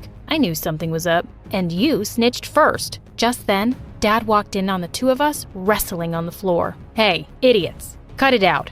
I have some important news. He sat down on the couch and slowly told us that his last girlfriend had scammed him and stolen everything he had. Like, literally wiped him clean. We'll have to move into your aunt's place. I might have to sell this house. I couldn't believe it. I hated my aunt. Why were the men in my life so selfish and stupid? My aunt wasn't happy to see the three of us turning up with our suitcases. She glared at me like it was somehow my fault. I think she just hated me because she never got along with Mom. I was dreading going to school after the weekend. How was I ever going to face Emily again? And what about Jake? My eyes locked with Emily's for a second, and I waved to her, but she just walked on like I didn't even exist. Jeez, this was killing me. Moping alone on the bleachers during recess, I suddenly felt a hand on my shoulder. Jake! He sat down next to me. Brittany, Emily and I broke up. How could my heart be soaring and sinking at the same time? Since the first day I met you, I thought you were the coolest person.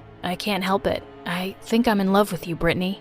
How many times had I imagined him saying this to me? This wasn't supposed to feel so bad. I got up, crying. I love you too, Jake, but I've already hurt and lost the best person I know. I can't be with you. Please, don't come near me again. It was so hard to walk away from him. I dropped out of cheerleading. I didn't need these fake, stupid friends. I missed my real friends, Emily and Jake, so much. In any case, I didn't have time to be a cheerleader. I'd picked up a job at a diner as a waitress to start saving money. I couldn't rely on Dad to see me through college. At our graduation rehearsal, I saw Emily talking and laughing with our classmates, and it made my heart hurt that we wouldn't be celebrating together. We would just go our own ways after school and never see each other again. Kevin walked into my room one day holding a large box. What's that? And what are you even doing here? I want to make it up to you for ruining everything. This is just a start. Reluctantly, I opened the box to find a beautiful dress. He said he'd been saving up to get me a grad dress because I didn't really have good taste. Also, I have a plan to fix things with Emily. Want to hear it? On graduation day, I was valedictorian for our class and was asked to come up on the stage to make my speech. My heart was pounding. I was almost at the end of it. This was it. In the end, I just want to say that being in high school would not have been the same without one very special person. I know I've messed up big time, and I want to make it up to her with a song I wrote. I could see Emily's shocked face in the crowd. On all the roads and all the bends, you were there for me, my one true friend. You're the best person I've ever met. The times with you I can't forget. Hope it's not too late to make amends, and we'll see each other to the end. I know I'm not as good as Britney Spears, but losing you is one of my biggest fears. I know what I did was wrong, so I'm writing you this song. When it ended, Emily was the first one on her feet, and she was smiling and crying and clapping. As the crowd also started to applaud, I ran to her and we hugged. She laughed and said I was the lamest person ever. She pulled me to one side and let out a deep breath. Also, Brittany, I forgive you. And you should ask Jake out. You two are a good match. I promise I'm not mad anymore. Go ask him now. I hugged her tight and looked around for Jake, but I couldn't see him anywhere. I rushed out of the auditorium and spotted him walking away in the distance. Jake! He turned around, looking really surprised, and waited for me to catch up to him. I saw your performance in there. I'm so happy you and Em are gonna be okay. Jake, Emily is okay with us, if you still want to be with me. I've written loads of songs for you too. I mean, they're basically all about you, but before I could finish, Jake pulled me close and kissed me, and it felt absolutely right this time. Sadie and I sat down quietly among Mrs. Lancaster's relatives, who were glaring at us. Why are we here exactly? Just wait for it. It's gonna be fun. Ladies and gentlemen, we are gathered here today for the reading of the late Mrs. Lancaster's will, who was a woman of remarkable character and— Blah, blah, blah, snooze fest. Get to the good part, man. Upon careful examination of the will, it is clear that Mrs. Lancaster has left her entire fortune worth $10 million to one individual, Miss Sadie. There was a stunned silence, then Sadie burst into tears. Oh my God, I'm shocked. What have I done to deserve this? Other than being her only friend for the last 2 years, still, you can't put a price on love. Not even $10 million. But I'm so touched. Suddenly, Mrs. Lancaster's relatives ran towards the lawyer, yelling at him, tearing his shirt, and throwing his files across the room, while Sadie turned to me and grinned. Hi, I'm Chloe, and before I explain what happened here, please like and subscribe. My older sister and I were 2 years apart and nothing alike. Sadie was beautiful with her blonde hair and blue eyes, while I had dark, messy hair and my eyes were the color of poop. I was shy and introverted, but Sadie craved attention, and she knew how to get it. Like once when we were attending a friend's birthday party, Sadie started to cry right before the cake cutting. What's wrong, sweetie? Oh, I'm sorry. It's just that I haven't had a birthday party since my mom fell sick. And there's no cure. What's wrong with Ow! Oh, you poor darling. Why don't you cut this cake? Go on, make a wish. Or the time she knew she was about to lose the art competition to a more talented kid, so she threw herself on the ground and started having a pretend seizure, from which she recovered fully after a minute. Oh, this happens when I haven't slept or eaten for days. I've just been working so hard on this art piece. And the judges gave her the award instead. Growing up, it felt like the spotlight always followed my popular sister while I lived in the shadows, which I really didn't mind. I loved taking pictures and was the happiest behind my camera lens with Sadie as my favorite muse. And even though Sadie loved herself the most, I was a close second. What do you mean my sister's project isn't good enough? This isn't Harvard, it's just your dumb class. You don't have space on your party guest list for Chloe? Well, you could get a life and uninvite your mom. Sadie's friend had invited a great band to her party, and I had a blast. Thanks for bringing me, sis. This party's the coolest. This party's a dump, and so is this town. I'll take you to A-list parties when I'm a Hollywood star, Chloe, which is inevitable. I mean, look at this face. It's a moneymaker. My parents owned a small grocery store, and while we weren't rich, we were comfortable. They promised to send Sadie to an acting academy in LA after high school. To make some extra money, Sadie started working as a companion to Mrs. Lancaster, a rich old lady in our town. Sadie would often sneak me into her mansion, and I'd spend hours in her library. Life was good, but soon after I turned 16, we woke up to the horrible news one morning that an electrical fire had burned our grocery store to the ground. Your mother and I will have to start looking for jobs. Sadie, we are so sorry, but we can't send you to LA. Surprisingly, Sadie took the news really well. She kept working at Mrs. Lancaster's place for the next few months, till one day she came home with the news that the old lady had passed. Which brings us to the day after, where the lawyer announced that Mrs. Lancaster had left everything to Sadie, and her family started a riot. But she was perfectly calm as we walked out of there. I'll finalize the paperwork with the lawyer later.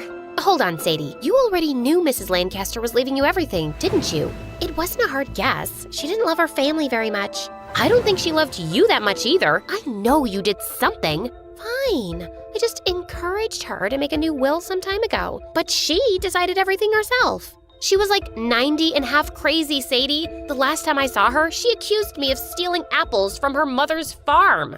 Can you focus on what's important here? I'm a freaking millionaire now, Chloe. We can't take this money. It's not ours. You're right, it's mine. Just think of how much easier I can make things for Mom and Dad. Don't go telling them your stupid theories and let me help them. After that day, our lives just flipped upside down. We moved into Mrs. Lancaster's mansion. My parents started rebuilding their store, and Sadie hired herself an expensive acting coach. Suddenly, we were eating off silver platters and had maids and butlers. And Sadie was ordering dresses from Paris, shoes from Milan, and perfumes from London. I could send you to an amazing private school, Chloe. No thanks. Could you at least let me upgrade your wardrobe? Not interested. Okay, look, a brand new camera. You should start your photography channel. I'll pay you followers to give you a head start. Can you just stop? Sadie, you made an old lady sign over her fortune to you and robbed her family. How do you even sleep at night? Extremely well on my feather bed and Egyptian cotton sheets. And sometimes, if I can't sleep, I count sheep. But instead of wool, my sheep have dollar bills on them. And instead of jumping on grass, they're jumping on more dollar bills. That helps me sleep like a baby. But I just couldn't accept what Sadie had done. And this created a rift between us. Things really came to a head when Sadie hosted a party one evening where she was showing off a Taylor Swift shoe she'd bought at an auction for $75,000. You need to return that. Sweetie, you sound hysterical. Why don't you take your medication and lie down? No, you need to sell it and return the money to its rightful owners. In fact, we need to return everything. Don't even think about touching the shoe. I'm warning you.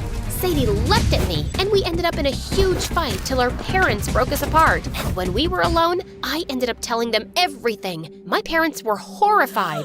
I don't care what any of you think. I'm over 18, and I'm the legal, rightful owner of this fortune. You want to go back to the life you had? Then go.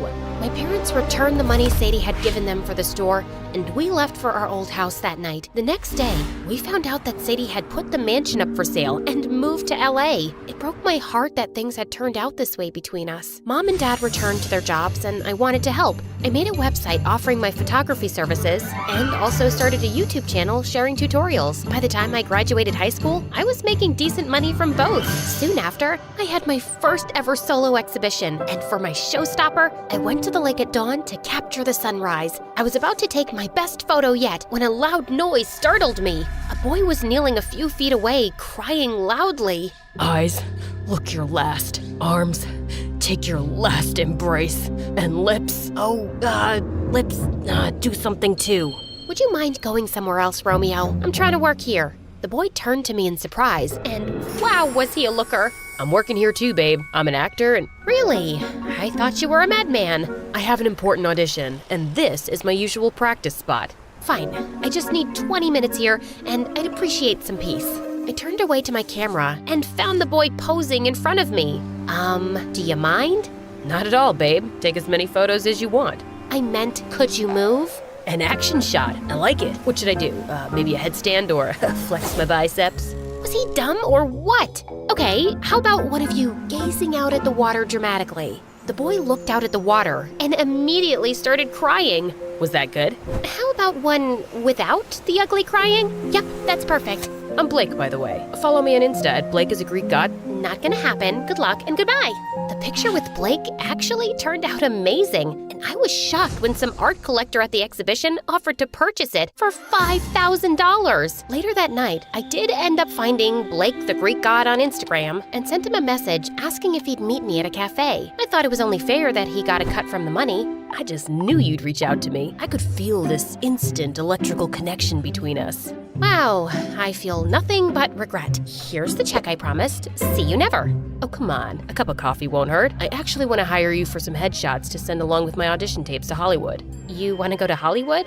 Of course. I mean, look at this face. It's a work of art. I guess a cup of coffee won't hurt. Great. Has anyone ever told you your eyes are the most beautiful brown? They remind me of autumn leaves and hot chocolate. My eyes are the color of poop. You really need someone to talk you up, babe. I'm new in town and I have no friends, so I'm happy to stick around and do the job. He really meant that. He came off vain and silly at first, but he was actually sweet and funny. He'd often accompany me on my shoots and carry around my bags. And his idea of a good time was watching movies at home, eating pizza, and wearing face masks. I should take a picture of that and post it. You look so manly. Yeah, babe. Real men exfoliate their skin and talk about their feelings. He felt like the first real friend after Sadie, yet it was so different. Sadie had always overshadowed me, and I'd been fine being my sister's sidekick, but Blake always made me feel like the main character, and slowly I found myself falling for him. One day, as I was editing some photos in my studio, Blake burst in and spun my chair around.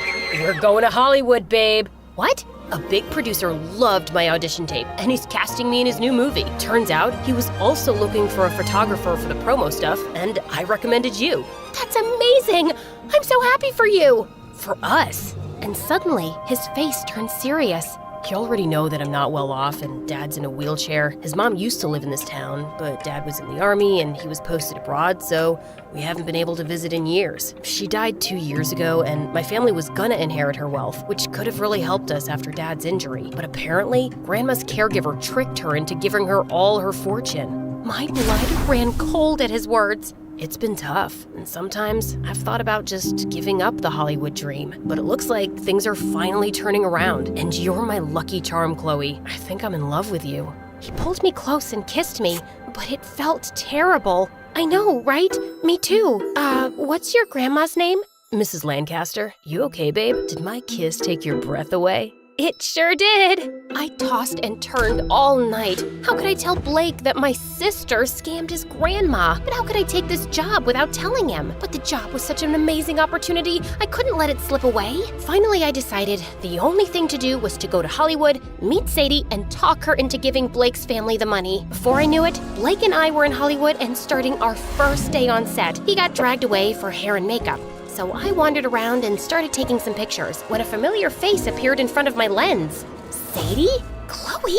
What are you doing here? What are you doing here? I work here. Also, my Hollywood name is Sunday. I work here too. I'm the official photographer. Just then, Blake walked over. Hey, babe. I see you've met the heroine. She's a rising star in Hollywood, and I'm really excited about working together. But don't get any ideas, Sunday. The movie romance is fake, 'cause this heart is taken. This was getting so much worse. Of course, I'd meant to meet Sadie, but I hadn't planned on Blake meeting her, let alone working on the same movie. The next few weeks were so difficult. I had to watch my sister doing romantic scenes with my boyfriend, after which they would be whisked off for interviews. And anytime I tried catching Sadie alone, she managed to slip away. So one day, I hid in the trunk of Sadie's car and followed her right to her apartment. I need to talk to you. Unless it's an apology, I don't want to hear it. Fine, it's an apology. Once I was in, I turned to her furiously. Of course it's not an apology. Sadie, you have to give back Mrs. Lancaster's money to her family. Oh my God, that again? You're worse than their family lawyer. Do you know who Blake is? He's Mrs. Lancaster's grandson. What? What does he know? That his grandma's caregiver tricked her and took all the money. But he doesn't know that's you, my sister, his lovely co-star Sunday. Just then, there was a knock on the door. My yoga instructor's here. You need to leave. I had no choice, but this conversation wasn't over. When I returned to my hotel room, I found Blake sitting on the bed with his bags packed. Hey, what's going on? I think you butt-dialed me by mistake when you were meeting your sister, Sunday. No, Sadie, right? The person who took Grandma's money? Blake, listen. How could you not tell me? I really wanted to, but then I thought... You thought you'd keep quiet, use me, and take this job? No, of course not. I came here to talk to my sister, to make her return your money. You have to believe me. No, I don't. I wish I'd had the sense to record the conversation, but I'm not a schemer like you two. I won't work with her now, so I'm going home. You can't do that. This is an opportunity of a lifetime. And some things are more important than money. You wouldn't understand that. Blake left, and I was devastated. I tried to calm down, but I felt panic rising in my chest. First, my sister left me, and now the guy I loved. I couldn't stop crying, and I was struggling to breathe. Suddenly, I felt dizzy, and I blacked out. When I opened my eyes, I was in a hospital bed with Sadie beside me. Oh, thank God you're awake. What happened? I came to talk to you and found you unconscious. Blake found out everything and left. I think I just had a bad panic attack. Suddenly, Sadie started crying. Chloe, I would never intentionally hurt you, and I've missed you terribly. What hurt the most was knowing you thought I was evil. Yes, I pushed Mrs. Lancaster to make a new will, but she always said her only son hadn't visited in years, and the rest of her family were vultures. Those people didn't deserve the money either, trust me. You're still justifying what you did? I'm telling you now, Blake's family needs the money. How can you be sure he isn't lying? Are you sure he's even Mrs. Lancaster's grandson? I can't talk to you anymore. Just leave, Sadie. Listen, Chloe, no, go away. The next day on set was a mess. The producer was frantically trying to get in touch with Blake, but he wouldn't answer anyone's phone calls. I was sitting miserably in a corner when suddenly I got a phone call from Dad. Chloe, I know this is a lot to ask, but can you come home? A friend of mine has offered me an amazing opportunity to manage a huge grocery store, but it's in Texas, and I need all the help I can get. I know this is your dream job, but That sounds amazing, Dad, and of course I'll help. I'll take the next flight home. As I hung up, I turned around to see Sadie behind me. You're leaving? Yeah, Dad needs my help with work. Listen, if Blake doesn't come back, they'll find a replacement soon, and this movie will be up and running in no time. You can't give up this job. It'll be so great for your career. You know what, Sadie? I can't believe I ever looked up to you or thought you cared about me. I hope your successful career keeps you warm at night, but I'd rather stay close to the people I love. And with that, I went back home. I helped my parents pack up to move, and one evening, I was carrying a box to our car when I bumped into someone. I looked up to see that it was Blake. I wasn't expecting to see you here. You haven't answered any of my calls. yeah, I was really angry, but then Hi, for a limited time, get up to 60% off our exclusive official merch. Don't miss out. Grab your favorites now. Visit our Amazon page through the link below and score these deals before they're gone. Okay, so I married young. Nothing wrong with that, right? I was in love, but Prince Charming was more like Prince Boring. And who knew humiliating my stepsisters and stepmom would be the start of my troubles? I was a fool to think it would be a happily ever after. Hi, I'm Cinderella, and I'm from Germany. Growing up was tough. I was stuck cleaning all day while my spoiled stepsisters, who thought they were big-time influencers with their 10 followers, attended glitzy events. They bossed me around like mean girls, and my stepmom never defended me. Jenny took my book again. What do you need with a book? You have floors to scrub. Jenny needs it to wedge her window open. You know how her hair gets frizzy in the humidity. I couldn't figure out why my stepmom treated me like this. She was supposed to have loved my dad, and he would have never wanted her to act this way toward me. I put up with it for ages, until things got interesting. My stepsisters were practically fainting over a massive palace party. Prince Charming was on the hunt for true love, and every girl, including me and my stepsisters, was head over heels for him. At least my hair isn't frizzy like yours. I wish I had blue eyes, though, like Cinderella. Do you think he'll notice my wart?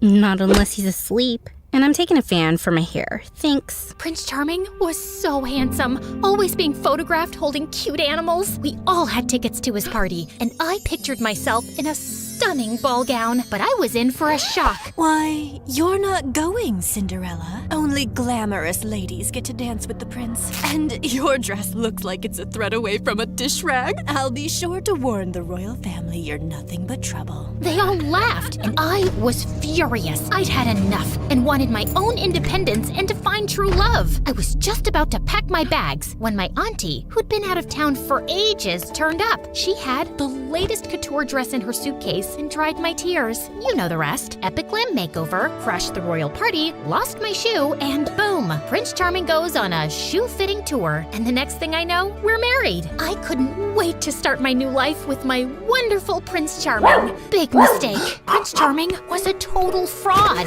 More like Prince Alarming. Take our first royal engagement. All right, you know the drill. Quick photo op, and if any animal comes within 1 inch of me, I'll sue. As it turns out, Prince Charming is allergic to animals. All the cute animals in his photos superimposed afterward. He was petting air. The worst part was he followed me around everywhere and was so clingy. You are the most beautiful girl in the world. Yep, same as an hour ago. Shouldn't you be examining royal policies or something? That gets done for me. I can do whatever I like. We can do whatever I like. Shopping again, a holiday. There's more to life than a pool always being precisely 36 degrees. Don't you want to give something back? The people are fine. What's wrong with enjoying the finer things? You'll never scrub floors again. You just don't believe you deserve it, but I do. Royal life was not what I expected. Sure, it was fun splurging on whatever I wanted and hitting up some epic parties, but it all felt so empty. Little did I know, things were about to change. It all started with the arrival of my new assistant, Larissa. She was super pretty, with flawless skin and those big blue eyes. Most of my assistants were usually a nervous wreck around me, but Larissa was cool and relaxed and seemed to know exactly what I needed, even before I did. Why, Cinderella, are you about to do your speech? You have spinach in your teeth. Soon we became good friends. We had a lot in common. I shared about what it was like growing up, how my stepsisters were mean and my stepmom hates me. My dad only liked my brothers and hated that I was a girl, said I was useless and not strong and practical like them. So I ran away. But luckily I found this job. And you. We goofed around the palace and read books in the library. She was the sister I never had. I even let her take some photos, as normally phones were banned in the palace, but she never posted them online. I totally trusted her. I began to confide about feeling lonely with Prince Charming. I thought love would make me giddy, just like in the fairy tales. We all deserve true love. Maybe you just weren't meant to marry the prince. Then one day, Larissa showed me a photo she'd taken of Prince Charming with another girl. He was holding her arms, and she was wearing this enormous hat and her face hidden. I'm sorry, but it's better to know the truth, right? My heart dropped fast as I confronted him. No, she was just a super fan. Security escorted her off and I gave her an autograph. I love you. I'm not sure I believe you. I thought you'd have compassion and integrity. You're not even charming. Maybe Larissa is right, and we shouldn't be together. No, I'm your true love. I'll show you. Make it up to you. You do realize you'll have to get out of your gaming chair to do that, but soon everything went crazy. The next day, every newspaper and social media site exploded with an article by Larissa Appleton, an undercover journalist who set me up. The witch. She became a huge TikTok star overnight. The article totally trashed me, making it look like I married Prince Charming for his money and to get my own reality TV show. And worse, how I couldn't stand Prince Charming anymore or royal life. The royals were in an uproar, and protests erupted outside the palace, calling me an unfit future queen. His parents were humiliated and immediately banished me. To my surprise, Prince Charming came with me in solidarity. You're crazy. You'll lose everything. A chance for you to see I'm your true love. I know I always say you're beautiful, but it's more than that. Your kindness stood out. You say thank you, open doors for people. You make me want to be kinder. But it was hard to believe him. We moved into a tiny apartment with no money or possessions. I thought I'd give him a chance, but I spent over an hour teaching him how to boil a kettle, during which he managed to blow the electrics. It was tough. See, this is why you have staff. I wondered why my fairy tale had turned into such a disaster. What would Larissa have against me? Was that photo with the other girl even real? You missed it when her hat fell off and all the frizzy hair spilled out. That's when I realized the girl in the photo was Jenny. And it hit me. Larissa was actually Carrie. She must have gotten rid of her wart, worn a wig, and used colored contacts. I'd had enough. I marched right over to my stepsister's house to confront them. As soon as the door opened, I was shocked to see my stepmom grinning. Missing the mop and broom, are we? Where are my stepsisters? And I thought we'd moved past all that. Oh, did you? Well, you were prancing around on marble floors. We were shunned from society. My daughters had no chance of marrying anyone respectable. And you did nothing for us. No money, no bigger house, not even a hand-me-down tiara. You should be grateful I didn't throw you out onto the streets. You treated me like a servant and told me my dreams would never come true. You see, all this time I've been impatient, biding my time. Then I came up with the perfect plan for revenge, and Carrie and Jenny were all too pleased to play along. I just needed to get you out of the picture so that Carrie could take your place. And once more, I'd have the power and influence I deserve. But the prince doesn't love Carrie. He loves me. You are so naive. You think I married your dad for true love? That's why you treated me so badly growing up? You didn't care about him or me. Well, I won't let you do this to the prince. I felt so angry. Oh, wait. Do I have feelings for Prince Charming too? You're too late. I warned the royals about you at your wedding, and they feel bad they didn't believe me. Now we've struck a deal. If you disappear quietly and he marries Carrie, Larissa won't release her new article tomorrow exposing his hatred for the people and his scandalous faked photos. It'll ruin him, and they know it. So if you really love him, go. Mortified, I stepped back as she slammed the door. I knew I couldn't do that to Prince Charming, and there was no way he'd want to humiliate his family anymore. So he would have to marry Carrie. Just then, there was a knock at the door. It was my auntie. Had she come to magically save me? No, sweetie. I heard you were still in yesterday's outfit, so I brought you a Chanel. And remember, your dreams can come true. Auntie dressed me up in a silky pink ball gown, and I hitched it up and ran to the palace. I patted the security dogs and slipped inside, where a huge party was in full swing to introduce Prince Charming's new future queen. There were my stepmom and stepsisters. My stepsisters soaking up the attention and posing for selfies. I looked down at my now muddy ball gown. Who was I kidding? I wasn't a queen. Carrie and Jenny had spent their whole lives dreaming of this. Then it hit me. I had my own dreams and deserved them. What was I doing here? I was about to leave when a security guard dragged me up and paraded me inside. My stepmom and stepsister's mouths dropped open. I was gonna go. Please believe me. Don't hurt Prince Charming. I don't want him if he doesn't really love me anyway. I deserve better. And I hope Carrie will be a great queen. I thought there would be yelling and punching and kicking, but unexpectedly, Carrie bowed her head. He didn't show. Huh? I secretly met him to see if there was any real spark.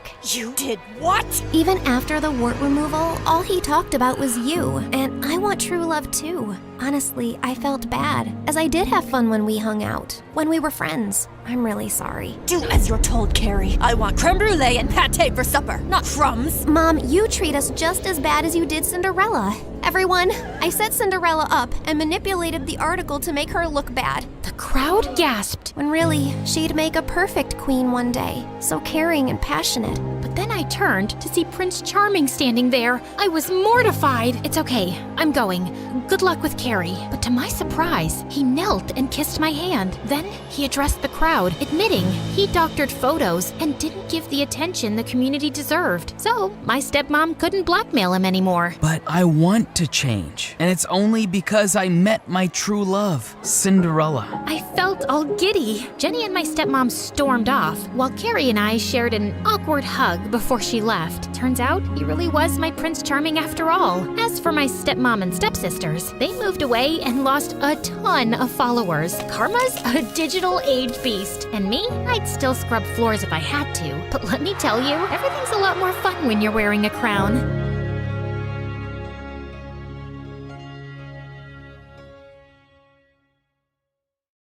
Hi, my name is Elsie. I used to be one of the greatest musicians of all time. But before I continue, please like and subscribe. If you do, you'll excel at your hardest subject. Growing up in a small town in Nebraska without siblings was super boring and lonely. I didn't like playing with toys by myself, so my parents would send me outside no matter how much I complained. There's nothing to do outside. You could ride your bike. But they wouldn't let me go anywhere since I was only 8, so I would ride in circles around the driveway. School wasn't much better. I'd fall asleep in class, and all the kids were boring too, except for my best friend Gina. You want to help me with my science project? Sure. We made a volcano that blew up at the science fair, and a robot that went insane and tried to kick the teacher. The glitches may have been my fault, but Gina was always positive. It's okay. We all make mistakes. It's how we get better. Even Gina's life was more fun than mine. At least her parents took her on fun vacations. In high school, I realized that my life was lame because I wasn't special. I was an ordinary girl with ordinary parents and ordinary grades, and I just blended into the background, unlike a mean witch named Ashley. Look at her, she's so amazing.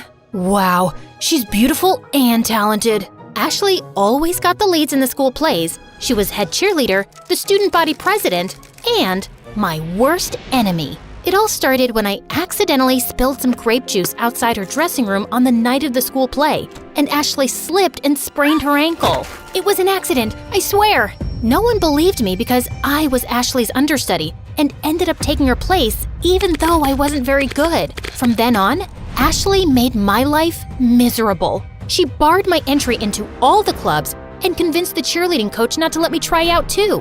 How was I supposed to find a talent that made me stand out? Then one day in 10th grade, I was watching videos on my computer when I came across a girl playing the violin, and I was mesmerized. The video had a gazillion likes. She had sponsorships and a dozen fan pages, and she traveled all over the world playing to sold-out auditoriums. I knew right then that I wanted to be just like her. I begged Mom to sign me up for violin lessons, but they must have given me a broken violin because when I tried it, nothing but these awful screeches would come out of the stupid thing. Screech, squeak, screech, squeak. But my newfound love of music could not be ignored or abandoned. I just needed to find the right instrument. Next, I tried a guitar.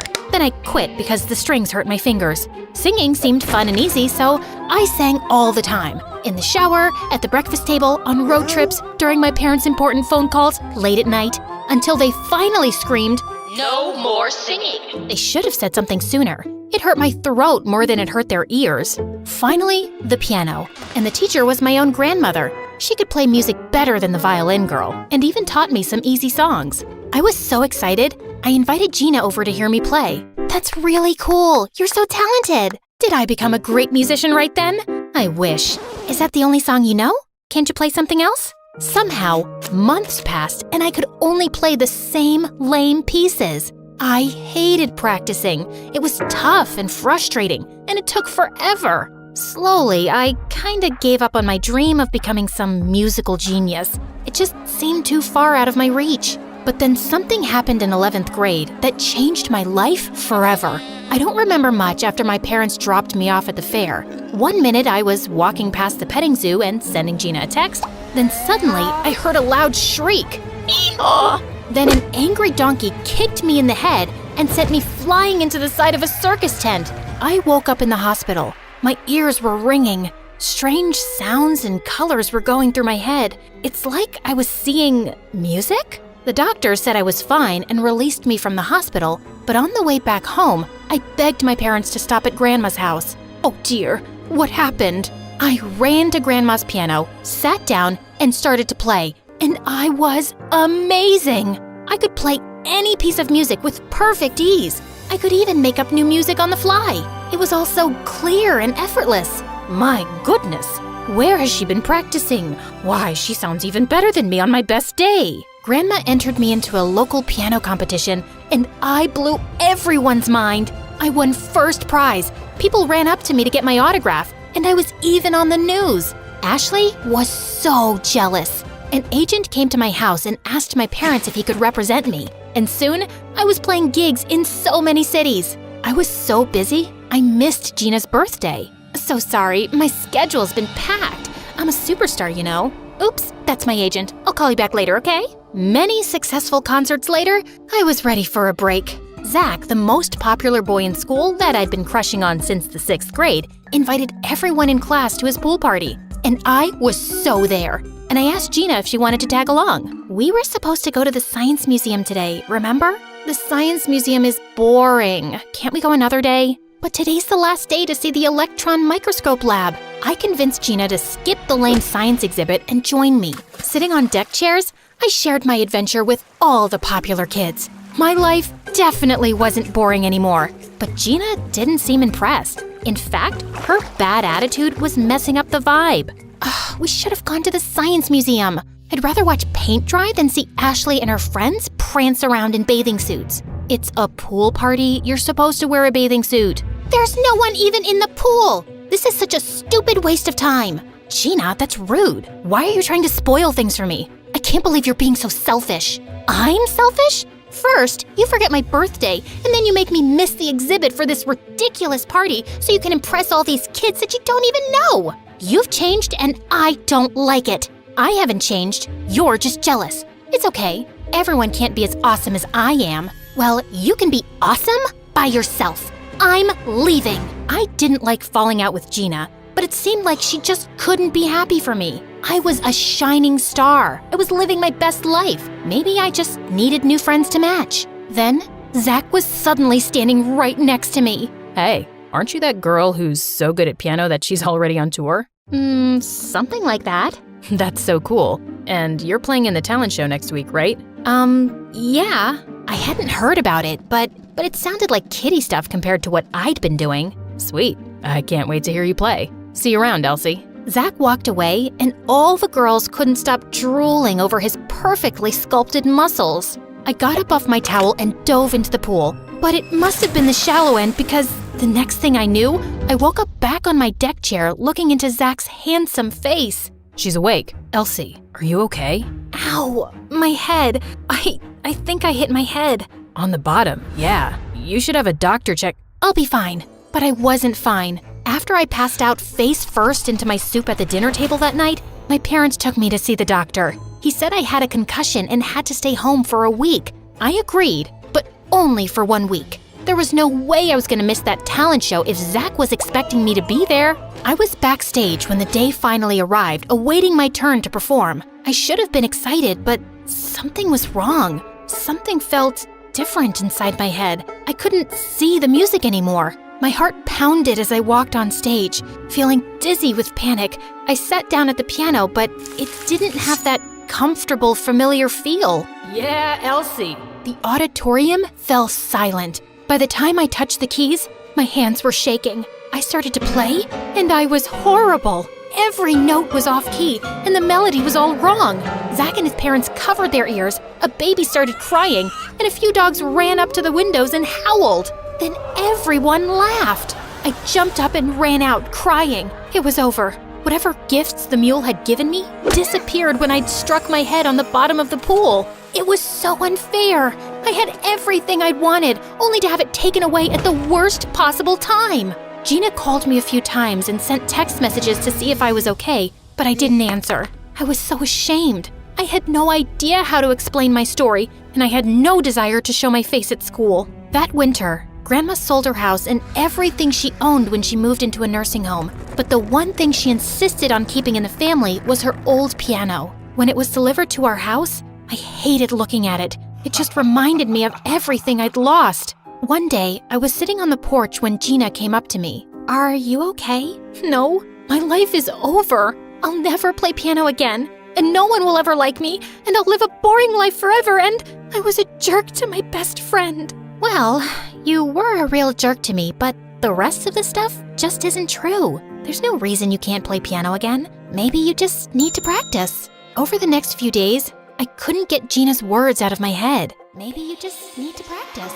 I remembered that Grandma had told me the same thing. So I pulled out my old music books and sat at the piano and gave it a try. And it turns out, practicing isn't so bad. In fact, it wasn't long before I realized it becomes easier as you go. Plus, with Grandma teaching me over video chat, I actually understood what I was doing and why. I continued taking lessons from Grandma through the rest of high school. Gina and I started hanging out again. I even saved up my allowance to get us tickets to travel to the electron microscope lab that was 2 states away. Gina was right all along. My life wasn't over, it was just different. Now, you might be wondering, whatever happened to Zach? At first, I thought he was avoiding me after the talent show disaster, but then come to find out, he'd left town, and no one really knew why. I eventually stopped asking about Zach. I was too busy with school and piano for boys anyway. By the 12th grade, I was finally ready to play piano in front of an audience. "You should enter the talent show." "I don't know." "Come on, you can do it. I think you could even win." Gina kept insisting, so I decided to sign up. The line was huge. Ashley and the other cheerleaders were in front of me. "If we do the same routine from regionals, we'll blow the roof off this place. And that trophy is ours." I edged my way through the group, wrote my name at the bottom of the list, and the word piano beside it. "Since when do you have talent, Elsie?" "Since I started practicing music." "Then why do I seem to remember your spectacular failure last year? Didn't that bump on the head, turn you stupid or whatever?" No, look at the dummy. She can't even speak. Get ready to lose, loser. You don't stand a chance against us. I stayed up all night practicing. On the night of the competition, I waited backstage for my turn. The moment Ashley and the cheerleaders took the stage, they were incredible. Even though I would play Beethoven, my little piano piece didn't stand a chance. And right before my performance, the power went out. Great! I took a deep breath and stepped on stage. Cell phone flashlights and displays blinked on throughout the audience like a brilliant starfield. I sat at the piano. There was just enough light to see the keys. I played the famous Beethoven piece to oohs and ahs and a standing ovation that led to winning the talent competition. I'd done it, not from a freak accident, but for real. Oh, and there was even a nice bonus. I ran into Zach in the lobby afterward. You were amazing. Thanks, but where have you been all this time? China. Exchange student program. I wanted to keep in touch, but everything happened so fast and it was my only chance. I couldn't even look you up on social media because the government restrictions kept me totally off grid. Really glad to be back though. Me too. Can I ask you something? Sure. Do you give lessons? Only if you practice. Shall we say Wednesday after school? It's a date.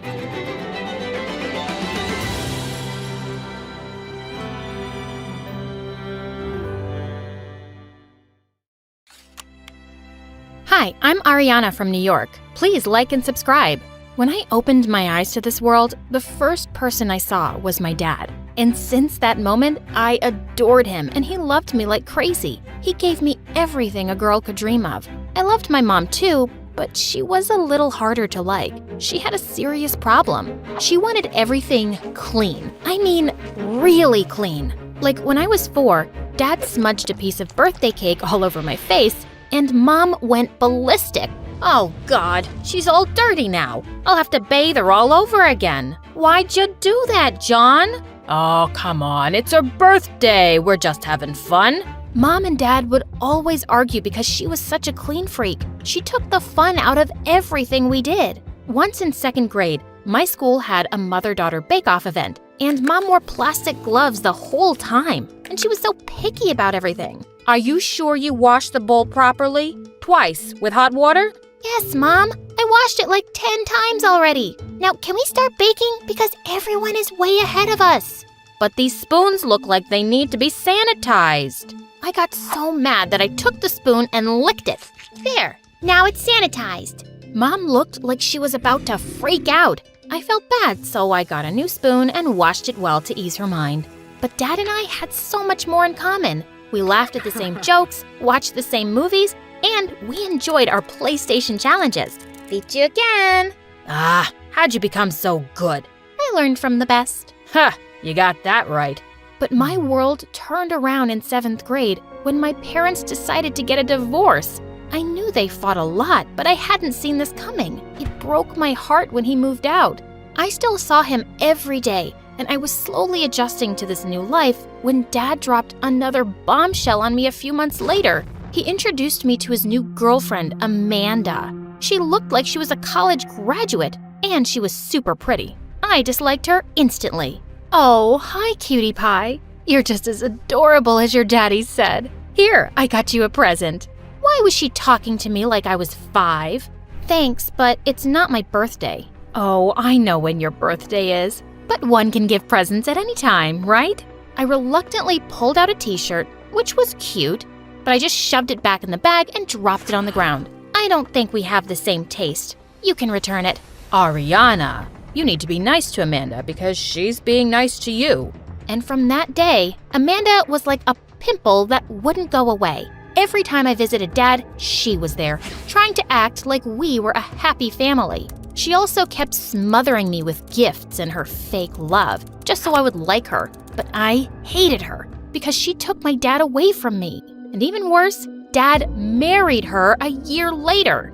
I was still struggling to deal with all of this, so I created a YouTube channel called Dads and Daughters. When I showed it to Dad, he loved it.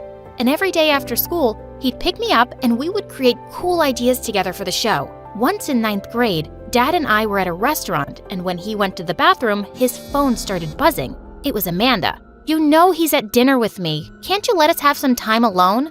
Ariana, please give the phone to your dad. I don't have to explain myself to you. And I don't have to give your message.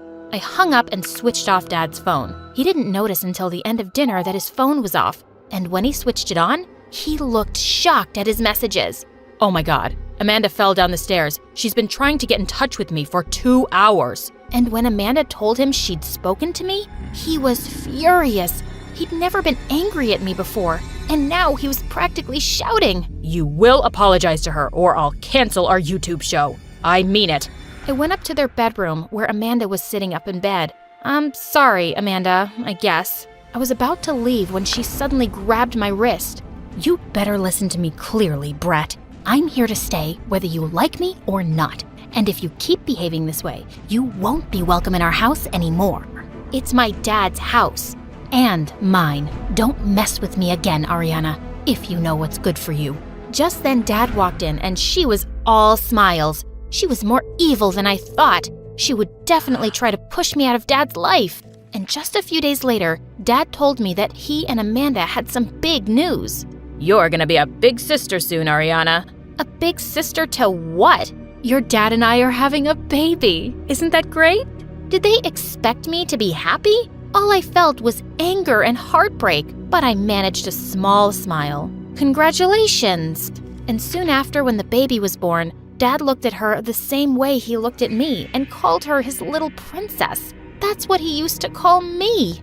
He was too busy being a new dad to shoot more episodes for our channel, and I decided I needed to stay away from him and his family. Amanda had won. Maybe Mom noticed that I was really downcast because one day after dinner, she said the two of us should go out for ice cream. I could see she was trying to connect, and I agreed. She wore her gloves as usual anytime she went out, but it didn't bother me anymore. I'd learned to accept her the way she was. So tell me, what's bugging you? I feel like Dad doesn't love me anymore. Oh, honey, that's not true. You'll always be his little princess. No, he has another princess now. Mom stayed quiet at that and just hugged me tight. And then she gave me some news. A girl from Thailand will be attending your school on an exchange program, and she'll be living with us for some time. Are you okay with that? Mom worked in a company that dealt with exchange students, but it was the first time we'd had one as a guest. As long as I don't have to share my room, I guess it would be cool. A week later, we fetched Macy from the airport. She was a short, cute girl my age, and she was so excited when she saw us. Hi, I'm Macy. It's so nice to meet you. You're both so pretty. She hugged me and Mom, and the whole ride home, she just wouldn't stop talking. The flight was so long. I'm so excited about school tomorrow. Have you ever been to Thailand? No, but Oh, it's such a beautiful place. You should visit. Maybe when I go back for the holidays, you can come with me. Wouldn't that be fun? Yeah, it would, I guess. Gosh, I had to live with this chatterbox for the next 12 months. And the next morning, she woke me up at 4 a.m. so that we could go jogging. Couldn't even say no because she was our guest and I was trying to be nice. When I showed Macy around school on her first day, she spoke to just about everyone. I was quite popular at school because of the YouTube show, and it felt a bit embarrassing that she said anything that came into her head. I could see people laughing at her. Later that day when school ended, I couldn't find her anywhere. That's when she texted me to come rescue her because some kids had locked her up in the janitor's closet. Listen, Macy, things are different here. People here don't just start talking to strangers, and we don't talk that fast. We let others speak and listen to them. Okay, so I shouldn't speak? No, you can speak, just not so much. Oh, I see. But those girls were really mean to me, and I hadn't said anything mean to them. I know, people can just be jerks sometimes. Just then, I spotted Dad's car and he was waving at me. He said he'd been wanting to catch up with me, and I was really surprised and happy. That is, till I saw the new baby was with him. Ugh. Amanda apparently had an appointment with the doctor, and Dad was taking care of my baby sister, Kara. I introduced him to Macy, and then he took us to the aquarium. Dad picked up Kara from her seat and held her in front of me. Ariana, can you hold her for a moment? What? I don't know how to hold a baby. Don't worry, I can do it. She's so cute. Thank God for Macy. She looked like she was really good with babies. And then Dad put Kara in her stroller. Macy was excitedly taking pictures of everything. And Dad and I just walked quietly through the aquarium. Things had changed between us, and we didn't have much to say to each other anymore. Just then his phone rang. It was Amanda. Our trip was over, and he dropped us home. You don't like your baby sister very much, do you? I never said that. Come on, you didn't even look at her. I'm not blind. I can tell when someone... And suddenly, I just lost my temper. Can't you ever be quiet? I thought we spoke about this earlier. Please, just leave me alone. I just stormed off to my room, and I didn't even go down for supper that night. And the next day, I sneaked off to school without Macy. I wasn't really angry with her, just my situation with Dad. When she arrived at school, she left a note on my desk and then quickly sat down. The note read, "Sorry for talking too much." I looked back at her and she smiled. She was an odd person with a big heart, and I couldn't help smiling back. As we sat down during recess, the same girls who'd locked her the day before walked up to us. "Hey, Ariana, you still have your walking, talking parrot with you? Aren't your ears bleeding by now with her nonstop chatter?" "No, I really like listening to her, but your voice is giving me a headache, so please go away and get a life." But just then, the girl dunked her juice on Macy's head, and I pounced on her. As we rolled around fighting, Macy came running and sprayed ketchup all over the girl's face. Don't hurt Ariana, you witch! We all ended up in detention, but it was totally worth it. Hey, thanks for standing up for me and saving my butt again. I should have never told you to act differently. Just be yourself, okay? Oh, what a mistake that was. It was hard to stop her, especially when we watched MSA videos together on YouTube. She had a running commentary going the whole time. Soon after, it was my 16th birthday, but Mom wasn't keen on having a party at home because of the mess, so Macy and I just went out to celebrate. As we were shopping at the mall, we bumped into Amanda and Kara. Macy immediately went all gaga over the baby, but I just stood on the side silently. Happy birthday, Ariana. Oh, you must be Ariana's stepmom. It's so nice to finally meet you. I hated the word stepmom. I didn't want her to be anything to me. Come on, Macy, let's go. Wait a second. It's funny that I bumped into you. I just bought you a gift. No thanks. I don't want anything from you. Why are you always like this, Ariana? I've really tried. Can you drop the fake nice act, please? The only thing you've tried to do is steal my dad, and you succeeded. Have you forgotten that you threatened me? Ariana, I was angry with you then. I didn't really mean anything. Before she could finish, I just started walking quickly. I heard Macy calling my name, but I wanted to get away from Amanda. Suddenly, I heard a scream, and I turned to see Macy slip on something and fall to the ground. I rushed over to her, and she was unconscious. Amanda quickly called an ambulance and went to the hospital with me. I was so anxious as I sat there waiting that I just couldn't stop tapping my foot. Amanda sat next to me and took my hand silently, and I felt better. The doctor came soon and said Macy had a minor concussion, and that she was okay. When I went to her room, she was sitting up in bed. As I sat next to her, Macy took off the locket she was wearing. I want to tell you something, Ariana. I had a baby sister too, and she was 3 years younger than me. She was my best friend, and then she died 2 years ago. My eyes welled up as I looked at her sister's picture.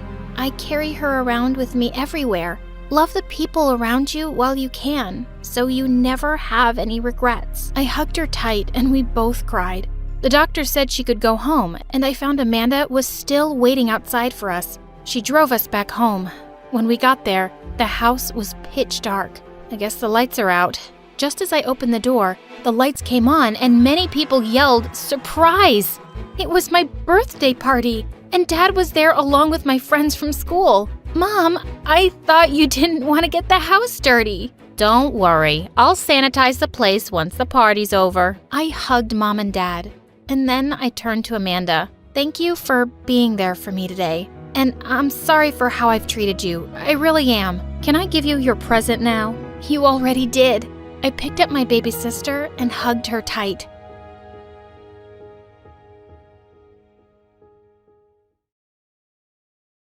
Hey there, I'm Natalia, and I just moved from Moscow to LA to live with my grandma while my parents are still in Russia. Don't forget to like and subscribe. Imagine being a young girl from Russia, starting 3rd grade in an American elementary school without your parents by your side. That's me. My parents sent me to live with grandma, and they said they would come when they got the opportunity. Fitting in at this American school wasn't easy, especially the language barriers. They can lead to some hilarious misunderstandings. One time I said, Excuse me, can anyone tell me where the strawberry is, please? Are you trying to find a fruit or a place to read?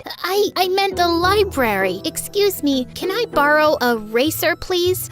Sure, Natalia. Do you want a Ferrari or a Lamborghini? Oh, I meant an eraser. Excuse me, can I have a sheet of paper, please? I have a cow of paper. Would that work? Hey guys, cut it out. She's new here and learning the language. We all make mistakes, right? Here you go, Natalia. Here's a sheet of paper. I don't know why, but I just hugged Jake and mumbled a thank you. The whole class laughed even louder.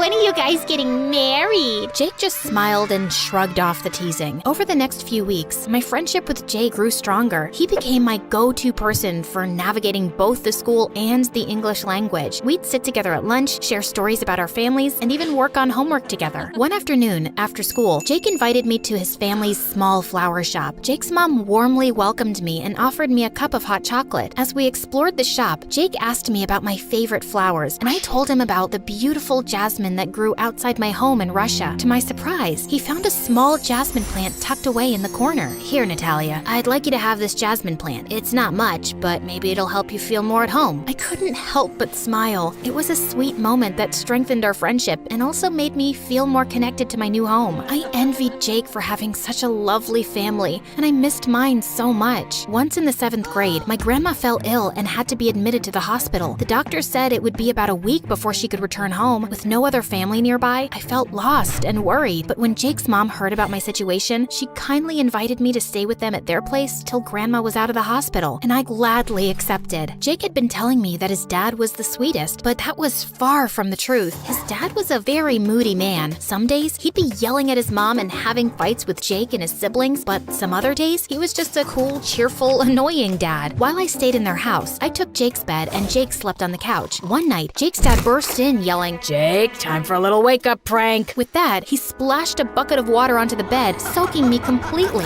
Startled, I gasped and sat up. He immediately realized his mistake and his face turned red. Oh, Natalia, I am so sorry. I thought Jake was in here. Are you okay? But just then, Jake came in looking super angry. He pushed his dad away. Can you just behave normally? Like a normal dad? It's not always the right time to joke or prank. You're the most... It's okay. He was joking. Stay out of it, Natalia. My dad is crazy. I don't know why he's here instead of being in a mental asylum. Suddenly, his dad started crying like a little boy. It was so loud that he woke everyone up. This was crazy. But what happened in the morning was crazier. When Jake's dad saw me, he started yelling at me and threatening me for shouting at him yesterday. No, sir, it wasn't me. Shut up. Just leave my house. Jake held my hand and took me out. He started apologizing and told me that his dad had some issues and he was very ashamed. There's nothing to be ashamed of, Jake. Some parents just love their children in their own way. The important thing is to understand them and respect them. Respect a crazy psycho like him? Easy for you to say. You're lucky your parents don't even care enough to come for you. Oh, darn. I'm sorry. I didn't mean... It's okay. Let's go to school. We're late. After that incident, Jake became a bit distant with me. It was as if he felt ashamed that I knew about his family secret. I wanted to talk it out with him, but then summer break started and life got hectic when my family came to visit. My parents and younger sister Sasha, who's 2 years younger than me, flew in from Russia. Sasha was a true people pleaser. She was always willing to go above and beyond to make others happy, even if it meant sacrificing something personal. One night, she and I went out to explore the city. We stumbled upon a street musician playing a dope tune, and Sasha started clapping like crazy. But then the musician just stopped and yelled at her. Yo, your clapping just wrecked my jam. What's the deal? Oh my god, I'm so sorry. I didn't mean to mess up your performance.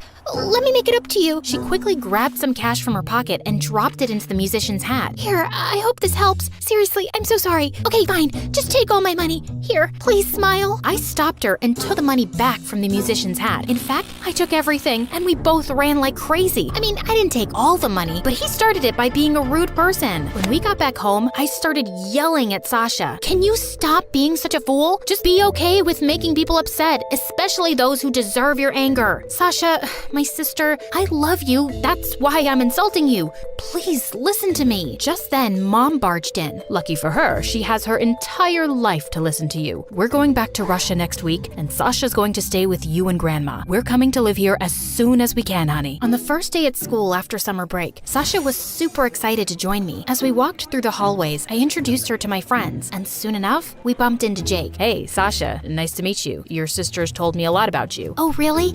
I hope it's all good stuff. Because, sometimes I can be a disappointment.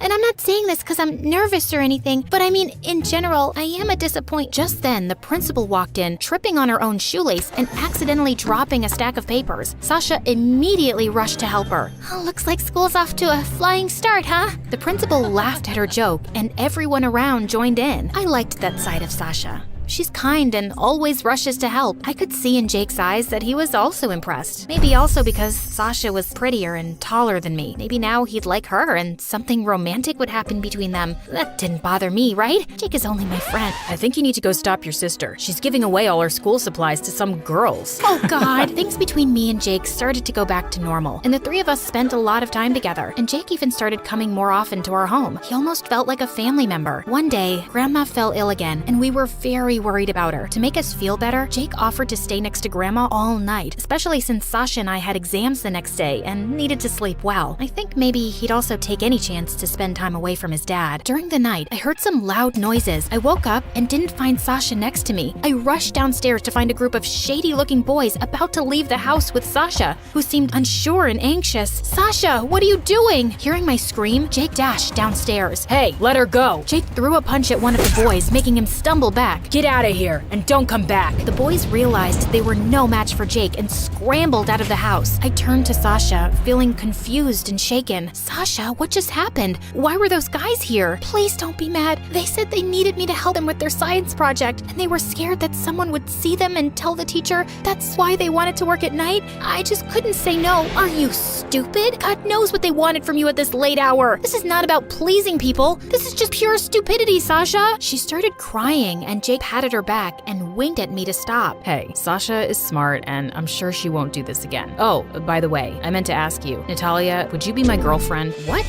What a weird timing. No, it's perfect. I feel like I'm the man of the house. Just saved a damsel in distress. So what do you think? I think I want to be your girlfriend. And with that, I kissed him. We started dating, and Sasha got stronger, and Grandma felt better. Life seemed good and peaceful. Jake was the perfect boyfriend, sweet and protective, and I loved him so much. I couldn't imagine my life without him. Years went by, and we both graduated high school and went to the same college. We lived together until we graduated college, and it was the best time of my life. Then Jake proposed, and I said yes. On my wedding day, everything was perfect, and I was the happiest. Just as I was about to put on my dress, Sasha came into the room, her face filled with worry and fear. Natalia, I need to tell you something important about Jake. I've been keeping this secret for years, but I can't let you marry him without knowing the truth. What are you talking about, Sasha? Do you remember that night when those shady boys came to our house? They were actually Jake's friends. He promised them a girl they could take to a dance club with them, and he convinced me to do it, saying he'd always protect us. He threatened me, saying that if I told you, he'd hurt me. I was young and terrified, but now I can't let you marry him without knowing the truth. He's gonna be your husband and the father of your kids. No, you're lying. Jake would never do something like that. Maybe you're just jealous and trying to ruin my happiness.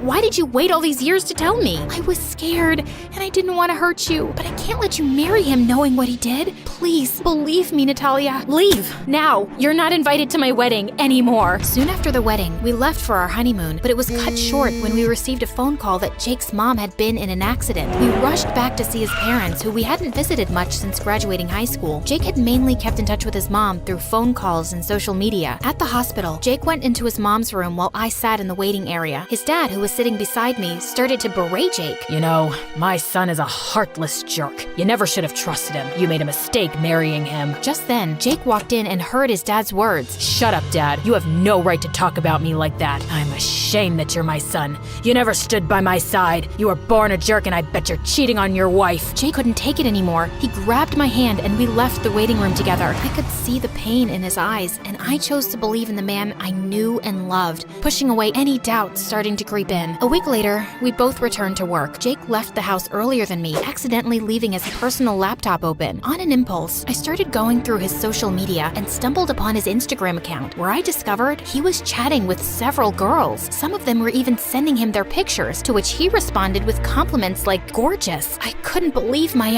eyes, and anger surged through me. But the next moment, I felt a strange sense of relief. Despite everything, he had chosen me in the end. I began rationalizing his behavior, thinking maybe he'd grown bored of being with just one woman for so many years, and that somehow made it acceptable. I started to blame myself, thinking maybe I'd been too busy with my studies, work, and life in general. In that moment, I made a promise to myself to become a better wife and to give Jake the attention he needed. Days went by, and I did everything to become a better partner to Jake. I even decided to become a stay-at-home wife, dedicating my life to our marriage. I also made up my mind to get pregnant, even though Jake had suggested waiting for 2 more years. I thought a baby would solve all our problems. Eventually, I got pregnant. I planned a romantic surprise dinner to share the news with Jake. When I finally told him, he snapped. What? Are you serious? We agreed to wait 2 years. I don't want kids right now. I thought it would be a good surprise, and it might bring us even closer. Look, I'm sorry for reacting like that. It caught me off guard. I didn't mean to upset you. Still horrified by his outburst, I told him I'd be sleeping on the couch that night. I said I'm sorry, but if that's what you want, then fine. The next morning, I apologized to Jake for my mistake and asked for his forgiveness because my reaction was exaggerated. He simply said, "I forgive you." Weeks went by, and it seemed like my plan didn't work, as I could still see Jake smiling at his phone, and I started getting depressed. One day, while pregnant and cleaning the house alone, I slipped. I called Jake multiple times, but he didn't answer. I had no choice but to call Sasha, who rushed me to the hospital. After the doctors examined me and said everything was okay, Sasha came to me. "Hey, I'm glad you're okay, and so is the baby. Jake is on his way. I'm gonna talk to him outside your room. Please, pretend you're asleep and just watch." Soon enough, Jake arrived and met Sasha in the waiting room, where I could see them, but he couldn't see that I was watching. He held Sasha's hands and touched her cheek in gratitude. I was stunned. Then Jake entered my room and kissed my forehead while I pretended to be asleep. As he leaned down, I grabbed the vase next to me and hit him on the head. "I've had enough of you, Jake. Just leave me and the baby alone. He's been hitting on me since forever." I sent him a message an hour ago telling him I agreed to be his girlfriend, and the rest you saw, Natalia. Don't listen to her. She's lying. Shut up, you lying jerk. Your dad was right about you, you heartless snake. I choose to believe my sister, to believe my own eyes, and what I saw on your laptop. I'm such an idiot for putting you first, but I know better now. I come first. I'm an amazing woman, and I deserve better. Just get lost, or I'll start screaming until security takes you out. Go to hell, Jake. You're such a witch, a stupid immigrant that I felt sorry for and took care of. And this is how you repay me? An ungrateful monster? He kept screaming like a madman till security guards took him away. I knew I'd never allow Jake to come back into my life again. I turned to my sister and I hugged her tight.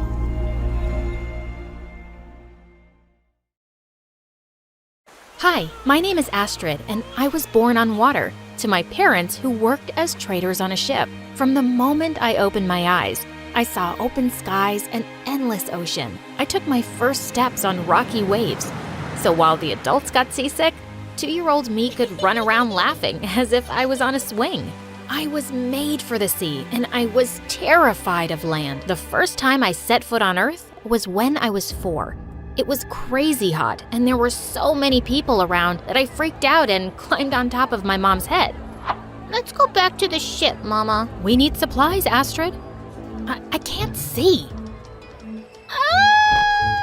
I just cried till she took me back to the water, and after that, I never went with her on supply runs. I stayed with my uncles on board and learned to fish and sail. By the time I was 15, I had learned everything about our ship. I could take the captain's place any day. I loved my life and my family, but some of us had bad habits. My uncles loved to steal at every stop we made, and it got us into lots of trouble. Their worst disaster was the night we docked in a town in England. I heard noises in the middle of the night, and I saw my uncles moving a huge chest on board. They also had 2 kids with them, and they looked scared. My uncles locked them in a cabin. What are you both up to? We were doing a little loot, and these kids caught us. A loot? You promised you'd stop stealing. Let those kids go. We'd have to go to jail if they talked. We're not hurting them. Stay out of it, Astrid. They left, but I wasn't letting this go. We couldn't just take whoever we wanted. I picked the lock, and when the door opened, the boy jumped on me. Let us off this ship, you crazy pirate. Shut up, you'll get us caught. I'm gonna jump off this ship. I won't let you take us. No, stop it. I can help you. I pulled out a small boat and sneaked the 2 prisoners in while my uncles were busy sneaking in more loot. As I rowed them to shore, I begged the boy not to report my ship. I don't want my family to go to prison. They should be in prison. They're pirates. They just have bad habits. Promise me you won't tell, or I'm taking us back. I'm the son of the governor. If I go missing, your family is toast. You better take me back. What I didn't realize was that my uncles were getting ready to leave as fast as ghosts. Just as I turned back from shore, I rode my arms off, but the ship was going too fast. They couldn't even hear my screams. I jumped off the boat and tried to swim, but the fog consumed the ship. When I opened my eyes, I was in a beautiful room. I was lying on silk sheets with candies and biscuits all around me. Was this heaven? You're alive. Remember me? I'm Will. The moment I heard his voice, I freaked. I'm stranded on land. Land! Calm down. I raced out of his gigantic house, and when I saw nothing but people and streets, I wanted to throw up. Don't draw attention to yourself. I see soldiers. I could ask them for help. Suddenly, Will pushed me back into the house and locked the doors behind him. You can't talk to soldiers. If they catch you, they'll throw you in jail. What? Why? That's when he told me how bad my uncles had messed up. They'd stolen 3 chests of gold from a government ship. Everyone knew which ship did the robbery. They were sending a fleet after my family right now. No shelter, no food, and no family. Was my life ruined? I was panicking like a fish out of water, but Will asked me to stay in his house. You can be my servant. Father will give you a room for that. You saved me and my sister. It's the least I can do. Will I get free food? Yes. Thank you. You can even come to school with us. What school? Once he got over his shock, Will told me about his weird life on land. There was a building where all the kids went every day, and they listened to people talking for hours. It sounded boring, but when Will took me with him for my first day, it turned out to be awful. I was fierce and loud as a sailor, while everyone else was so proper and polite. The first time I made a fart joke, everyone screamed. Will was the only one laughing. And the worst part, everyone could read except me. I only knew how to read maps, not these crazy long books. What an idiot. My 6-year-old sister can read. Right. Did she just step off a boat? She's from a poor village in the south, and she's my servant, so don't be rude to her unless you want to fight me. Everyone stopped laughing right away. Wow, Will had some power. I was happy he was with me, even though it was annoying to listen to his orders and carry his things around. He even taught me how to read at home. I was protected in his shadow from everyone, except his childhood friend, Diane. She was really suspicious of me. Where did you come from? Where are your parents? What is that accent? She was a sly one. She noticed I didn't know how to use common objects, and I couldn't name any of the villages down south. One day, the teachers told us we were all going on a fishing trip. We were going to be on water, and I was so excited. But when we got on the boat, I saw the captain was not in his senses. He wasn't steering right, and the current couldn't catch us and pull us into the sea. When I told the teachers, they just ignored me, and soon we were bouncing on really rocky waves. All the students were throwing up. This was a disaster. That's when we heard a splash and people started screaming. Diane fell off the boat. Without missing a beat, I tied a rope around me and jumped, Diane was thrashing like crazy, and I had to slap her to calm her down. Then I swam with her back to the ship's ladder and pulled her out. I can't believe it. You saved my life. We're going back to shore. I'm steering the boat now. Get out of my way! It was easy to fix our path while the stupid captain snored on the floor. When we finally reached shore, everyone cheered loudly. In an instant, I was famous. Everyone was in awe of me and they wanted to be my friend. One boy even asked me to have dinner with him and teach him how to sail. My servant is busy with me. Sorry. Why'd you do that? What if he finds your secret? I'm just protecting you. Are you jealous of all the attention I'm getting? Certainly not.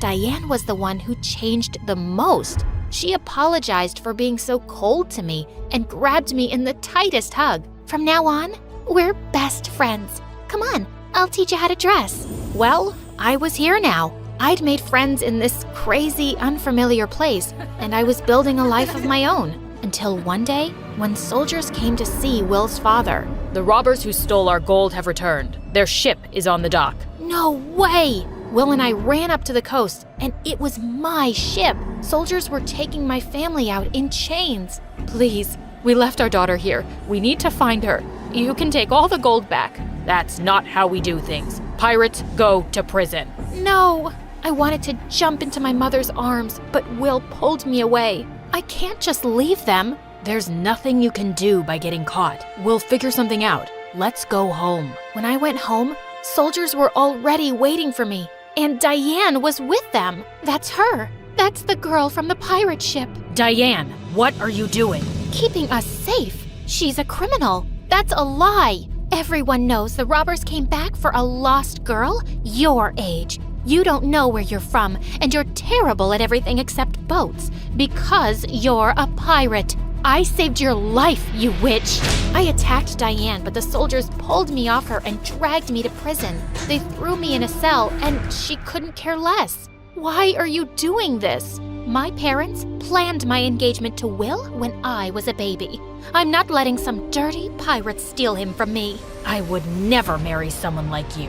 Will, I just... Before I break my rule and hit a woman, get out. I spat in her face before she left. She could hit me in my cell. I was going crazy with anxiety. What was going to happen to us? The only visitor I saw all day was Will, who came to see me at lunch. He tried to get his father to release us, but he kept failing. And then one day, everything took a turn for the worse.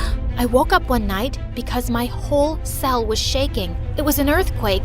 People were running outside, and I was just locked in here. Thankfully, it died out soon, but the real disaster came the next morning. There were no birds in the sky, not one. Everything was silent. Even the ocean was quiet, and it was slowly shrinking. This was bad. Guards! A giant wave is gonna hit the town. You have to ring the alarms. Obviously, they laughed at me. No one here had heard of waves taller than buildings hitting shore, but I'd heard stories on the ship. That afternoon, Will showed up to my cell with his father. He'd finally convinced the governor to release me. Sir, the earthquake last night, it's gonna flood the town. You have to tell the people to run. What is she talking about? Look at the sea. It's shrinking, as if all the water is getting sucked in. That water will return in huge waves. No one here will survive. How do you know this? Because I'm a pirate. I know the sea. And ask the other fishermen, they'll tell you. When the governor saw the fishermen already packing their things and running away, he finally called the alarm. Release all the prisoners and animals. All citizens, run inland, now. My family was finally freed, and the soldiers gave everyone horses to make our escape. I'd never ridden a horse before, but Will took my hand and pulled me up behind him. The horses galloped inland, just as the ocean broke through the shore, destroying buildings like an angry god. Mother Nature was terrifying. I saw Diane on a horse with her father, and when she saw me with my arms around Will, she screamed and fell off. Oh my God! I yanked on Will till he stopped the horse and ran to get her back. Why do you keep saving me? I hate you! Just shut up and run! I literally threw her on our horse, and we didn't stop riding until we reached the next town. The town's governor agreed to help us and gave all the refugees food and shelter. I hugged my parents tight, sobbing loudly. I missed them so much. How did you survive here? Who took care of you? I introduced them to Will, and they literally fell to his feet with thanks. Suddenly, Will's father marched up to us, and Will said, No, you can't put her parents back in jail. Actually, I'm here to thank Astrid. We lost our town today, but we could have lost all our people, even my son. According to Will's stories, this is the 3rd time you've saved his life. Trouble does follow him around. You're an impressive young woman. I believe you should train to join the Navy. Wait, England's Navy? He was serious about this. He agreed to mentor me and put me in for training, and he even pardoned my parents. He did put my uncles in jail, and honestly, they deserved it. I found Will alone later and hugged him tight. Thank you for everything. I'm gonna be in the Navy. Can you believe it? I can. You'll be brilliant. I wonder, though, will you be too busy to be my girlfriend? What? You're the most incredible girl on land and sea. I'm never letting you go. I threw my arms around him and kissed him. I'm yours.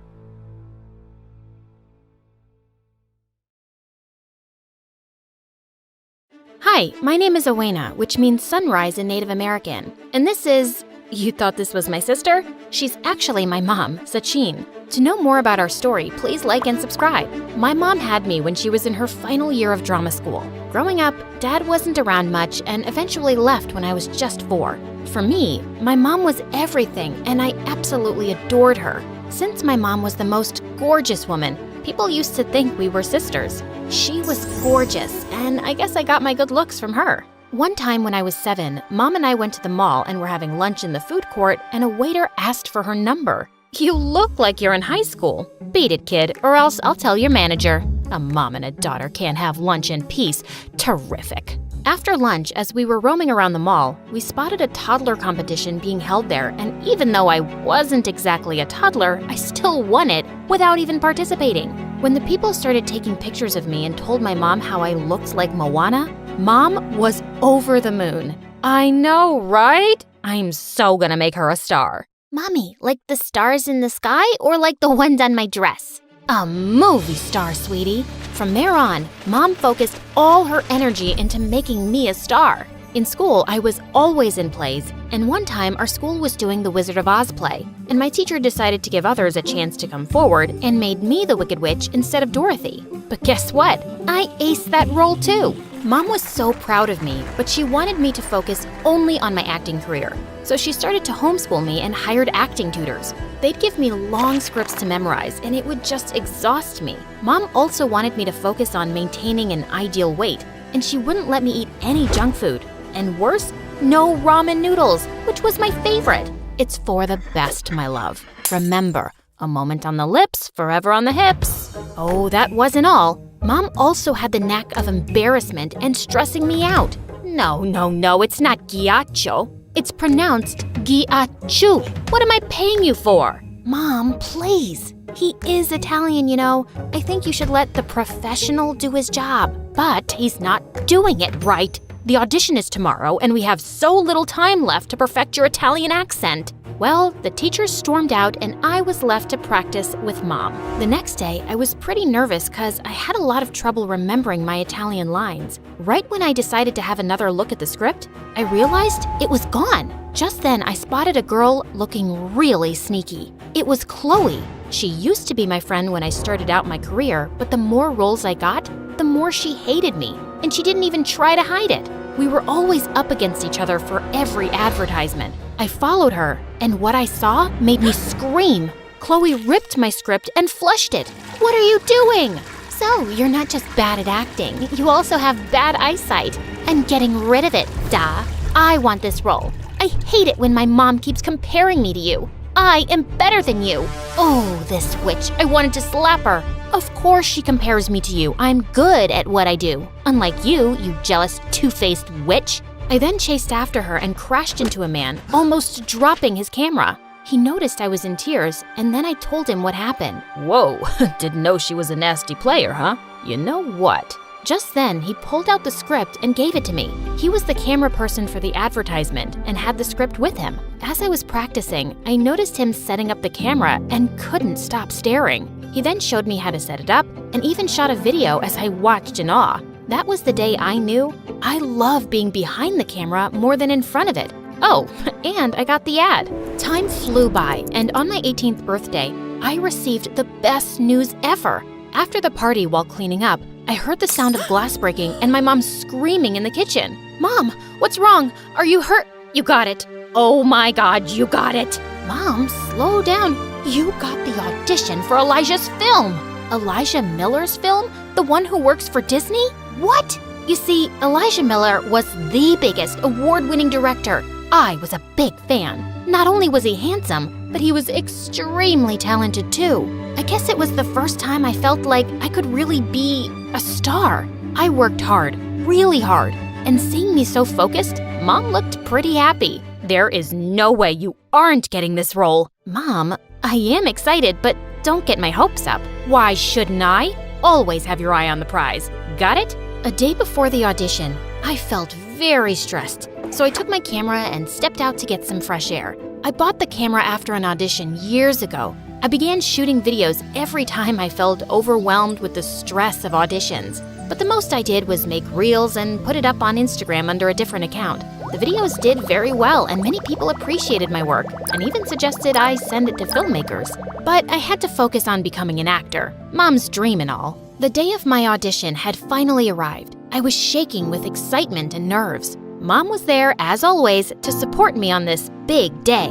We suddenly saw some of the actors run with their friends and family members towards the door. My eyes almost popped out of my socket when I saw the Elijah Miller walk in.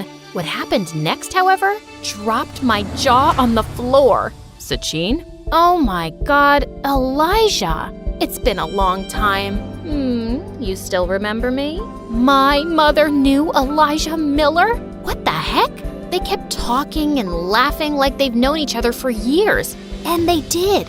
Turns out, Elijah studied at the same school as Mom and knew each other. She then introduced me to him and I tried my best not to throw up, scream, and cry all at the same time. The fangirl in me was doing her very best to stay calm.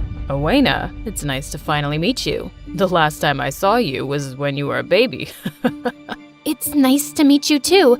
I'm a big fan of your work. Elijah Miller saw me as a baby? What? Okay, Mom talks about everything under the sun to me, and she keeps this important information to herself? But oh my God, Elijah Miller knows me! Mom sent me away so she could talk to Elijah. As I walked towards the room, I felt someone's leg before I tripped and fell, screaming in pain. Everyone came rushing towards me, and I noticed my ankle was beginning to swell up. It was that snake again, Chloe. Oh my God, Owena, are you all right? How dare she? And then I heard Mom yell like crazy, and soon Chloe was taken away. Looked like everyone saw her trip me.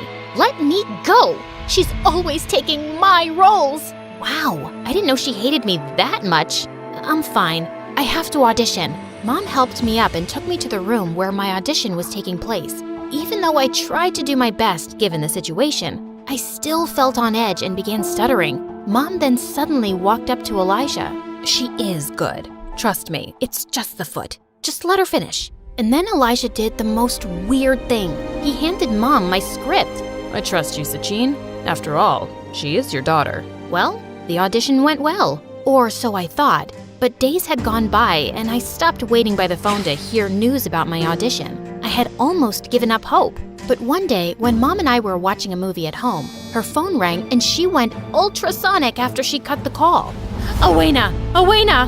Mom, words? You got a role in Elijah's movie. You're kidding, right? I'm sure I ruined it. No, you didn't. But it isn't the one you auditioned for. They said someone else got that and you got the other one, which is like the second lead. Mom, it doesn't matter. I get to act in Elijah's movie. Mom and I were screaming our lungs out when the doorbell rang, and Elijah walked in. What is he doing here? Sorry for showing up unannounced. I just wanted to personally give the good news. We just got the call about Owena being cast in the movie. Oh, yes, congratulations, Owena. But that's not what I'm here for. Sachin, I have decided to cast you for the lead role. I know you didn't audition, but… What the what? Exactly. Elijah, I didn't audition. But I want you for the role. Only you. Oh my, really? Owena, isn't that great? I felt so hurt and betrayed, and when Elijah left, I spat. You're kidding, right? You can't take this role. why not? I can't believe this. I walked away from Mom and ignored her for days. My anger towards this whole situation was just increasing. One day when I stepped out to clear my mind with my camera, I passed by some cute kittens near a restaurant window. I immediately started recording a video of them, and as I was zooming out, I saw Elijah in the frame. He was sitting in the restaurant with my mother. Here I was, struggling with my sprained ankle, feeling guilty, betrayed, and used because of her, and she's having lunch dates with him. I cannot believe her. The minute she reached home after her date with Elijah, I exploded. How could you? This is why you came along with me to the audition. You wanted it all along. You put this big dream over my head for years just to snatch it away? Honey, what are you talking about? There's some misunderstanding. Owena, you know I would never do that. It's always been my dream to see you become a big star. Why would I? Yeah, right. Your dream to see yourself become the star, not me. You are a selfish person. You used me to get this audition, and now you're flirting with Elijah to get this role. The role you prepared me for all these years. You know something? I didn't even want to be an actor. I wanted to do it for you, to make you proud. But, Owena, honey, I thought you liked it. Why didn't you ever tell me you weren't into this? Oh, forget about it. I wish I left with Dad. Maybe then I wouldn't have been used like this. The second the words left my mouth and I saw my mom's face, my heart broke.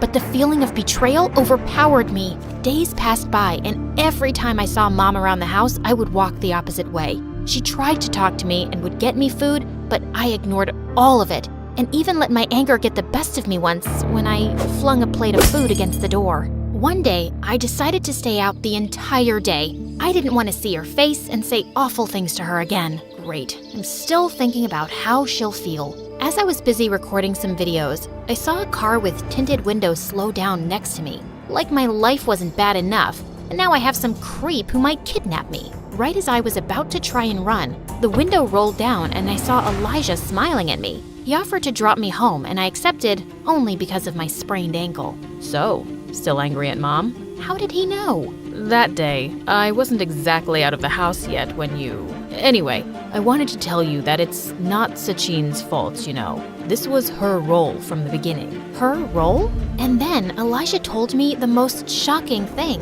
He has always had an elephant-sized crush on Mom since school, and he wrote this script with her in mind. He asked Mom several times to act in the film, but she kept denying. And when she agreed, she found out she was having me. I told her that she can do this role after you were old enough as well, but she said being an actor wasn't her dream anymore. You were. But I never stopped trying. I even met her one afternoon to convince her, but she said no. Looks like I'll have to scrap the idea to ever make this movie. I was in a state of shock and felt extremely guilty. As soon as we reached home, I thanked Elijah and rushed inside, straight to Mom, and hugged her. Owena, where have you been? Mom, I am so sorry for saying such awful things. It's fine, honey. You were angry, and I understand. I'm sorry too, but I want to tell you that I didn't take the role. I don't want anything to come between us, ever. But you have to take the role. It's been yours from the beginning. I know. Elijah told me everything. He won't do the movie without you. But honey, I can't. No buts. Now please, let Elijah know before he announces it publicly that the movie is scrapped. Okay, but let's first have this. Mom then gave me a bowl of steaming ramen noodles, and I almost screamed with happiness. The next morning, Mom contacted Elijah to let him know that she would take the role. Elijah even offered me the role of an intern so I would learn more about filmmaking. A few years after the movie, Elijah asked Mom to marry him, and she said yes. And me? I went to film school and got a degree in filmmaking. So you see, it's never too late to achieve your dreams. And if you were thinking my story has ended, well, it has just begun.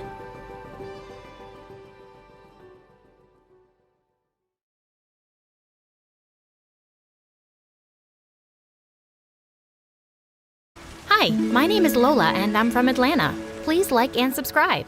When I was a kid, my parents and I had adventures all the time. We played hide and seek, we fought monsters in our backyard, and I even saved Mom from a mean old pirate who tried to steal the last piece of pie. My life was fantastic, but when I turned 3, Mom gave birth to an evil witch named Genevieve. From the moment Jen was born, she used her beady blue eyes to cast a spell on my parents and turn them into her evil minions. Genevieve, we love you more than anything in the world. Here you go, honey. Hey, I was playing with that. Jen started walking at 9 months old. At 2, she could write her own name. And at 3, she could do the alphabet without making any mistakes. When Jen was 7, she won her first national spelling bee. She got a huge cash prize, and the reporter came over to interview her for the cover story of a magazine. I'd like to thank my parents. I couldn't have done this without them. We're so lucky to have a genius daughter. She's our pride and joy. My parents kept gushing about Jen for hours as I sat in the corner. When the reporter finally said it was time for pictures, I joined my family for a photo. But Jen insisted that I stay out of it. My parents tried reasoning with her, but she was beyond reason. It's my moment, and she'll ruin my image with her stupidity vibe. Like, my brain sees pictures with this special lens, and I'll be able to feel her dumbness every time I look at the pictures. I can't explain how my brain works, just make her go. So Mom gave me some money for ice cream and told me to wait outside while the photo shoot happened. A couple of months later, I came home from school and found Jen sitting on my bed, and all my stuff was gone. Mom and Dad said I could switch. This room's bigger and has more space for my trophies. But this is my room. Mom, Dad, make Jen give me my room back. Lola, stop being ridiculous. You don't need a room this size. You don't have any trophies. Jeannie, do you need anything? Should I put up some more shelves? A new bookcase? I was so mad, I threw myself on the ground and started screaming. This sucks. I'm leaving, and I'm never coming back. I'll show you. I'll get a new family that will appreciate me. I stormed out of the house. I got to the driveway and realized I had nowhere to go. So I decided to hide out in my treehouse. But then something crazy happened. My stomach started rumbling, and I searched through my pockets to find a candy bar. Then out of nowhere, this girl appeared and snatched it out of my hand. Hey, that's mine. This is my treehouse. Get out. I don't see your name on it. It's written right there. Oh. Then the strange girl wrote the word Madison on the wall. I guess we're roommates now.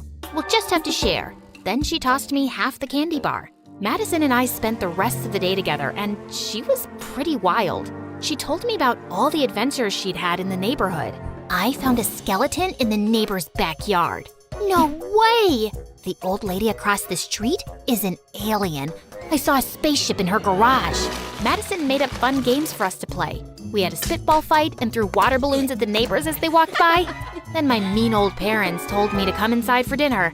They didn't even miss me or remember that I'd been upset. After that, when I wasn't at school or watching Jen at spelling bees, I'd run out to the treehouse and spend time with Madison. One time, we were pretending to have a sword fight in the backyard. It's over for you, Madison. Give up now. You'll never take me alive. Suddenly, Jen appeared out of nowhere. Lola, who are you talking to? Madison, duh. Who's that? I turned around to introduce Madison, but she seemed to have vanished into thin air. She was just here. Must have scared her off with your mean vibes. I thought Jen would say something, but she just gave me a weird look. I think you're old enough to not have an imaginary friend. And went back inside. And Madison instantly reappeared beside me. Where did you go? I didn't want to meet your stupid sister. And there, I got you. You're dead. When I was 12, I started junior high school, and it was the worst. All the girls were more interested in boys and makeup than building pillow forts or searching for hidden treasures. I had nothing in common with any of them, and most of them thought I was weird. I was pretty lonely. Then Madison started sneaking into my school. She'd make funny faces and tell the best jokes. Madison, you're hilarious. Stop, please. I'm gonna pee my pants. Who's Madison? Is she talking to the wall? Madison told me cool stories, and she was such a gossip. She knew everything about everyone.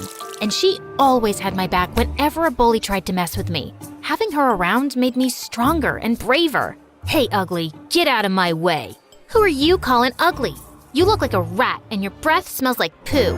Once I was cast in a school play and I had to do this huge monologue. My parents didn't even bother to come because Jen had a spelling competition the same day.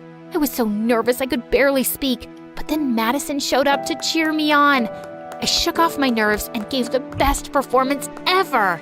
I told my parents all about it, but they didn't care. The next day, they dragged me to another one of Jen's boring competitions. Madison brought a bag of ants, and we let them loose on stage. Jen and all the other kids freaked out and ran around screaming.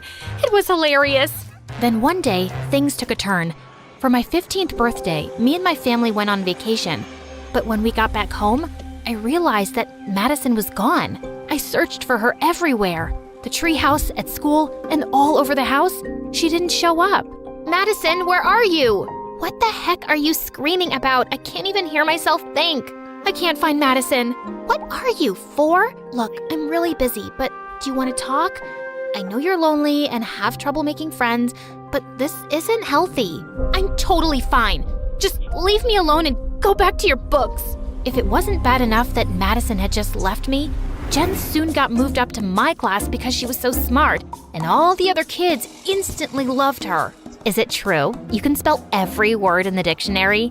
Yeah, almost. I am an international spelling champion. Ugh, please. What was so impressive about spelling anyway? When was being able to spell the word crustaceology useful? Then one morning, the most popular girl in our class, Emily, handed out invitations to her birthday party. Hey, you forgot to give me my invitation. Sorry, no freaks allowed. Then she whispered to Jen just loud enough for me to hear. I can't believe you're related to her. I hope you can come. It's gonna be the best party ever. I don't think I have any contests that weekend, so I should be able to make it. I watched as all the other kids waved their invites around. After school, I walked home and stopped at the candy store to cheer myself up. Just then, I caught this boy staring at me. Then he started following me around the store. I led him down an aisle, hid behind a display case, and when he wasn't looking, I tackled him and put him in a headlock. Ouch, that hurts. What's your problem? Why are you following me? He reached behind me and pulled off a huge piece of paper that was taped to my back with the word loser written in bold black letters. I was so embarrassed. Then all of a sudden, I started to cry like a big baby. What's wrong?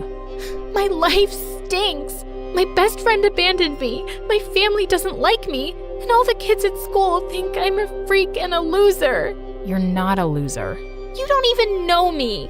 I just have a feeling you're pretty cool and someone I'd like to know better. His name was Hunter, and he was really cute, and we had a ton of things in common. We loved the same books and movies, and he made me laugh a lot.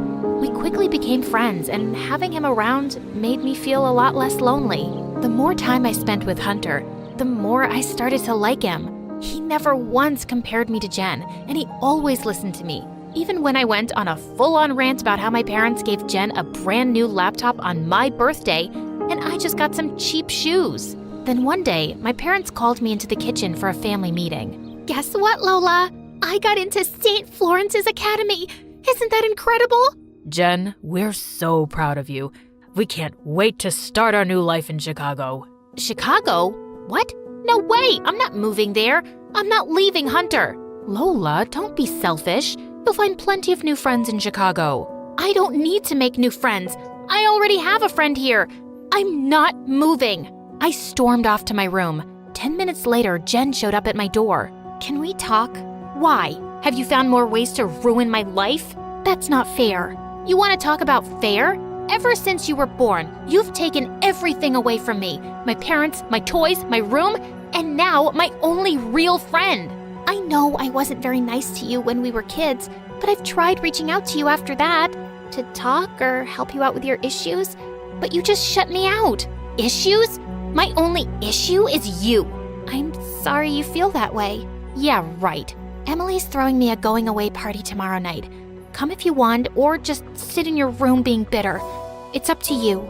Jen put the invitation on my bed and left. I was pissed at her.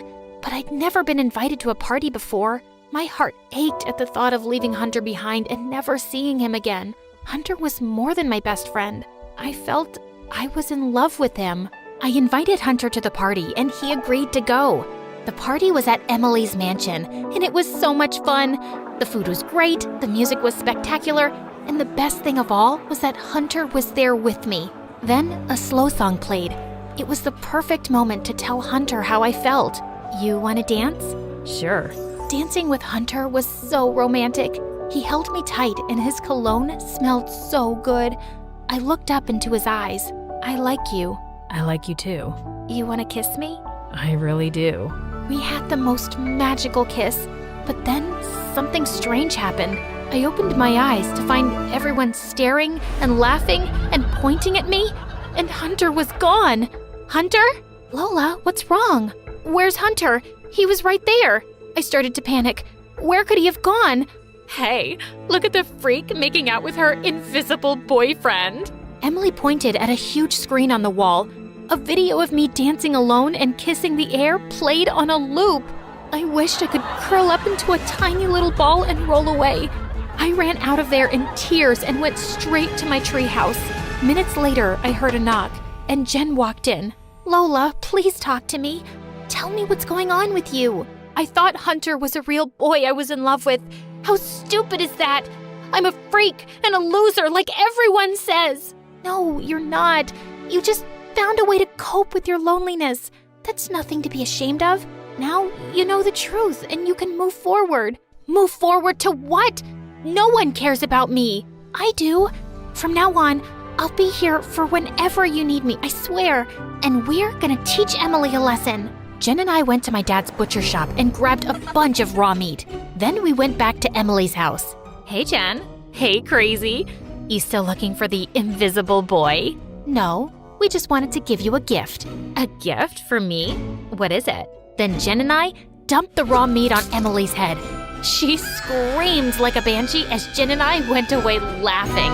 The next day, as the last of the moving trucks were being loaded, I made one last visit to the treehouse, and suddenly both Madison and Hunter appeared. How come you're both here now? Will you stay for long this time? We just came to say goodbye. We don't think you need us anymore. You have a chance to start over. Let other people get to know you. They don't know what they're missing. You're a super cool friend. Thanks, you guys. You were there when I needed you the most. Goodbye, Lola, and good luck. It was sad to watch them leave for good, but it felt like it was time. We moved to Chicago, and Jen was true to her word. We started spending more time together, and I realized Jen didn't have the perfect life after all. I'm so tired of spelling bees. I only do the competition to make extra money for mom and dad. I just want to be a normal teenager for once and live my life without so much pressure. You should tell them how you feel. I've got your back. I stood by Jen when she told her parents she wanted to stop doing spelling bees. After that, Jen and I grew even closer. I finally had a real best friend, and she just happened to be my genius little sister.